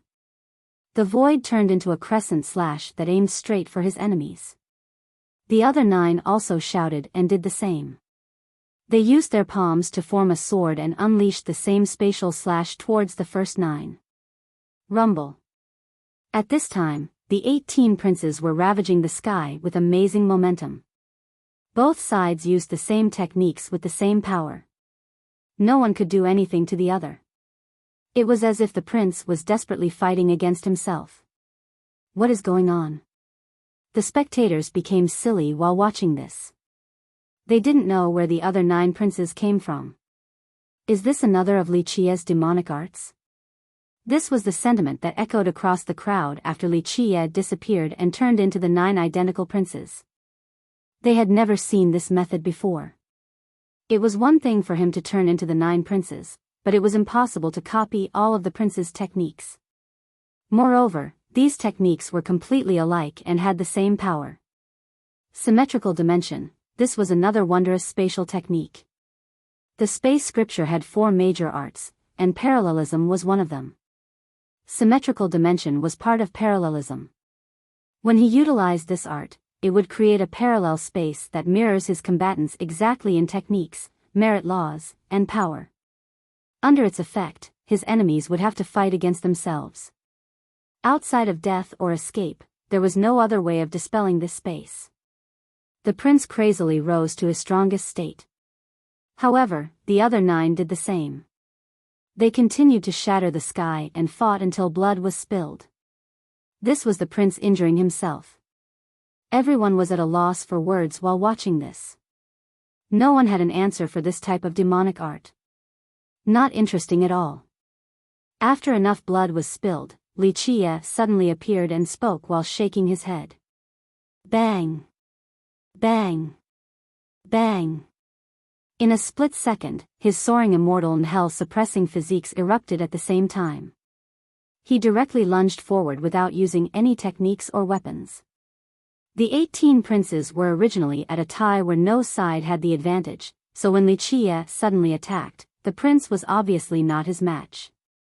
8 of them instantly shattered, the symmetrical versions shattered as well.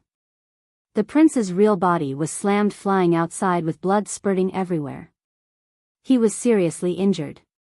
Li Qie withdrew the parallel space and grabbed the flying prince. Bang! Bang! Bang! The prince was slammed side to side, causing the earth to tremble. Li Qie showed no mercy as he swung his opponent to the ground continuously. The prince was covered in blood and on the verge of death. Too weak. Li Qie casually threw the nearly unconscious prince to the ground and clapped his palms clean. This scene suffocated all the spectators. The peerless and beloved son, the Sea Shield Prince, was thrown to the ground like a dead dog by Li Qie. This was even more shocking than if Li Qie had just killed him. Li Qie glanced at the dying prince on the ground and said, "Someone like you still claims to be the Heaven's Son? Then wouldn't I be the High Heaven's Father?" Although these words were disrespectful, no one dared to say anything at this moment since Li Qie was fully qualified to utter such an overbearing statement. When Li Qie approached, the prince howled and created a monstrous explosion. In this split second, his body exploded completely into a bloody mist like dozens of suns exploding at the same time. This force was directed straight towards Li Qie. Li Qie didn't bat an eye in the face of this explosion. He placed his palms together. The incoming blood mist was completely compressed by the surrounding space before collapsing and disappearing without a trace. Meanwhile, after he detonated his own body, the prince's true fate used this chance to escape into the horizon. The crowd shuddered after seeing the prince's method. He was quite resolute indeed, destroying his own body at the moment of life and death so that his fate could escape. "You're not chasing him?" Yujin couldn't help but ask after seeing Li Qie not wanting to do anything. "Let him live for now." Li Qie answered freely, "A monk can run, but not his temple." Having said that, he looked at Su Yonghuang and said, "His life will be yours for the taking later." Yonghuang coldly uttered, "I'll personally take him down next time." If it wasn't for the suppression of God Halt, she wouldn't be afraid of Sea Shield at all. It would be impossible for him to defeat her. It was because of the powerful suppression here that allowed him to ambush her successfully. Li Qie looked at her situation and said, "Your injuries are serious, we'll go back for now." As the group was leaving, no one dared to block their path. Sea Shield Prince is Sea Shield Heavenly Prince in the raw, but I shortened it to be less wordy. The name actually means the Heaven's Son, or the Emperor in ancient China, or a prince. It just means the chosen one.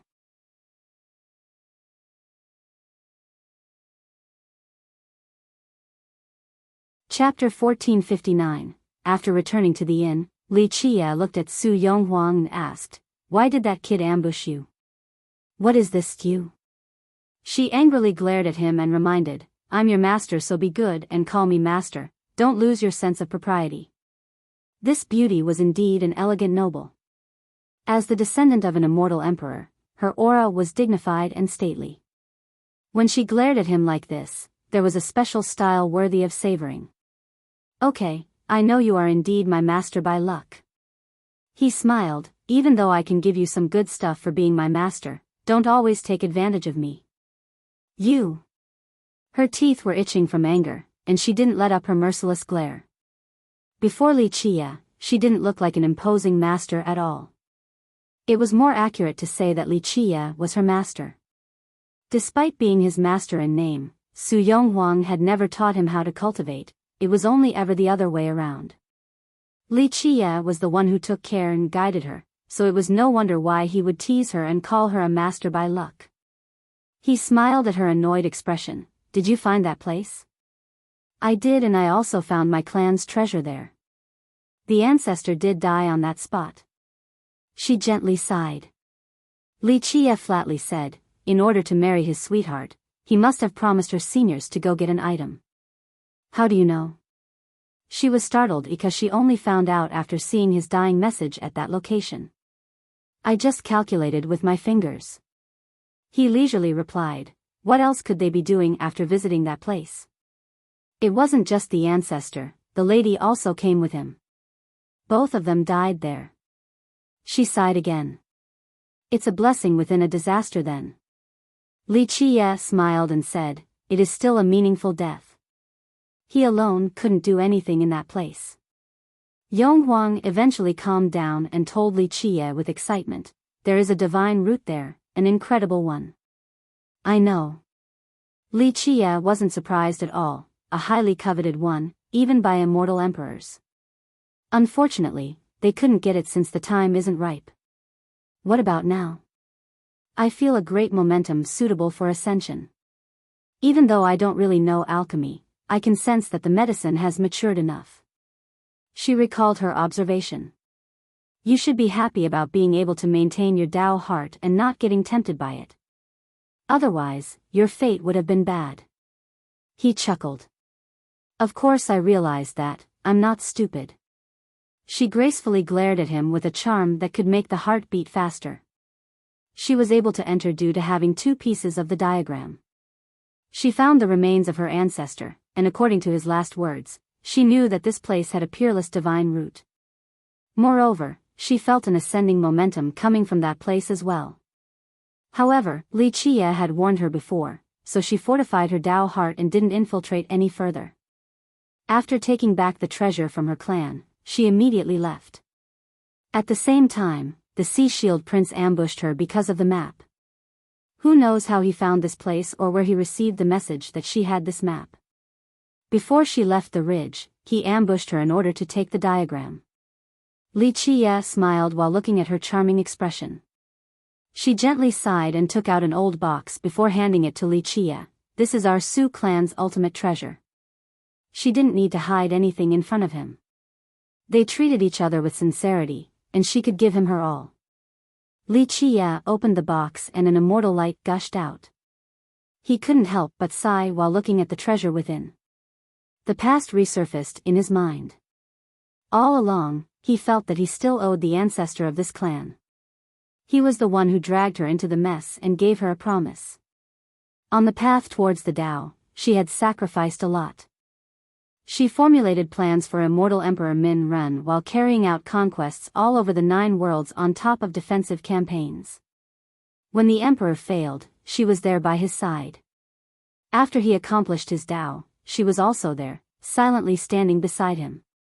She laughed and cried together with him through good times and bad. For him, she didn't hesitate to abandon her clan and home. Unfortunately, as the Dark Crow, he failed to carry out his promise and couldn't make her the queen. The emperor back then seemed to be possessed and couldn't forget that idiotic woman. This eventually escalated into a conflict between him and the emperor. After this, the emperor stopped associating with him. The 2 of them parted unhappily. He had no choice but to enter an early hibernation. Even though the Su ancestor had never blamed him since she thought that it was her own choice and fate, he knew that he owed her. If he didn't involve her in the changing world, she could have lived happily as a golden daughter or a carefree princess. An ordinary life of happiness and harmony with her own family. He gently sighed while thinking of the past. It was all gone now, who knows who was right and wrong. The emperor wasn't necessarily wrong and he wasn't necessarily right. The only one who was hurt in the end was a woman who had sacrificed too much. With a sad sentiment running through his mind, he handed back the treasure box to Yong Huang and said, "Your clan's treasure has many incredible mysteries, so you should take your time learning them. Once you grasp its profundities, it will mean a lifetime of benefits." "I will." She took a deep breath and solemnly nodded. Xiao Xiao, who was standing to the side, finally found the chance to jump in and excitedly told the 2, "Hey, where is this divine medicine you 2 are talking about? Let's go and have a look." Li Qiye saw that she was eager and couldn't help but smile. "I'll take you there, but not now. We will wait until after she gets better and kills the Sea Shield Prince." Li Qiye was definitely not a nice person. As an advocate for an eye, he will give Su Yonghuang a chance to kill the prince after the previous ambush. That's fine. Although Xiao Xiao was hot-tempered and unreasonable for the majority of the time, she could still read the situation and knew when to not push the issue. You are still flirting everywhere, you even tricked an underage girl. Yonghuang looked at Xiao Xiao before glaring at Li Qia again. Who says I'm underage? Su Yonghuang had stepped on Xiao Xiao's tail with her comment. Xiao Xiao immediately jumped up with her aggressive pose, arched out her breasts with a slightly visible valley, and fiercely exclaimed, "This lady treads the world and Dieter's myriad realms, who dares to say that I'm underage?" Su Yonghuang didn't know whether to laugh or cry at Xiao Xiao's appearance. She had to shake her head. Li Qia ignored Xiao Xiao and told Yonghuang, "In order to kill the prince, I will help you dispel the suppression of Godhalt first." Having said that, he placed his big hand between Yonghuang's breasts. She could feel his rough palm, causing her to blush. A hot wave coursed through her body. Even a calm woman like her couldn't help but slightly lower her head with an air of indescribable gentleness. Clank. The Grand Dao began to move with sonorous sounds. In the end, it was just like the opening of a lock. With a click, the suppressive laws were finally dispelled. So it's like that. She breathed deeply as if a huge burden had just been lifted. Even though this suppression wouldn't injure anyone, being here for so long gave people the feeling of being shackled. It was completely overwhelming. She felt quite comfortable as her energy billowed once more. Its return allowed her to reach her peak state. Her royal aura surged even more alongside an imposing momentum and a new will to fight. Take your time recuperating. After you recover, your battle will come, there's no need to rush. He could feel her battle intent and chuckled, the prince won't escape. He has some backings at the Divine Ridge Citadel, so he'll come back for revenge soon enough. I'll be waiting for him to come so that I can personally decapitate him. Su Yonghuang's eyes flashed a cold glint. She was ready for war. Being ambushed by him had enraged her. If it wasn't for the suppression, she would have killed him already.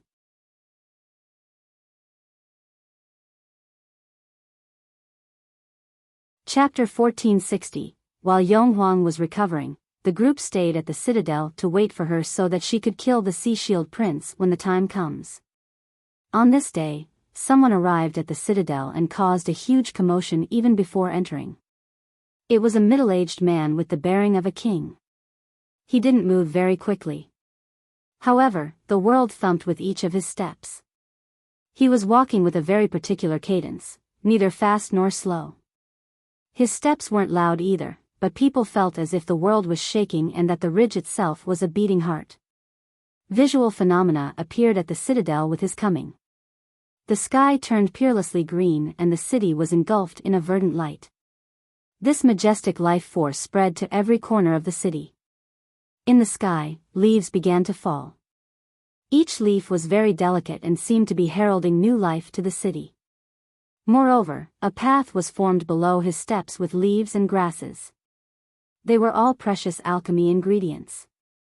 Wherever he went, plants would start to grow, providing an abundance of vegetation. Many people were afraid of these phenomena. This middle-aged man looked like the lord of the forest in control of all plants. After arriving at the outskirts of the citadel, his eyes swept by and the city suddenly lit up. His gaze was what illuminated the entire area. People felt a chill after sensing his gaze. It seemed that they were completely enveloped by his vision. Such a casual glance spanned the entire city. There was no place to hide. He didn't try to hide his own divinity and let it run rampant. It was omnipresent, to the dismay of the crowd. Who is this? People were in awe of his aura. Even the ignorant crowd would know that this newcomer was frightening. Alas, few at the ridge actually recognized him and his background. Someone finally recognized him, the Terra King. He didn't actually die. I clearly saw Fierce burn him to death at the Bone Sea. Why is he still alive and stronger and more terrifying than before? Terra King? Who? Many still didn't know him. They hadn't heard of this name before. A disciple from the ancestral Terra. I only know that he's a member of royalty there, no one knows the exact details. The expert who recognized him found this whole thing quite strange as well. Back at the Bone Sea, everyone saw the Terra King get burned to ashes by Wuxia's refined sunfire. But now, he was alive and countless times stronger than before. Don't you think you have the wrong person? An older paragon was skeptical and slowly said, this person is indeed a treant, but even if I can't see through him, in my opinion, he isn't weaker than Jintian at all. Thus, this Terra King can't be unknown. The expert took another careful look and spoke in a serious manner. It is definitely that Terra King back at the Bone Sea. I'm definitely not mistaken in this. This is very strange, I clearly saw him die, why is he still alive and stronger than before? He was baffled by this bizarre occurrence. While many people were wondering about the Terra King's identity, he climbed up the divine tree at the citadel and stood on a branch near Terminus' decrepit face. He slowly said, Senior Terminus, I wish to hear your wise thoughts. Despite knowing Terminus' history, he still showed no fear. This was indicative of his might. However, Terminus kept his eyes closed as if he was sleeping. The king spoke again, Senior, my disciple has died at the ridge, I hope you can tell me what went wrong. Terminus finally opened his eyes and glanced at the king to say, Return from whence you came. The trouble in this world, let it disperse like the wind and clouds. My ancestral Terra's disciple will not die in vain. The king's eyes flashed with brilliance as if they were stealing the fortune of the world itself in a soul-devouring manner. That's your business. Terminus replied, I have said my part. Now go down, don't wait until I'm angry or I will forget about past sentiments and kill you right here. With that, he ignored the king and slowly closed his eyes again. Senior, we want blood for blood. Wuxia has killed our disciple and retribution must be had. I hope you will not protect a human. The Terra King wore a solemn expression. Alas, Terminus was now ignoring him. Many were astounded to see the Terra King dare to talk to Terminus like this. Everyone knew just how powerful this guardian was. However, this unknown person shockingly talked to him in this manner. The king couldn't do anything about it, but he still said with confidence, the ancestral Terra shall eradicate the human junior. Please excuse us if we are to offend you in any way at the ridge, Senior. Terminus didn't bother to pay any attention to him. If some people wanted to die and court their own death, that was their business.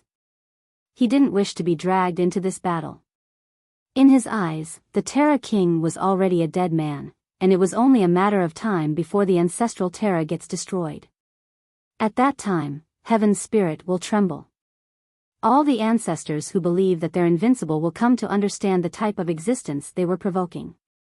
Mournful screams will spread across the entire world, but it will be too late for those ancestors to start regretting their actions. The Terra King could read the mood, so he had to get off and entered the city. He told his disciples who were staying here, I will go see the Prince of Darkness and Meng Jintian. This news immediately spread and shocked many experts. Just who the hell is this Terra King? How is he qualified to meet with Jintian and the prince? People began to speculate his background right away. Ego King, you're dead now. A big shot who is very powerful and mysterious has arrived. He declared his intention of getting revenge for the dead ancestral Terra disciples. Xiao Xiao came back from playing outside very early on and grinned. She had a gloating look on her face and was happy to see a mighty enemy cause trouble for Wuxia. So it's that Terra King? Wuxia wasn't surprised at all. After seeing the phenomena at the city, he already knew who it was. Yeah, I heard he is going to see Jintian and the Prince of Darkness right now.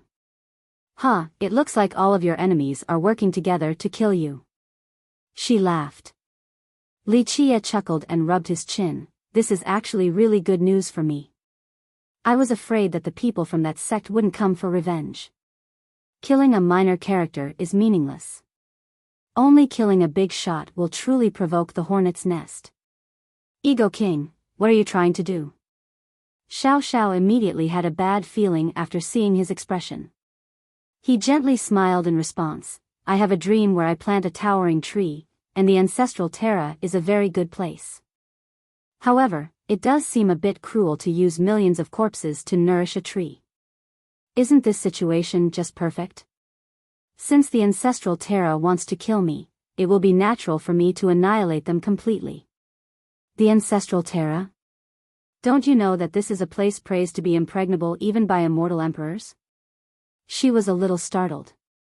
Li Qie smiled and insipidly replied, it depends on the method. Nothing is impregnable in this world. Hard work will pay off, so as long as you are willing, you can destroy anything you want. If someone else were to say that they wanted to destroy the ancestral terra, she would find it very funny. However, she wasn't amused at all when it came from Li Qie and even felt a little creeped out. Sima Yujian, on the other hand, felt a bit sympathetic towards the ancestral terra. She realized that he had been staring at that sect as if it was prey. He was a hungry wolf exposing his frightening fangs while the ancestral terra was a fat sheep unaware of the danger.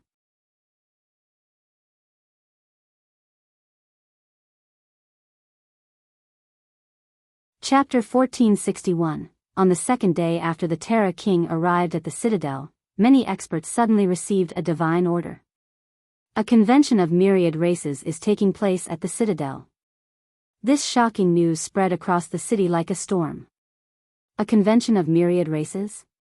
Many big shots were frightened after receiving this order. It hasn't been convened in a long time. The last time was before immortal Emperor Yin Tian's ascension to the throne.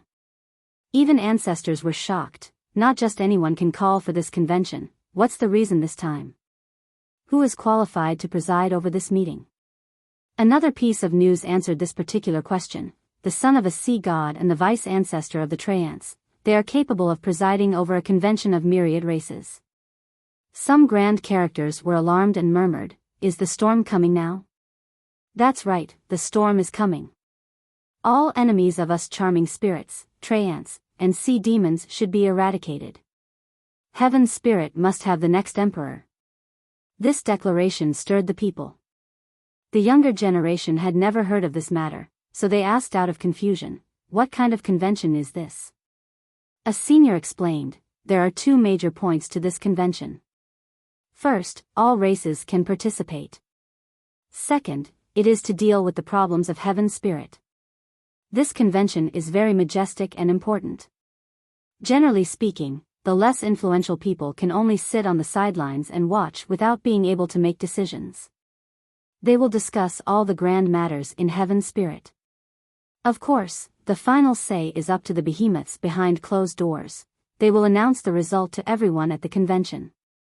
A junior replied, so a lineage like ours will merely be listeners. The senior nodded, yes, not too many people can actually make decisions at this convention. The rest of the participants are only there to hear the resolutions in order to avoid problems while implementing these decisions and to reduce further conflicts between the races. Normally, the decisions made there could affect all of heaven's spirit.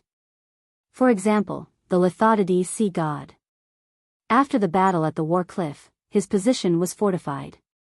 Afterward, a convention of myriad races was held and the sea demons, Treants, and charming spirits recognized his status. From then on, no more lineages directly tried to compete with him by stealing the trident. Because of this, he was able to wipe out all obstacles and become the next sea god. What's the purpose of this one then? The junior was unavoidably curious. The senior didn't answer this time and fell into silence. Ego King, the convention of myriad races is about to begin, do you want to go listen? After hearing this news, Xiao Xiao immediately told Li Qie and cheerfully smiled, I heard a sea god's son and the vice ancestor of the Treants are in charge. It looks like they are going to deal with you. Convention of myriad races? More like a convention of a massacre. Li Qie smiled, it is best if they want to scheme against me so that I can kill all of them at once.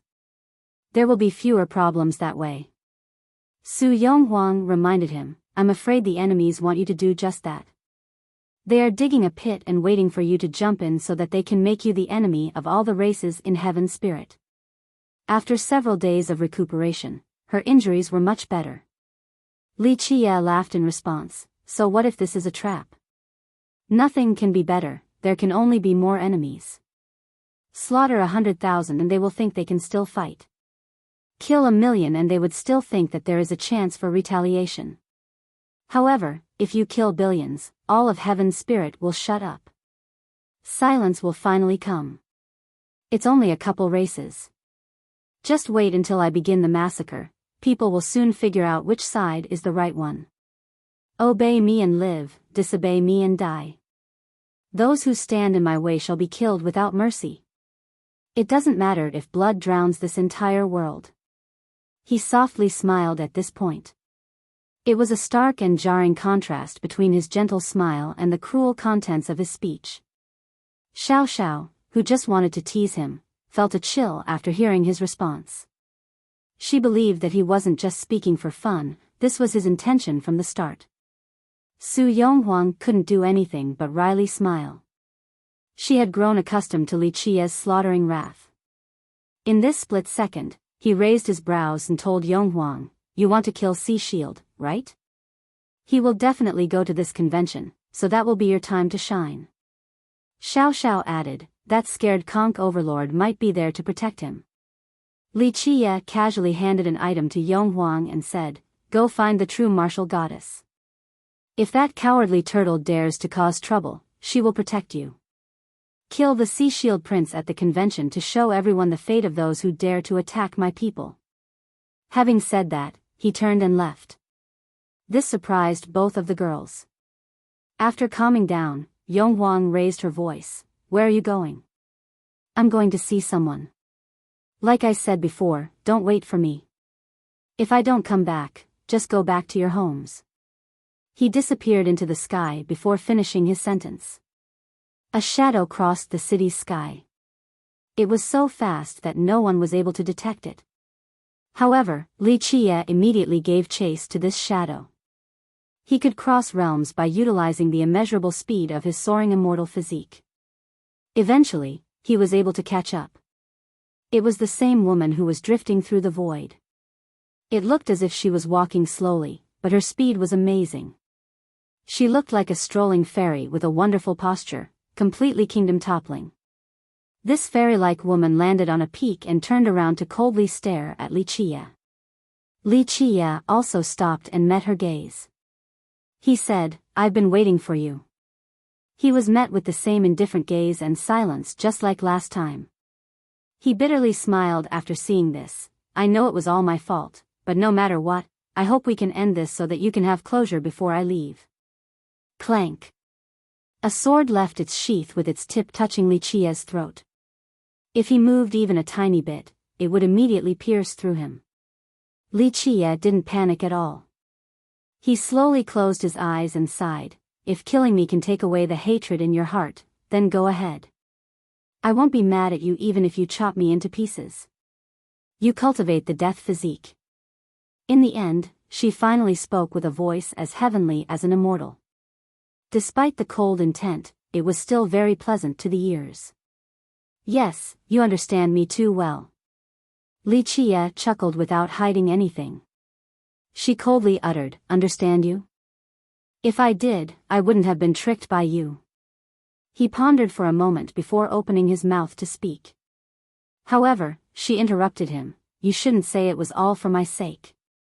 I know you will say so since you always come up with an excuse. As the teacher of immortal emperors, you always come up with such perfect excuses." He earnestly said, "First of all, I admit that I have deceived you. Second, whether you believe it or not, I only hope for you to live on. I have promised your father that as long as I am alive, no one can kill you. It's fine if you don't believe me." She coldly asked, "You thought I was going to die? Was my defeat so certain in your eyes?" He wryly smiled, "I know you, but I know her even better. Do you think both of you could have survived?" She retorted, "So you chose her." "I didn't choose her." He sincerely said, "When her invincible Tao reached completion, I knew that she could suppress eternity itself. Nothing could have stopped her, not even you. Even against impossible odds, would you have stopped? She didn't answer this time and only glared at him. You know that you wouldn't have backed down, and I know this as well. He met her gaze and directly stated, in the final battle, there was only one result, your death. So I should be thanking you for saving me. I was the one who was wrong. She stared at him with icy eyes. No, it was my fault. He bitterly smiled in response. Everyone says that I can control everything and reverse the universe itself, but I am also powerless at times. Ultimately, I am fully responsible for what happened.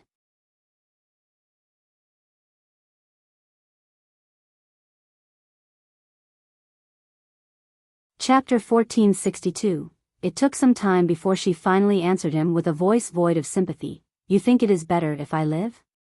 Living like this is worse than dying on the battlefield.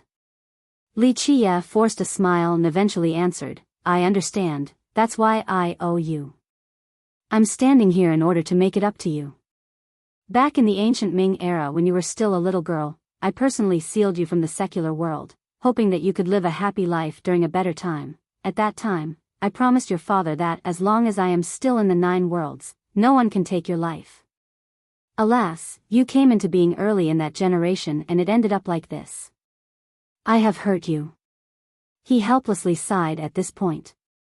Having said that, he stared straight into her eyes and solemnly stated, in the past, I didn't like going to heaven's spirit, but now, I am here as Li Qie to see and tell you that as long as you wish for it, I can make it up to you. She coldly glared at him. Will you concede the heavens will? He looked deep into her eyes and nodded. Yes, I will even concede the heavens will. If you want to become an immortal emperor, this generation shall be yours. After some time, she emotionlessly replied, I don't need anyone to give the position to me. If I desire the position, I shall sweep through all things and ascend myself. My throne does not need your support. I know, you have always been arrogant like this, never willing to bow down. He couldn't help but faintly smile. After a long time, she continued the conversation. I don't want the heavens will or the throne. If you want to make it up to me, it is quite simple.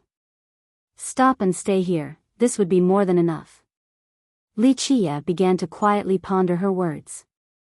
In the end, he looked up and said, You should know that I can't do so. No matter the era, I will never stop. I will continue to move forward until the end of the world and fight to my last breath. No one can hold me back. She wasn't affected by his words, it was as if she was expecting this response. Nevertheless, she still asked, Is there no exception? I can make exceptions for other things, such as the heavens will.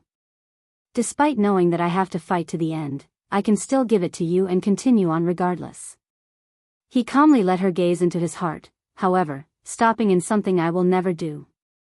I will never stay back, not in the past, the present, or the future. My Tao heart will never waver unless I am no more in this world. She spoke with a bleak tone. I have never been an exception in your life. Li Qie stated in a serious manner, It's not just you, I don't make any exceptions in this matter. It isn't because my love is not deep enough, it's because this is my ultimate pursuit in life. Without it, it won't matter if I am Li Qie or the Dark Crow, all will seem meaningless. I knew that you would say something like this. The conversation thus far didn't improve her mood. He gently sighed, It's all my fault. You, Su'er, and Wenxin are the same. I won't stop because of you or them or anyone else for that matter.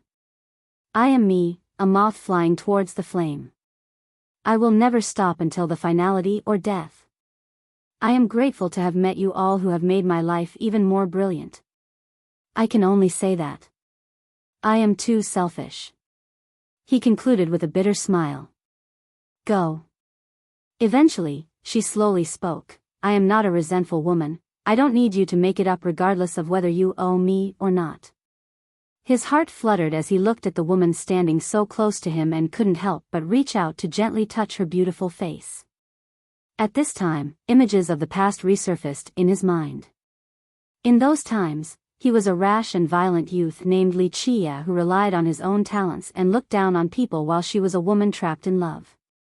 Someone as proud as her could still be so gentle and lovely. Recalling the intimate scenes stirred his heart. Even an existence like him that had long forgotten what pain was now felt a slight prick. He murmured, "Goodbye, my little Yuer. If I return victorious, we can meet again. If I die, you may have to find and bury my body one day." She slowly closed her eyes. Pearl-like tears appeared at the corners of her eyes and began to drip down her cheeks. He made up his mind and turned to leave without stopping. He didn't wish to see her tears. Even when blood flowed like rivers and bodies piled into mountains, the overlord of the 9 worlds always remained as cold and emotionless as steel. He would never grieve and never cry. She couldn't help but open her eyes to watch his back gradually disappear into the distance. Li Chia continued to travel farther and farther. Voices echoed in his head and scenes of the past kept on resurfacing in his mind. Jian Wenxin once told him, "The heavens is too unreachable, there is nothing bad about being a trapped ant in this world." Recalling her words forced a bitter smile on his face. He quietly repeated his justification to himself, "Even if I am an ant, I will not yield to the heaven and earth. I will kill my way to the 9 heavens and never submit, for I am Li Chia." The citadel was still as lively as before, with many cultivators anticipating the upcoming event. Only more and more came to visit as time went on due to the convention of myriad races. This convention would be the highlight of this generation, so no cultivator or lineage wanted to miss it. Despite everyone being able to participate, the real hosts were the charming spirits, sea demons, and the Treants. These were the 3 strongest races and could even be said to be in charge of Heaven's spirit. The other races, such as the humans, stone golems, and the blood race, were only minor additions as spectators. They weren't qualified to make any decisions. Who called for this meeting and who will be running it? People were quite curious. Don't worry, the hosts are definitely qualified. The vice ancestor from the Treants, Meng Zhentian, the Conch overlord, and the Prince of Darkness signed their names on the divine order earlier. With the power and status of these supreme existences, they are indeed eligible to call for this convention. There's no doubt about that. A friend explained, "Moreover, I heard that even the lunar-grasped fairy and the true martial goddess will participate. No matter how you look at it, this will be a good event." In fact, the invited experts had many speculations about the goals behind the convention. After all, it was very urgent without any prior signs. Many were caught off guard. It seems that they're in a hurry, and it's even taking place at the Divine Ridge Citadel. Why this location instead of any of the great powers? So strange. Someone felt uneasy about this sudden convention. Maybe it is to deal with fierce. A sea demon suggested, the convention was called upon by Zhentian, the prince, the vice ancestor of the Treants, and the Conch overlord, who all signed their names. Even the true martial goddess and the lunar-grasped fairy might participate, so it must be to deal with Li Chia. Maybe it is even more than that. Dealing with someone like Fiercest doesn't necessitate a convention of myriad races. Someone else who had a better understanding of the convention said, maybe outside of the 3 races joining forces against Li Chia, it is also to determine the candidates for the next emperor and sea god. People who hadn't participated before curiously asked, this can also be decided through the convention? It's possible.